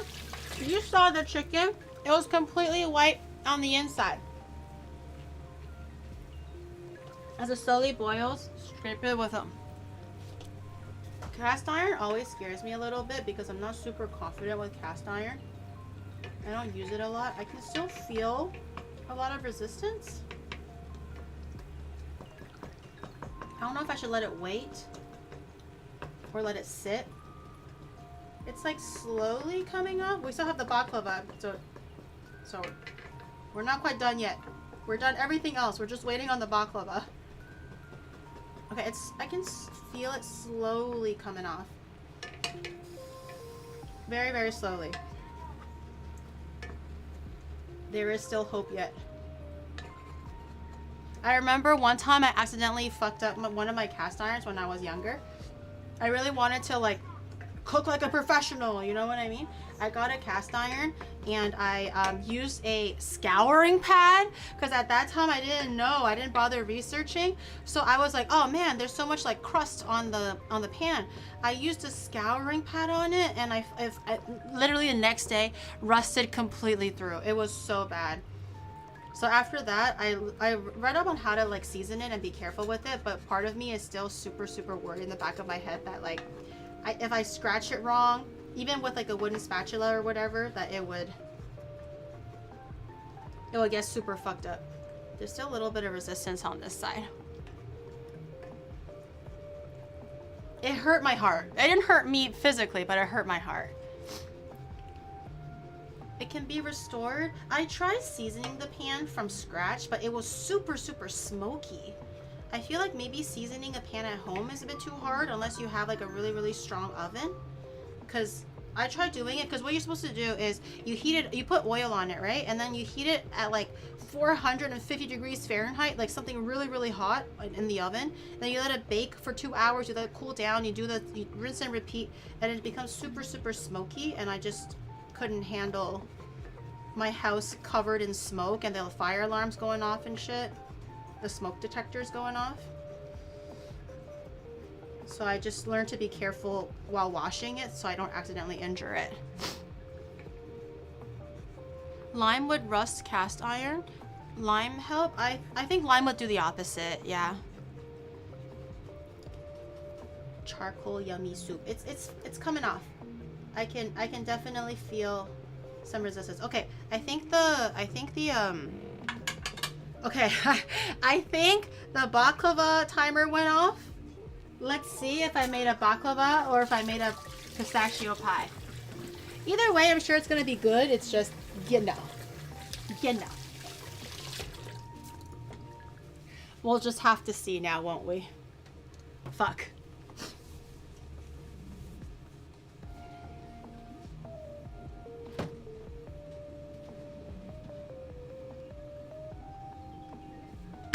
Oh. Okay, well, it's cute. It's a cute little guy. Okay, while it's hot, assuming that this was a baklava made correctly, okay, while it's hot, you want to take this syrup that you made and grab a spoon. And you want to take your syrup and then just ladle it all over your baklava, and it should, if you're doing it right, it should sizzle a little bit, and this will make your baklava sweet. It'll let everything sink in. And do all of the syrup. Don't be stingy and not use some of it. You're supposed to use all of it, and it'll also keep the baklava nice and crispy and flaky. So do this while it's hot. Do it all over. It looks like quite a bit, but baklava is quite sweet, so do all of it. Get it all in there. In all the nooks and crannies and stuff too. Beet is pie. It's just a little bit of honey and sugar. Most of them are nuts, you know. It's protein. Protein pie, guys. Protein pie is how I like to see it. We still have quite a bit. I did so many spoonfuls already, but we still have quite a bit. Just get all in there. It's supposed to be quite sweet of a dessert.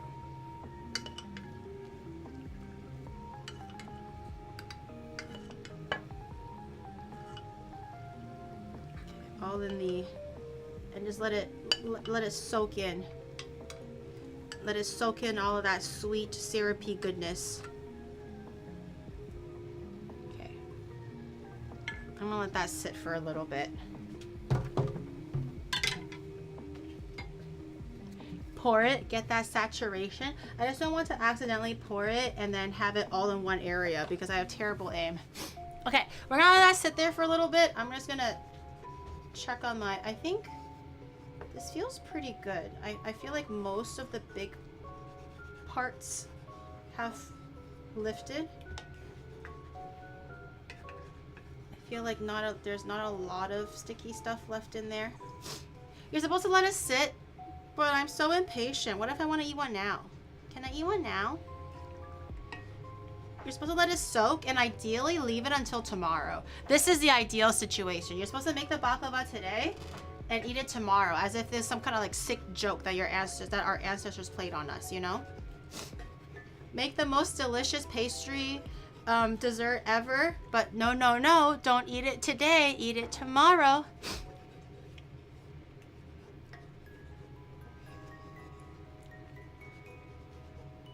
Different dough. Yeah, well, we've already passed that point now. The dough. It'll be more balanced. Yeah, I'm pretty sure. But I kind of want to try it though. I want to try like a little piece. I'm so curious. Okay. I think my charcoal soup. Does anyone want some charcoal soup? I got a big one. I got a big one. Does anyone want some charcoal soup? It's good. Any takers? Any takers? Do you want a little bit of carcinogens? A little bit of umami in your carcinogens? Yeah. It's delicious. We got a few big. Never say I don't feed you. Come here, Chad. Come here. Oh yeah, look at that one. Come here, chat. Bring your bowl. Bring your soup bowl. It's time. I'd rather have. You don't like sparkling water. Try throwing the dirty water instead of use the sponge. My sink isn't draining right now because there's so much like shit in there. I'm gonna have to check that later. But for now, I think it's okay. If it's just to rinse and repeat, I can do that. I'll do that later though.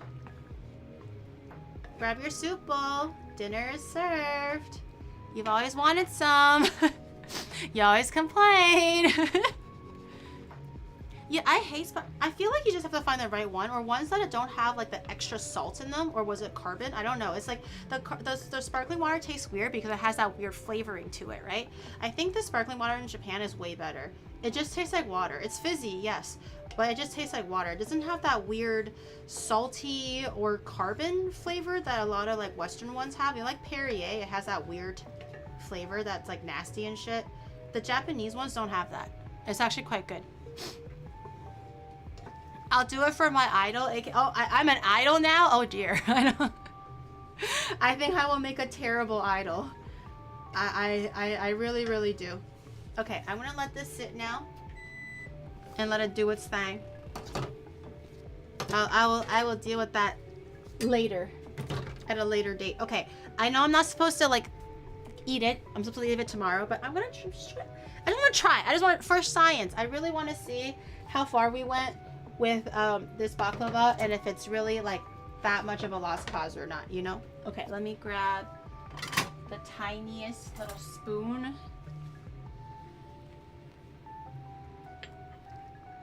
Is it hot? Kind of. Oh, the underside is like not very cooked. Oh,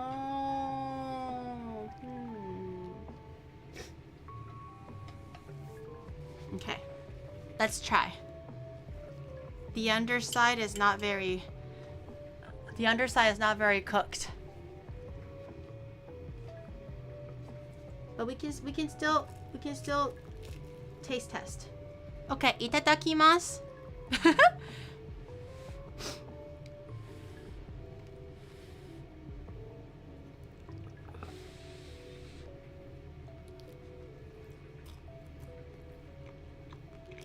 Honestly, not bad. Does it have the texture of baklava? Hell nah. Because I used the wrong dough. But it's a puff pastry. It's got some good nuts in there. It's nice and sugary. It's actually quite nice. It's a nice little puff pastry pie. Mmm.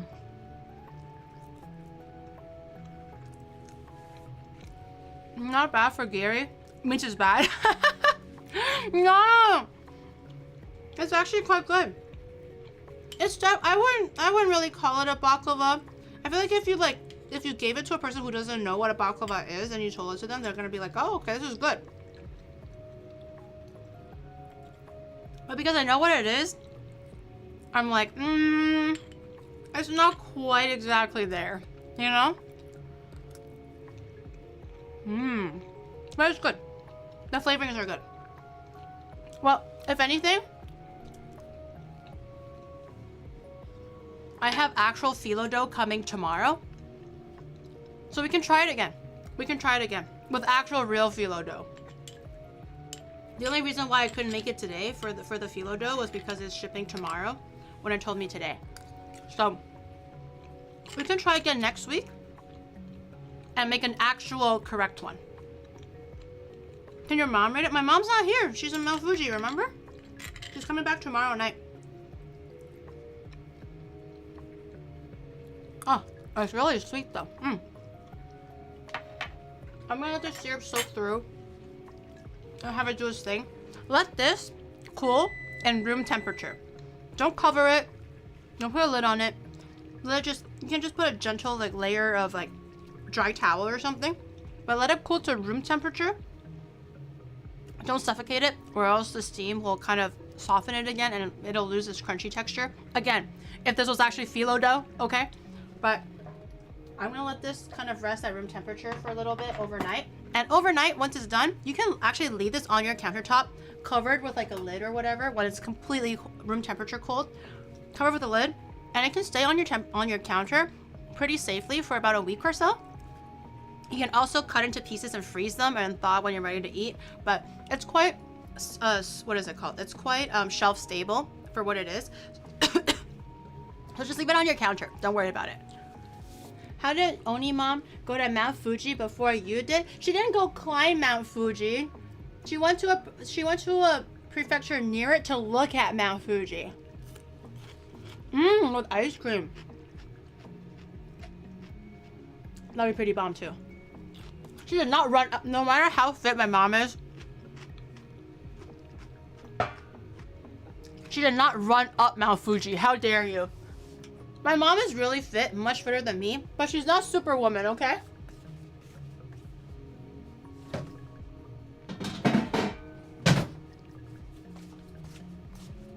I don't think she can do it even if she wanted to.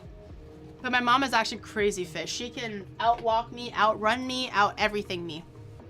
In a blink of an eye.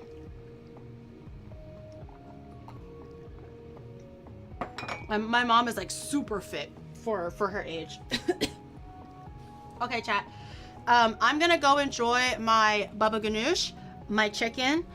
I'm gonna have a hell of a lot of things to clean up. Tomorrow, I know it's a little bit earlier than normal, but I do have to clean up a little bit. Also, we do have a nice early start tomorrow. From her parents at the top of Mount Fuji. A pic for the I would be like, what the hell, you climbed that thing? Tomorrow we're gonna do bikies, so make sure you wear your sunscreen, number one. Don't get sunburned like me. I'm a little bit worried about the weather tomorrow. Hopefully it's not super hot, but we're gonna go bikies tomorrow. We're gonna get milkies first thing in the morning. We're gonna go check out some retro robot stuff, which is a temporary display that I'm really excited about. We can go check that out. And there was some other things that I wanted to do. Oh, get a helmet. I think Shadow wanted to get a new helmet for bikies, amongst other things. So tomorrow we're just gonna go hang out. We're gonna go ride our bikes for a whole day. That's gonna be tomorrow's tomorrow's excursion or itinerary. So make sure you wear some new socks, bring your helmet, all that stuff. Is this enough sunscreen? Maybe a bit more. Maybe a bit more. If I got burnt, you also got burnt. Maybe a little bit more sunscreen.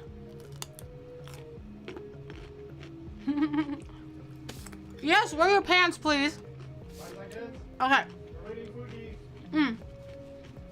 Go say hi to Fuki for me.